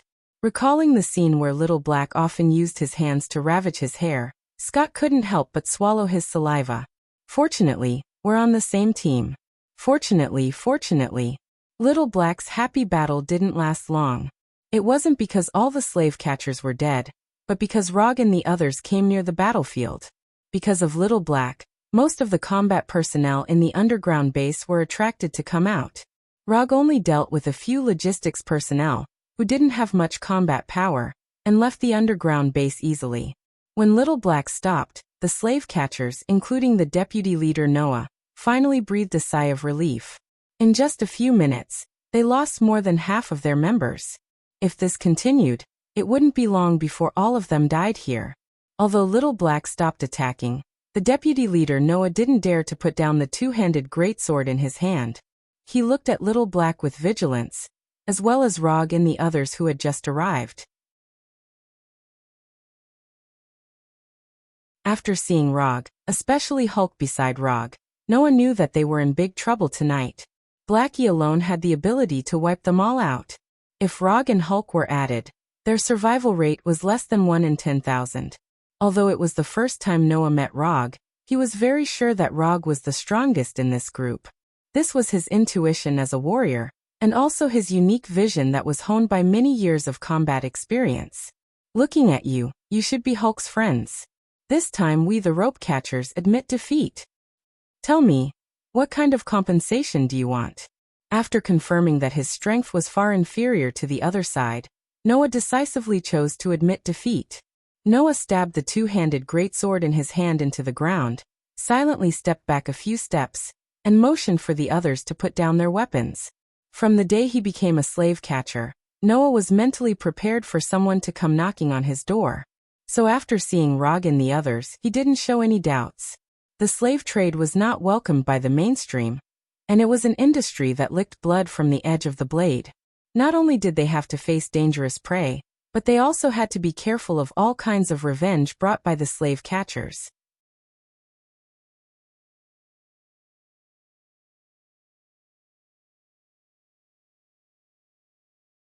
Chapter 347. In the meeting hall on the basement floor of the farm, Rog and others, as well as the representatives of the slave hunters led by Noah, sat. Rog, Hulk, and the other four sat on the left side of the meeting hall, while Noah and other representatives of the slave hunters sat on the right side, and the two sides looked at each other across the table. Under the absolute strength gap, Noah, the deputy head of the slave hunters, wisely chose to admit defeat and tried to resolve this incident in a relatively gentle way. You kidnapped Hulk and brought us a lot of unnecessary trouble. According to common sense, we should kill you directly now and vent our anger. As soon as Rog finished speaking, Noah and others sitting opposite him looked gloomy. Slave hunting is such an industry. Once you can't bear the other party's revenge, you are in danger of being destroyed at any time. The only thing Noah is now thankful for is that not all the members of the slave hunters are gathered on Xander. The leader of the slave hunters and several other deputy heads are now performing missions on other planets. Even if Rog really killed all of them, the slave hunters would not be completely destroyed. But you didn't do that, which means that there is still a possibility of reconciliation between us. As the deputy head of the slave hunters, Noah can be regarded as experienced and knowledgeable, so he immediately grasped the key in Rog's words. Yes, we do have the possibility to reach a reconciliation. But the premise of reconciliation is that you can give us what we want. Having said this, Rog paused for a few seconds, then continued, I don't know what you said to Hulk that made him want to participate in the Battle of Sokka. But since he has such an idea, we will naturally meet his request. First of all, we want the specific coordinates or interstellar map of Sokka. Secondly, you have to pay reasonable compensation for your wrong behavior this time. The specific compensation is up to you. I only have one request, that is, the price of compensation is 3 times Hulk's value.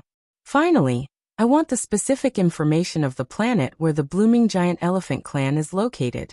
If not, you can hand over a living blooming giant elephant clan treant to me. Except for the bounty hunter named Groot. Rog unhurriedly stated all of his requests.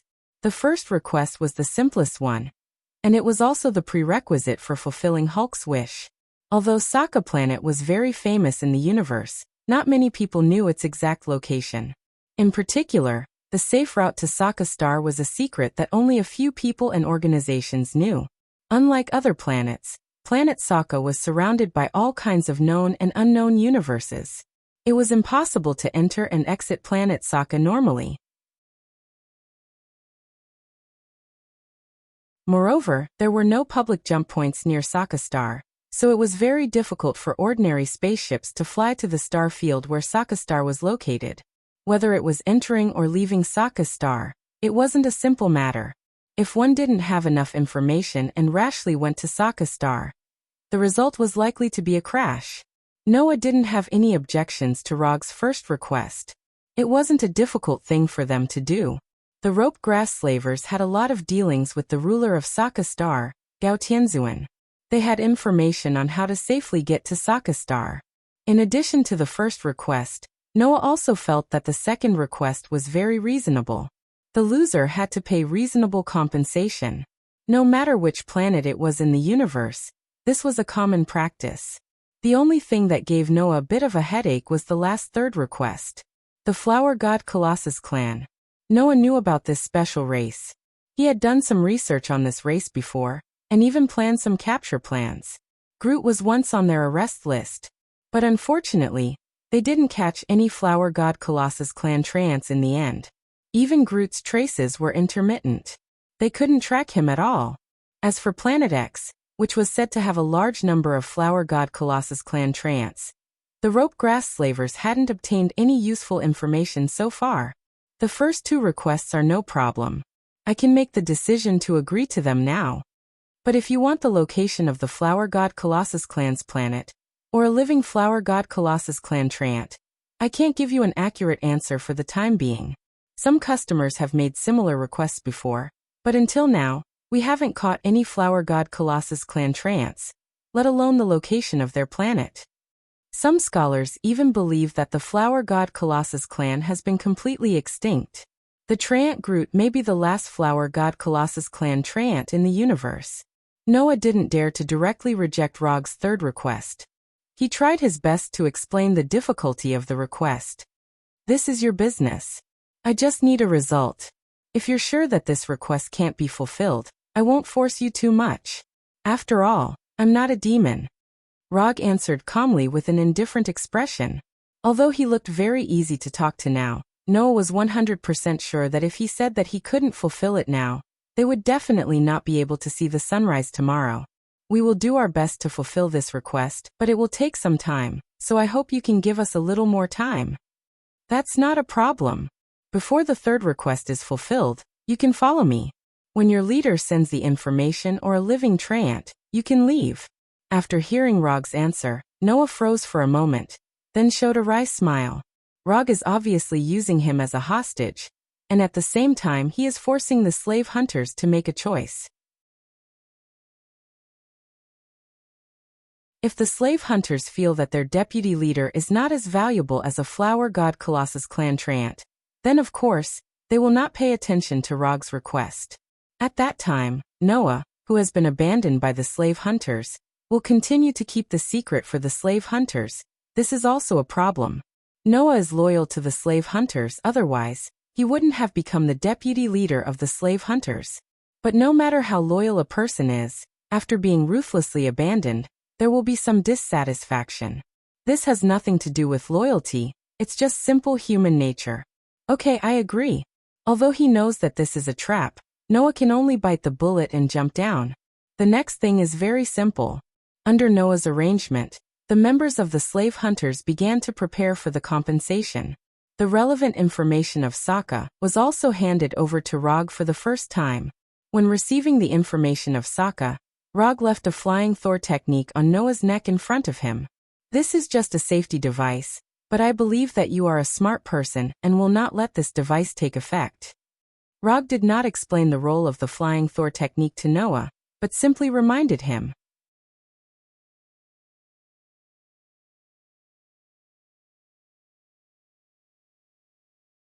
Chapter 348. Are you sure this is the normal way to travel? I feel like the spaceship is about to disintegrate. Rog sat in the co-pilot seat of the spaceship and asked Noah doubtfully. Planet Sokka is surrounded by a large number of universe passages. These chaotic universe passages are Planet Sokka's natural barrier, and the only way to get to Planet Sokka. Noah held the control stick of the spaceship, and steered the spaceship to avoid the various messy things in the passage. Old spaceships, broken tools, meteorites attracted from God knows where, and a large number of household garbage thrown out from various planets. The passage you chose better be safe enough. Otherwise, no one will have a good ending. Although Rog also knew how to pilot a spaceship, he decisively transferred the piloting authority to Noah when passing through this universe passage that was like a collapsed neutron star. The gravitational force of the singularity coordinates is about to break through the spaceship's tolerance limit. The main computer system is offline and has switched to an offline power system. Sitting in the co-pilot seat, Rog was not in charge of the actual flight. Instead, he acted as Noah's assistant and handled the various control commands of the spaceship. Natasha and Scott sat at the back of the spaceship with serious expressions, while Blackie and Hulk were full of excitement. The crazily shaking spaceship did not make Blackie and Hulk feel any fear. Instead, it made them feel an inexplicable excitement. Unlike ordinary space jump points, piloting a spaceship through a universe passage was not something that could be done in the blink of an eye. In this universe passage that was filled with all kinds of garbage and gorgeous light, Rog and the other's spaceship was like a fallen leaf in a turbulent river, being tossed up and down by the constantly tumbling water. Damn it! The auxiliary engine of the spaceship was hit and the power dropped. I'll start the backup engine now. The originally bad situation became even worse. Roger synchronized the latest situation to Noah, who was in the driver's seat. "Don't worry, we'll be out soon." At this time, Noah had put all his attention on the control of the spaceship, making the spaceship move at top speed and avoid obstacle after obstacle. Just as the spaceship's outer shell was about to reach a critical point, and was about to be completely torn apart by the omnipresent gravitational force, the spaceship that had been flying for a long time finally rushed out of the universe passage. The moment they rushed out of the universe passage, the various chaotic force fields surrounding the spaceship disappeared, and the spaceship stabilized again. However, before they could breathe a sigh of relief, the damaged main engine suddenly stopped working. The outage of the main engine had greatly reduced the flying power of the spaceship, and the spaceship began to rapidly descend under the influence of gravity. If it wasn't for the backup engine still working hard to provide the last bit of power for the spaceship, Rog and the others' trip to Sokka planet would have started with the spaceship crashing. But even so, their final outcome wasn't any better. The backup engine allowed them to temporarily avoid the danger of a crash, but the process of landing was still not perfect. Under Noah's control, the battered spaceship made an emergency landing on a garbage mountain near the space channel, ending its life. "I'm starting to miss Asgard's Bifrost." After coming out of the spaceship that could no longer take off again, Rog said with great nostalgia. Asgard clearly had the ability to build spaceships, so why would he spend extra resources to build the Rainbow Bridge? In addition to the deterrent effect of force at the beginning, the comfortable teleportation experience is also a reason that can't be ignored. Compared with the teleportation of the Bifrost, the experience of just passing through the universe passage was like a nightmare. Rog was even ready to use Susanoo and Infinite Mode at any time. "Have you been to Asgard?" After hearing Rog's complaint, Noah asked curiously. "Yes, and I have a certain reputation in Asgard." Rog added. He wasn't worried about what impact Noah would have on Asgard if he knew about this. Not to mention that Noah was only one person. Even if he pulled the entire slave hunters, it would be useless in front of Asgard. After moving his hands and feet, Rog used the super light rock technique to fly up. As far as the eye could see, there were garbage mountains of different sizes. These garbage from various planets fell from the colorful universe passages in the air, piling up into garbage mountains. In addition to these garbage mountains, Rog also saw some aliens in strange clothes. These people were like ants looking for something in the garbage mountains, and from time to time, they avoided all kinds of garbage falling from the sky. After using chakra perception to perceive their life energy, Rog landed on the ground made of garbage again. There is no city nearby, except for garbage scavengers and flying garbage ships. Rog said what he saw, and then looked at Noah. There are many gathering places on this planet, and most of the scavengers live in these gathering places. There is only one city on this planet, Sokka City, which was built by Gao Tianzuan. Of course, you can also call it the City of Champions. Noah was the only person who had been to Sokka Star, so now he was not only Rog's hostage, but also Rog's guide. Before departure, Noah fulfilled Rog's second request and compensated Rog 900 million new star coins. The slave hunters originally planned to sell Hulk for 300 million new star coins, but they did not find a suitable buyer on Xander, so Noah later had the plan to sell Hulk to Gao Tianzuan. Not long after Noah finished his explanation, a group of scavengers armed with all kinds of weapons arrived in front of them menacingly. These scavengers witnessed the scene of the spaceship crash landing, so they rushed over like hyenas on the prairie. "It seems that we have a new spaceship." Although the spaceship piloted by these scavengers looks similar to a garbage ship, in any case, it is a spaceship that can fly. "Are you gladiators or ordinary people?" One of the scavengers took off the mask on his face and asked casually. However, no one answered him. "Blackie, deal with them. Remember not to dirty the spaceship." Rog glanced at these scavengers casually and said to Blackie beside him, "No problem, I like to bully the weak the most." As soon as the voice fell, Blackie pounced on these scavengers like a black tiger and began the process of bullying the weak. It didn't take long for these scavengers to become fragmented corpses.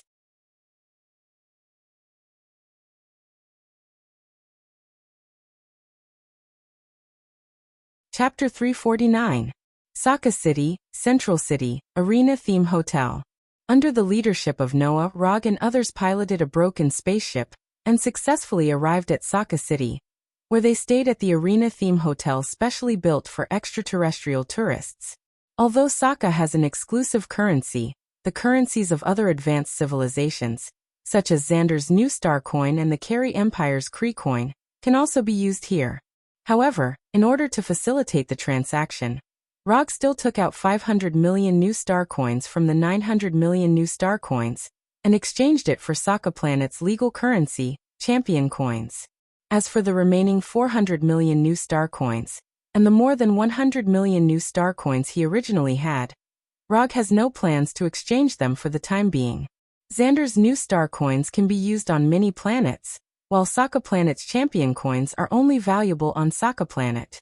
Leaving some New Star coins will also facilitate their activities on other planets in the future. Although for now, they don't have such plans for the time being. But it's always good to be prepared. The 50 million champion coins exchanged for 500 million New Star coins were equally distributed by Rog to Natasha, Scott, and others. Even Xiaohei and Hulk received 10 million champion coins that belonged to them. As for Noah, a hostage is not eligible to get a share of the money. After dividing the money, Xiaohei took the lead and left with Scott, eager to have some fun. Hulk didn't plan to wander around, so Rog arranged the task of guarding Noah for Hulk. As for him and Natasha, of course, they will rest in the hotel for a while. When night fell, Xiaohei returned to the hotel with the exhausted Scott and reunited with Rog and others. After resting comfortably for an afternoon, Rog and Natasha enjoyed a dinner in the style of Saka Planet before taking them to the most important and most popular place in Saka City, the Champion Arena. Next to the Champion Arena is the tallest building in the city, which is also the building where the ruler of Saka Planet, Gao Tianzuan, lives. The shape of the building is like a pile of large and small square blocks stacked together, and the color of the outer wall is as red as blood. On the outer wall of the building there were 4 conspicuous statues. According to Noah, these 4 heads not only symbolized the 4 strongest champion gladiators, but also the gladiatorial culture of Saka Star. Horse-faced Thor, Ares the god of war, two-headed beast, and humanoid. Noah briefly introduced the gladiators represented by the 4 statues. There was a hint of admiration in his tone. Rog remembered that in the original timeline, Hulk's statue also appeared on the building, and it was in the most conspicuous position at the top. But because of him, the future that should have existed had disappeared. Although Hulk still came to Saka Star, it was completely different from when he had inexplicably wandered to Saka Star. Hulk, you can try to carve your own statue too. You should like the feeling of being worshipped and liked by everyone. Roger said encouragingly as he patted Hulk's sturdy arm. Hulk will work hard. Hulk nodded heavily, exuding an extremely serious aura. There were 2 main ways to participate in the championship battle in the gladiator arena. The first way was to become a slave gladiator of Gao Tianzuan, and then be arranged by Gao Tianzuan. Although this was the simplest way, it was also the way that the fewest people chose. Because becoming a slave gladiator of Gao Tianzuan meant that they would completely lose their freedom. Everything, including their life, would belong to Gao Tianzuan. Therefore, anyone who had a little confidence in their own strength would use the second way, which was what Noah once used, to participate in the gladiator arena as a free man.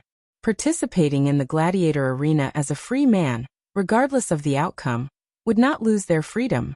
But then, the free gladiators who participated in the gladiator arena must start from the most basic multi-person melee. Multi-person melee, team battle, individual battle, preliminary battle, championship battle. The free gladiators must start from the multi-person melee, step by step to the individual battle, and win 10 consecutive victories in the individual battle to qualify for the championship battle. Noah fought from the multi-person melee all the way to the individual battle, and won 3 consecutive victories in the individual battle. If it was a slave gladiator of Gao Tianzuan, it would be much simpler. As long as one was strong enough, one's first gladiator battle might be the championship battle. There would be a number of gladiator battles every night in the gladiator arena. There would be multi-person melee battles, team battles, and individual battles. The time of the championship battle was not fixed. Sometimes there would be one battle every week, and sometimes there might not even be one battle in a year. Therefore, every championship battle would cause a strong sensation in the city.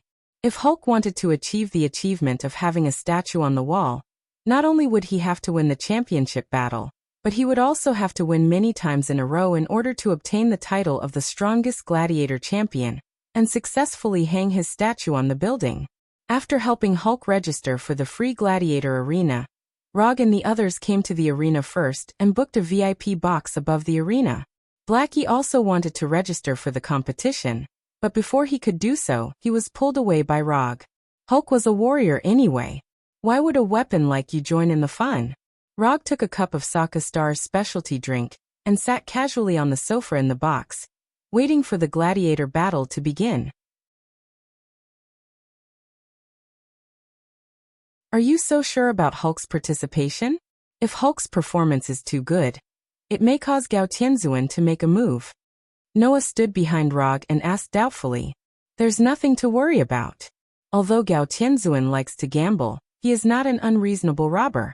He won't do something like robbing. Even if he really wants to rob Hulk, he has to be able to do it.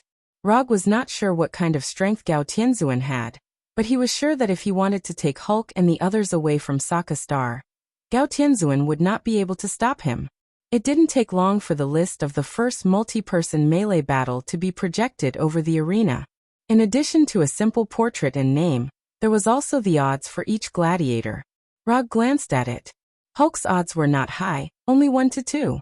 Not only was Hulk's odds not high, but the odds for the other gladiators were also about 1 to 2.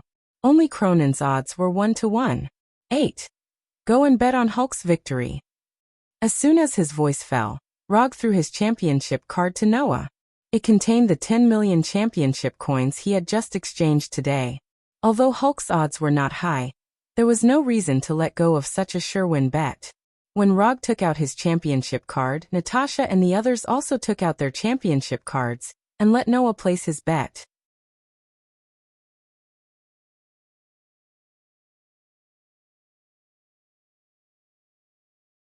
Chapter 350. Unlike other gladiators, the number of gladiators in a multi-person melee was not fixed. It could range from 5 or 6 gladiators to 20 or 30 gladiators. The number of gladiators that Hulk participated in this multi-person melee was relatively large. There were more than 20 gladiators. When these gladiators from different planets, with different purposes, and with different weapons poured out of the various passages of the arena, the atmosphere in the arena suddenly became fanatical. The cheers of the audience came one after another, and the host quickly introduced the gladiators in the arena with very provocative words. Hulk, who had green skin and a tall stature, was as conspicuous as he could be on Earth. In this arena where a large number of alien races gathered, the big Hulk was not particularly eye-catching. Instead, he looked a little ordinary. At the very least, compared to those opponents who were wearing armor and wielding weapons, he didn't have any weapons in his hands, and he only wore a pair of elastic shorts. He looked so simple and ordinary. If it weren't for his good figure, most of the audience would have regarded him as a cannon fodder character. Hulk, who participated in a gladiator battle for the first time, was not as excited as his other opponents. He just glanced at the arena and the audience curiously. After looking around carefully, Hulk saw Rog and the others sitting in the box on the top floor, and immediately showed a simple and honest smile. I've finished betting. These are the betting vouchers. Noah, who had just returned from betting, took out 4 betting vouchers and planned to distribute the betting vouchers in his hand. Just take it. Anyway, you'll have to get your bonus later. Rog did not take the betting vouchers in Noah's hand, and answered casually. At the same time, he waved his hand at Hulk in the arena. When those gladiators just appeared on the arena, he used chakra perception to sense the strength of life energy in their bodies, and then came to a conclusion that he already knew the answer. There were more than 20 gladiators in the arena. Except for Hulk, all of them were small fries. Even if Hulk fought all of them alone, the battle would be over in 3 minutes. In addition to sensing the strength of the gladiators' life energy, he also deliberately sensed the audience in the arena. More than 100,000 spectators had gathered in this circular arena that was comparable to 2 football fields. Most of the audience were ordinary people with nothing special about them. In some of the VIP seats and private rooms, Rog sensed dozens of slightly noteworthy targets. The life energy of a few of them was not much weaker than Hulk and Blackie. It seemed that there were still some special people present at the scene, but he didn't know how strong they were. The strength of life energy was not equivalent to actual combat strength. Some special races were born with astonishing life energy, but their combat strength could not be more ordinary. After the host introduced the gladiators in the arena one by one, a red smoke bomb was launched into the sky above the arena, signifying the start of the battle. The moment the smoke bomb exploded, the atmosphere at the scene reached its peak. Without any hesitation, the gladiators in the field attacked the enemies in front of them one after another. The battle royale of more than 20 gladiators officially began. The Cronin warrior with a stone body was the first to go berserk. He hammered the first enemy to death in a few hits, then strode towards the second enemy. Unlike the gladiators who were completely excited, Hulk at this time felt like he had not fully entered the state. He looked blankly at the gladiators who were constantly killing each other. Although Hulk did not take the initiative to attack, he quickly attracted the attention of the other gladiators because he was unarmed. 3 gladiators with different skin colors and races attacked him at the same time. When the weapons in the hands of the 3 gladiators were about to hit Hulk, who had been in a state of disorientation, finally entered the state of combat. Hulk roared and suddenly exerted force in his legs. His whole body was like a green heavy truck, rushing in front of one of the gladiators. Before the gladiator with a sword in both hands could react, he was completely knocked out by Hulk. His whole body was like a baseball that was hit, slamming into the metal wall of the arena. Boom! The moment he hit the metal wall, the gladiator with flesh and blood exploded like a watermelon falling from a high altitude. Bright red blood and broken limbs splattered everywhere. After knocking the gladiator away, Hulk did not stop at all. He showed flexibility that was completely inconsistent with his body size. He quickly came in front of another gladiator, and his huge right fist hit the gladiator's chest like a cannonball. Boom! Unlike the explosion just now, the gladiator who was hit by Hulk's right fist made a low muffled sound. His chest was completely caved in, and he had completely lost his life before he fell to the ground. After killing the 2 gladiators in a flash, Hulk jumped and fell from the sky like a meteor. His thick right leg directly stepped on the gladiator's head, completely crushing his head. He made 3 moves and killed 3 gladiators. Hulk did not make a move, but once he made a move, it was amazing. He quickly attracted the attention of most of the audience. Although the strength of these audience members was not very good, and their vision was not very sharp, they had seen too many gladiators after all. So they could easily distinguish which gladiator's strength was outstanding. The attack was simple and violent, and the scene was bloody and violent. Hulk's fighting style perfectly met the requirements of these audience members.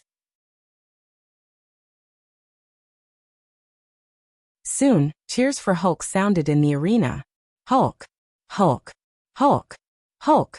Listening to the cheers that were getting more and more orderly and intense, Hulk smiled. He smiled happily. This was the first time he heard others cheering for him. This was the first time he saw people like his battle. This was the first time he was liked because of his battle. Hulk wants to fight. Hulk wants to fight. Hulk wants to fight. Hulk roared excitedly, venting the depression and unhappiness that had accumulated in his heart for many years. On this day, Hulk found the meaning of fighting and the glory that he had longed for a long time. When Hulk was completely excited, the chaotic battle in the arena quickly came to an end. Except for the stone-bodied Cronin warrior, no other gladiator could withstand Hulk's punch. Whether they were wearing armor or not, whether they were strong or not, their ending was to be killed by Hulk's punch. Simple, violent, and without any suspense, he killed them with one punch. When Hulk was the only one left in the arena, the cheers of the audience were like a volcanic eruption that resounded throughout the entire arena. This was originally a mixed battle with many gladiators that was not much to watch. However, with his own strength, Hulk turned a battle that was not much to watch into his personal debut.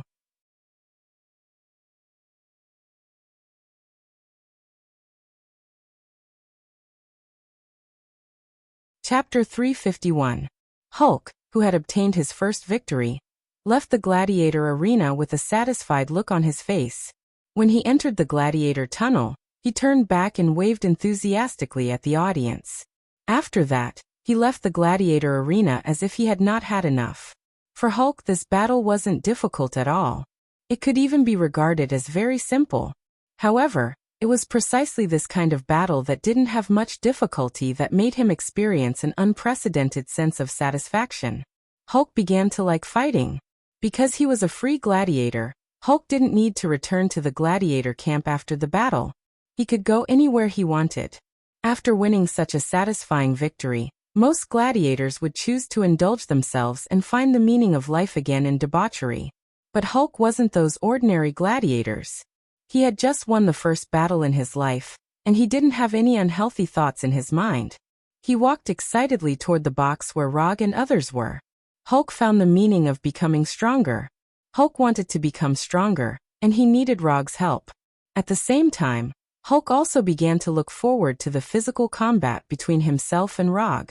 Hulk knew that Rog had mastered many magical moves and many magical abilities that he couldn't resist. But in terms of physical combat, that is, close combat, Hulk was still very confident. Hulk was a little pitiful. It wasn't the first time that he had become Logue's test subject. Odama Rasengan, would Dragon Jutsu, would Golem Jutsu Tsukuyomi, recalling the scene of being tortured by these ninjutsu and genjutsu. Hulk couldn't help but shake his head as if he wanted to completely forget these sad memories in his mind. Under the guidance of the staff, Hulk smoothly came to the top floor of the arena and went to the box where Rog and others were. However, just after he took a few steps, he was stopped by a Cronin warrior who was taller than him. Hulk didn't know anything about the Cronin race. In his opinion, they were just a group of stone men who could move around. However, the Cronin warrior in front of him, who was nearly 4 meters tall, gave Hulk a sense of familiarity. On the chest of this Cronin warrior, there was a blood-red pattern. This pattern looked like a graffiti that had been casually drawn, but Hulk remembered that there was a similar red pattern on the stone golem that he had smashed into rubble with just a few punches. However, the Cronin warrior he killed was only 2 meters tall. He couldn't be compared to the giant Cronin warrior in front of him. Hulk glanced at the red pattern on this Cronin warrior.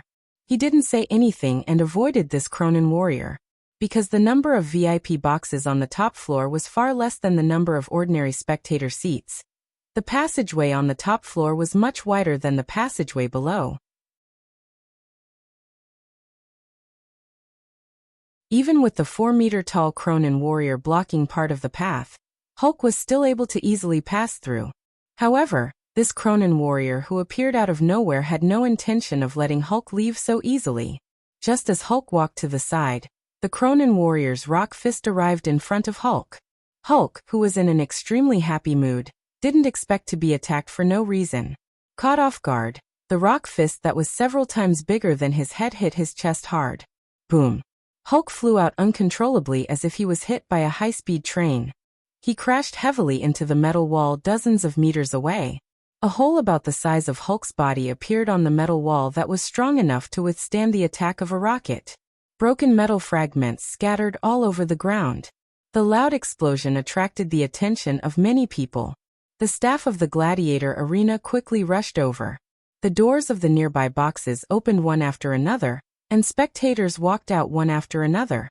When they realized that the one who was sent flying was Hulk, who had just won, many of the spectators immediately guessed the truth of the matter. It wasn't difficult to guess the truth just by looking at Hulk, who was sent flying, and the Cronin warrior who had an unfriendly expression on his face. Hulk had just killed a Cronin gladiator in the gladiator arena. Now the Cronin gladiator's friends or family members immediately found Hulk and tried to get justice from him. If it was on other planets, this kind of public retaliation against a gladiator would definitely cause strong dissatisfaction in the gladiator arena. But it was different here. This was Planet Sokka. As long as you didn't attack Gao Tianzuan's gladiator, as long as you didn't retaliate in public in the gladiator arena, and as long as you could give enough compensation, Gao Tianzuan wouldn't mind the death of a free gladiator. It was precisely because of this that the Cronin warrior dared to attack Hulk here. Skull Crusher. The master wants you to deal with this guy as soon as possible. The master wants to watch the next battle in a quiet environment. A curvy carry woman came to the side of the Cronin warrior Skull Crusher and said expressionlessly, "Before the next battle begins, I will bring this guy's head back. I will definitely not disturb the master's mood." Although this curvy carry woman was less than half of Skull Crusher's height and didn't have any strength at all, Skull Crusher's reply was full of respect. After getting Skull Crusher's reply, the carry woman didn't even look at Skull Crusher and Hulk. She didn't even look back as she walked into a private room and lightly closed the door. "The person you killed in the gladiator arena is my younger brother. Although I am very angry, this is not a reason for me to kill you. You will die purely because you made the master lose the bet. That's all," Skull Crusher said as he walked towards Hulk.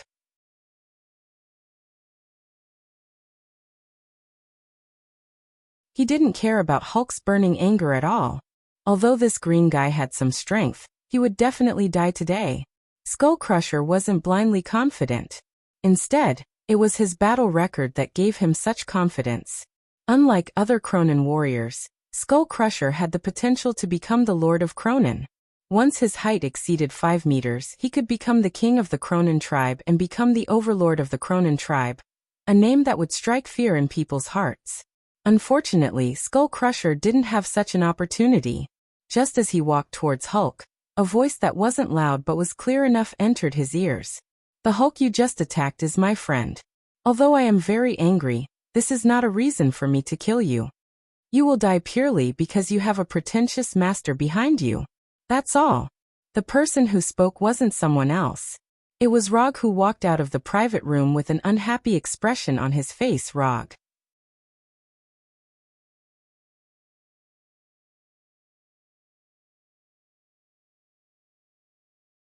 Chapter 352.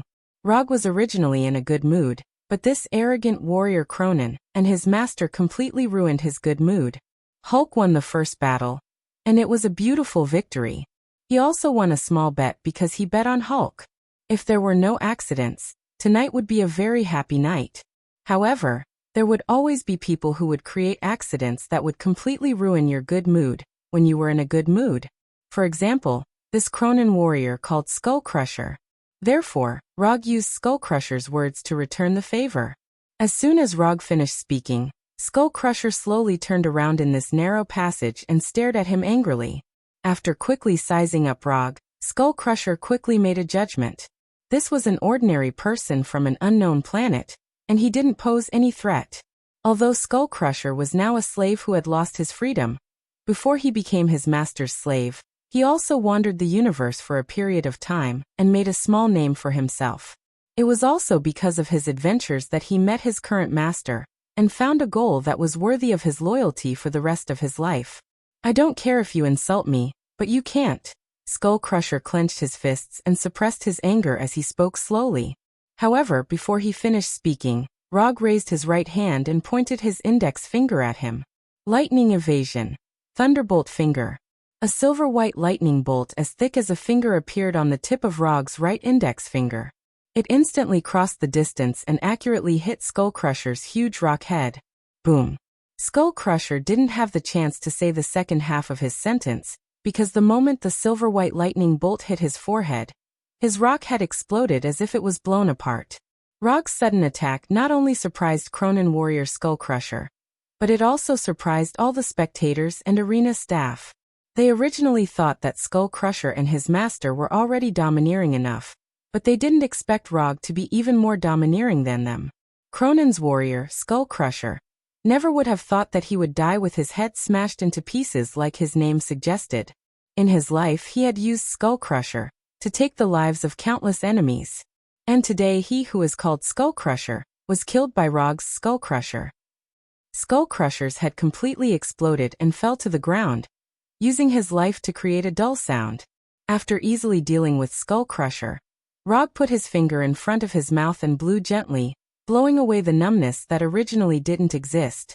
Thunderbolt finger seems to be a new ninjutsu, but in fact it's just a different use of lightning evasion, lightning palm.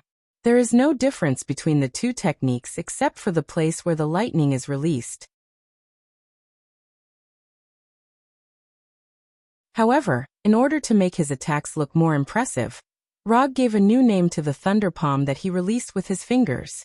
The next time you meet someone who's deliberately looking for trouble, you don't have to care about their background. Just beat them to death. I'll take care of the trouble you cause. After explaining to Hulk, Rog came to the box where the woman just entered and lifted his right foot. Taijutsu, monstrous strength. In order to make his kick violent enough, Rog directly used Taijutsu, monstrous strength. Boom. The metal door that was a few centimeters thick, when it was kicked by Rog, produced a terrifying deformation visible to the naked eye. In the next second, the metal door that could withstand most individual weapons was kicked away by Rog. It flew into the room like a leaf being swept up by a tornado. It crashed heavily into the wall of the room, which was also made of metal.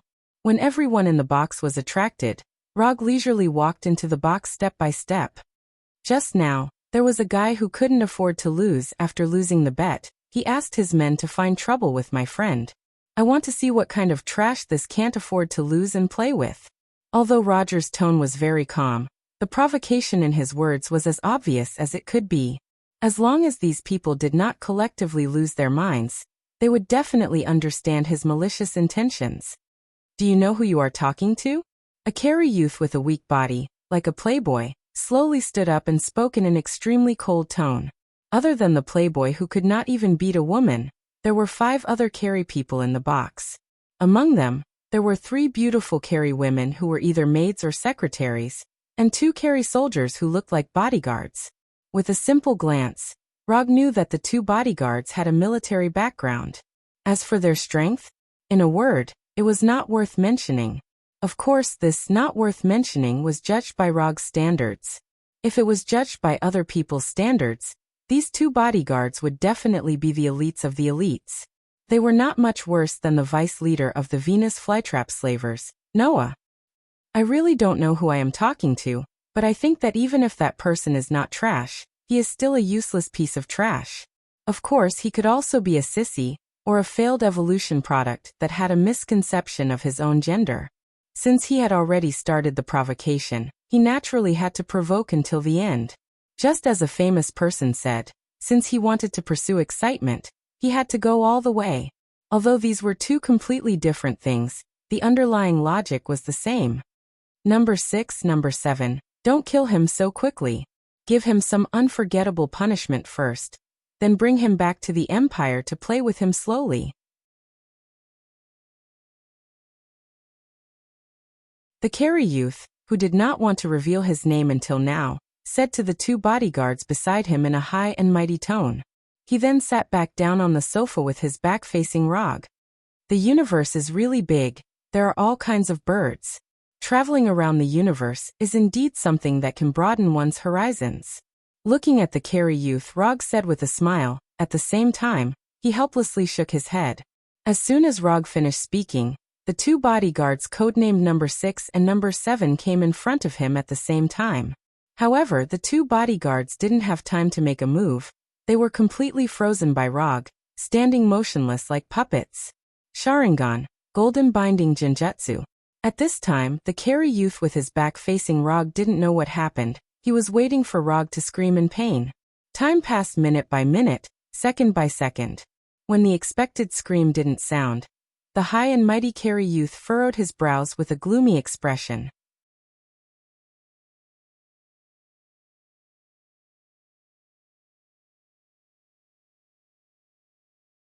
Chapter 353. Even if his reaction was slow, the arrogant Carry youth realized that something was wrong. Number 6 and Number 7 definitely did not dare to disobey his orders. The Carry youth was 100% sure of this point. Since there was no sound, it meant that Number 6 and Number 7 had completely lost their ability to move, and even their lives when he was completely unaware of what had happened. Although the Carry youth was arrogant, this did not mean that he did not have a brain. From a certain point of view, he could even be considered as a quick-witted person. However, Rog's golden binding illusion was something he had never seen or understood before. To this Carrie youth who acted like a playboy, Logue's golden binding illusion was a form of dimensionality reduction without any suspense. Are you curious as to why your subordinates suddenly stopped making a move? If you want to know the answer, just turn around and take a look. In any case, you will soon get used to the feeling of constantly losing face. Just as the Carrie youth was thinking about whether to turn around and take a look, Rog's voice reached his ears. This guy was not an ordinary person who made people feel uncomfortable. From the moment Rog kicked open the door of the box, every word he said had a perfect provocation effect. This made the Carrie youth, who was used to being high and mighty since childhood, realize for the first time what was called the dangers of society. Although he was 100 times unwilling, the Carrie youth finally stood up and turned to face Rog. His two most loyal and reliable subordinates were now standing motionless in their original positions like statues. The Carrie youth could not even determine whether number 6 and number 7 were still alive. Even he could not make an accurate judgment. His three maids of course could not tell. And because of his domineering style, without his permission, his maidservant didn't even have the courage to open her mouth. Sokka Planet is indeed a planet with crouching tigers and hidden dragons. Tell me your name. You now have the qualifications to tell me your name. Although from the situation, the Carrie youth had fallen into an extremely disadvantageous situation, he still did not have the intention to change his attitude. Whether it was Skull Crusher or number 6 and number 7, they were not his trump cards to be tyrannical.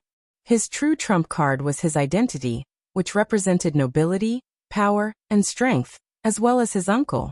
Rothschild was the name of the Carrie youth. There were many Kree with this name, and he was the most respected and prestigious of them all. Carrie Empire, one of the 3 great empires in the universe. The Kree Empire was a military and technological dictatorship. Its current leader was a life computer that embodied the highest intelligence of the Kree people, the Supreme Intelligence.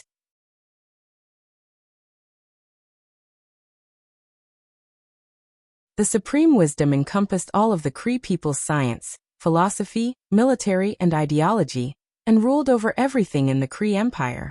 Even so, under the Supreme Intelligence, there was still a privileged class of Kree. And Rothschild was a typical example. Rothschild's father was a cabinet member of the Carrie Empire. His mother was a major shareholder of the second largest bank in the Carrie Empire. His parents' power and status allowed him to have a starting point that far surpassed others from the moment he was born. However, all of this was not the main reason for his current personality. What made him truly supercilious and cultivated his unscrupulous and domineering style was that he had a powerful uncle who doted on him very much. It was precisely because he had such a powerful uncle who was famous in the universe that he had become like this. In Rothschild's view, other than a very small number of Kree people, the majority of the Kree people were lowly slaves. As he grew older, his view was no longer limited to the Kree people, but extended to all races in the universe. Because of his uncle's status, he had number 6 and number 7, who were strong enough to be the bodyguards of the Carrie Empire's high-ranking officers. Because of his uncle's reputation, most of the people in the universe were willing to give him face and tolerate his tyrannical behavior. Therefore, even when number 6 and number 7's status was unknown, and they had completely lost their ability to move, he still maintained his original arrogant attitude. So what if you can instantly take care of number 6 and number 7? As long as I say my uncle's name, you can only obediently apologize. Rog did not have any understanding of Rothschild, so he did not know where Rothschild's confidence came from. Of the 3 bodyguards, one was dead, and the other 2 had completely lost their ability to move. Although Rothschild still had 3 seductive maids, the experienced Rog could tell at a glance that these 3 charming maids were just playthings that Rothschild carried with him. The qualifications to say your name? I suddenly realized that you are very similar to a Kree I know. Although he was defeated by me, when we first met, he also said something similar to you. Say your name. You have the qualifications for me to personally take action. His tone and attitude back then were exactly the same as yours now. They were equally arrogant and ignorant. The defeated opponent that Rog was referring to was, of course, accuser Ronan, who had been tortured to death by Tsukuyomi. Speaking of which, It was strange. Ever since he officially began his journey in the universe, Accuser Ronin had appeared more and more often in his memories. It was like this when he was in the land of nothingness, and it was still the same when he came to planet Sokka. He couldn't help but wonder if some ill-fated intertwining of fate had occurred between him and Luo Nan. I'll give you one last chance. Say your name. Otherwise, you will understand how terrifying the supreme accuser of the Carey Empire, Ronin, is. Rothschild took a few deep breaths and suppressed the anger in his heart. He issued an ultimatum to Rog with a cold tone. Accuser Ronin? When Rothschild said the name of Accuser Ronin that had just appeared in his memory, Rog was stunned. Could there really be some ill-fated relationship? Rog began to worry about his future. However, Rog's worry was completely different in Rothschild's understanding. Sure enough, as long as I say the name of Uncle Ronin, I can see the fear shown by these lowly existences. What's your relationship with Accuser Ronin? Rog directly ignored the disdain on Rothschild's face and asked with a solemn expression. Hee, there's no harm in telling you. The supreme accuser of the Accuser Society, Ronin, is my uncle. I am the junior he cares about the most. Offending me is equivalent to offending the supreme accuser of the Carey Empire, Ronin. But I'm very satisfied with your fearful expression just now. If you can continue to satisfy me, it's not like I can't. Before Rothschild could finish his words, Rog passed number 6 and number 7 as if he had teleported. He arrived in front of Rothschild like a ghost and raised his right palm. Slap. The next second, a crisp slap rang out. The thin and weak Rothschild was sent flying by Rog's slap to the viewing glass behind him. He was like a fly that had been swatted away and stuck to the glass. Damn, you scared me to death.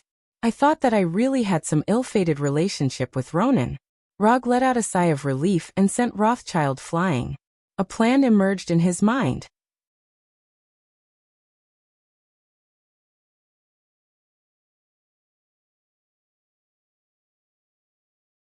Chapter 354. When Rog let Luo Nan off the hook last time, he only planned to use Luo Nan to spread the fame of the 4th Hokage of Earth. So he didn't deliberately find trouble with Luo Nan or the Carey Empire after starting his journey in the universe. However, he didn't expect that instead of finding trouble with Luo Nan and the Carey Empire, Luo Nan's most important nephew took the initiative to find trouble with him. It was as if fate deliberately pushed Luo Nan in front of him, so that he had no choice but to continue the grudges between him and Luo Nan. When luck came, it couldn't be stopped. When Luo Nan came, he couldn't get rid of him. Since fate had arranged it like this, Rog could only accept it with a smile. Rothschild, who was slapped by Rog, was stuck on the cracked glass for a few seconds. Then he fell heavily to the ground under the influence of gravity. Until now, Rothschild still couldn't believe the fact that he was attacked. Moreover, the attack was in the form of a slap. Rothschild had slapped many people since he was born, but this was the first time in his life that he was slapped. Even his parents had never slapped him. Being slapped was miserable enough, but the slap that Rothschild received wasn't an ordinary slap. Although Rog didn't use his monstrous strength and didn't use his full strength, his slap was undoubtedly unbearable for Rothschild, who was thin and weak and had close to zero strength. Rothschild felt that the left side of his face was like being stabbed by a red-hot iron needle at a high frequency. The burning sensation was accompanied by a tingling sensation that made him tremble uncontrollably. Green blood flowed out of the corners of his mouth and nostrils. Not only that, Rothschild's left ear was buzzing, as if hundreds of thousands of bees were flying in his ear. As for the pain from hitting the glass, it wasn't particularly obvious at this time. Especially when compared to the tingling sensation on his left cheek, it seemed to be insignificant. Rothschild lay on the ground with a dull face. After a few minutes, he stood up again as if he had experienced the most painful experience in his life. He dared to look at Rog with anger, but didn't dare to speak. This man really dared to kill him. Although Rothschild didn't have any combat experience, he didn't have the ability to sense killing intent. But there was one thing that he was certain of. That was when Rog slapped him in the face, he didn't care about his life or death at all. He also didn't care about his uncle, Luo Nan, who had accused him. Luo Nan, the accuser, knew his nephew's usual style when he was outside. Therefore, he had reminded him more than once that if he met someone who didn't care about his life or death, he mustn't provoke the other party in a situation where he wasn't certain of victory. It doesn't matter if you suffer for the time being, as long as you're still alive.